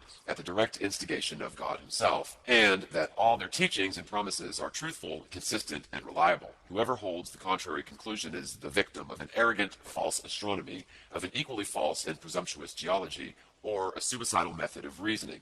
a logic which never demands a proof of its premises, and which therefore leads to conclusions which are contrary to nature, to human experience, and to the direct teaching of God's Word, and therefore contrary to the deepest and most lasting interests of humanity. God has spoken to man in two voices, the voice of inspiration and the voice of nature. By man's ignorance they have been made to disagree, but in the time will come, cannot be far distant, when these two languages will strictly accord, when the science of nature will no longer contradict the science of Scripture. That's end quote.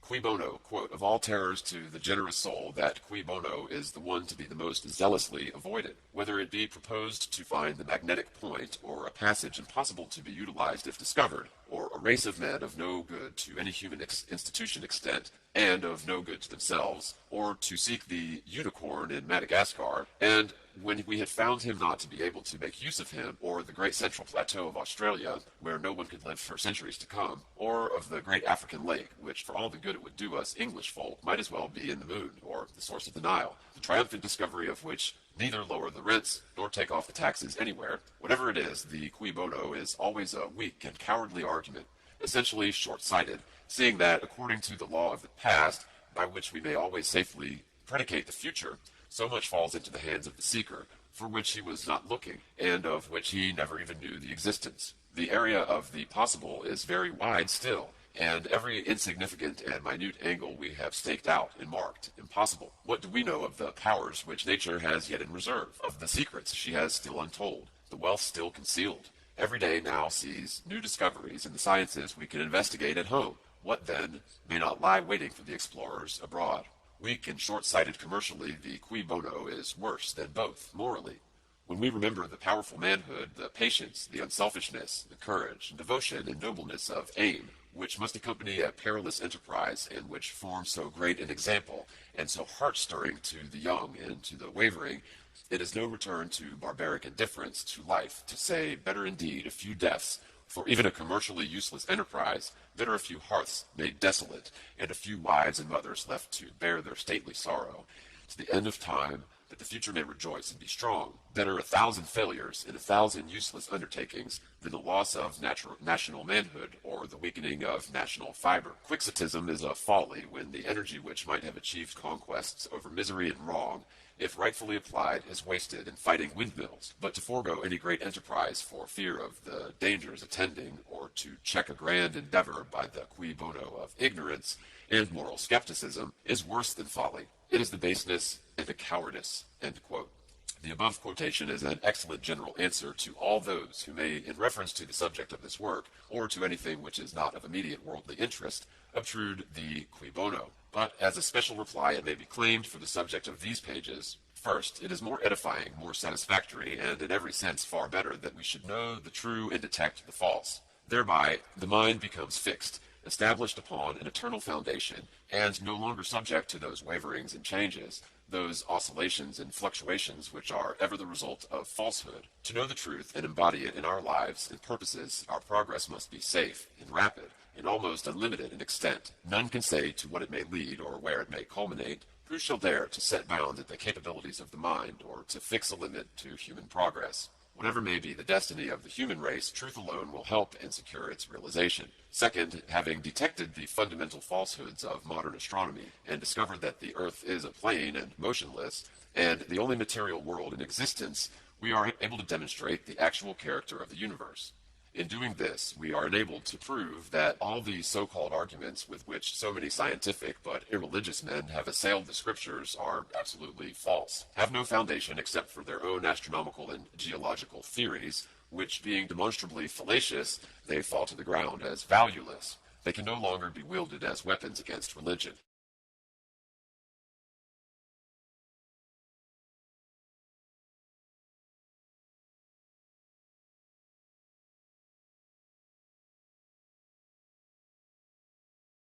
If used at all, it can only be that their weakness and utter worthlessness will be exposed. Atheism and every other form of infidelity are thus rendered helpless. Their sting is cut away, and their poison dissipated.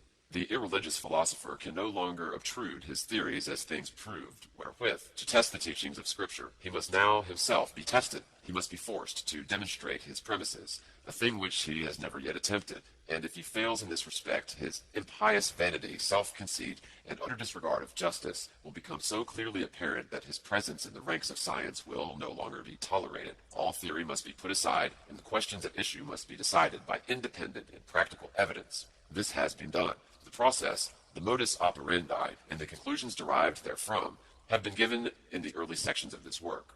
They are entirely consonant with the teachings of Scripture. The Scriptures are, therefore, literally true, and must henceforth, either alone or in conjunction with the practical science, be used as a standard by which to test the truth or falsehood of every system which does or may hereafter exist. Philosophy is no longer to be employed as a test of scriptural truth, but the Scriptures may and ought to be the test of all philosophy. Not that they are to be used as a test of philosophy simply because they are thought or believed to be the Word of God, but because their literal teachings in regard to science and natural phenomenon are demonstrably correct. It is quite as faulty and unjust for the religious devotee to urge their Scriptures against the theories of the philosopher simply because he believes them to be true, as it is for the philosopher to urge his theories against the Scriptures only because he disbelieves the one and believes the other. The whole matter must be taken out of the region of belief and disbelief. The Christian will be strengthened and his mind more completely satisfied by having it in his power to demonstrate that the Scriptures are, by the simple belief of their validity, unsupported by practical evidence. On the other hand, to demonstrate that the Scriptures are philosophically true, then he could possibly be, by the simple belief in their validity, unsupported by practical evidence. On the other hand, the atheist who is met by the Christian upon purely scientific grounds and who is not belabored with enunciations of what his antagonist believes will be led to listen and to pay more regard and respect to the reasons advanced than he could possibly concede to the purely religious argument, or to an argument founded upon faith alone. If it can be shown to the atheistical philosopher that his astronomical and geological theories are fallacious, and that the expressions in the Scriptures which have reference to natural phenomenon are literally true, he will of necessity be led to admit that, apart from all other considerations, if the philosophy of the Scriptures is demonstrably correct, then possibly their spiritual and moral teachings may also be true. And if so, they may and indeed must have had a divine origin. And if so, they are truly the Word of God. And after all, religion is a grand reality, and the theories which speculative, adventurous philosophers have advanced are nothing better than treacherous quicksands, into which many of the deepest thinkers have been engulfed and lost. By this process, many highly intelligent minds have been led to the desert, the ranks of atheism, and to rejoin the army of Christian soldiers and devotees. Many have rejoiced, almost beyond expression, that the subject of the Earth's true form and position in the universe had never been brought under their notice, and doubtless great numbers will yet be induced to return to that allegiance which plain demonstrable truth demands and deserves, to induce numbers of earnest-thinking human beings to leave the rebellious cause of atheism and false philosophy, to return to a full recognition of the beauty and truthfulness of the Scriptures, and to a participation in the joy and satisfaction which religion can alone supply, is a grand and cheering result, and one which furnishes the noblest possible answer to the ever-ready cui bono. In addition to the numerous quotations which have been given from the sacred Scriptures, and proved to be true and consistent, it may be useful, briefly, to refer to the following difficulties which have been raised by the scientific objectors to scriptural authority. Quote, as the Earth is a globe, and as all is vast collections of water, its oceans, lakes, and etc. are sustained by the earthy crust beneath them, and as beneath this crust of the Earth everything is in a red-hot molten condition, to what place could the excess of waters retire, which are said in the Scriptures to have overwhelmed the whole world? It could not sink into the center of the Earth, for the fire there is so intense that the whole would be rapidly volatilized and driven away as vapor. It could not evaporate, for when the atmosphere is charged with water vapor beyond a certain degree, it begins to condense and throw back at the water in the form of rain. So that the waters of the flood could not sink from the Earth's surface, nor remain in the atmosphere. Therefore, if the Earth had ever been deluged at all, it would have remained so to this day. But as it is not universally flooded, so it never could have been, and the account given in the Scriptures is false. End quote. All this specious reasoning is founded upon the assumption that the Earth is a globe. This doctrine, however, being false, all the difficulties quickly vanish. The Earth being founded on the seas would be as readily cleared of its superfluous water as would be the deck of a ship on emerging from a storm, or as a rock in the ocean would be cleared after the raging waves which for a time overwhelmed it had subsided. Quote, Thou coverest the earth with the deep as with a garment. The water stood above the mountains. And thy rebuke they fled, and the voice of the thunder they hasted away, down by the valleys unto the place which thou hast founded for them. End quote. Quote, Thou didst leave the earth with rivers, and the overflowing of the waters passed by, and the deep uttered his voice and lifted up his hands on high. End quote. The surface of the earth standing above the level of the surrounding seas, the waters of the flood would simply and naturally run down by the valleys and rivers into the great deep, into which the waters returned off the earth continually until the 10th month, and on the first day of the month were the tops of the mountains seen. End quote. Again, as the earth is a globe and in continual motion, how could Jesus, on being taken up to an exceedingly high mountain, see all of the kingdoms of the world in a moment of time? Or when, quote, he cometh with clouds and every eye shall see him, end quote, how could it be possible, seeing that at least 24 hours would elapse before every part of the earth would be turned at the same point? But it has been demonstrated that the earth is a plane and motionless, and that from a great eminence every part of its surface could be seen all at once. And at once, at the same moment, could every eye behold him when coming in a cloud with power and great glory. The end.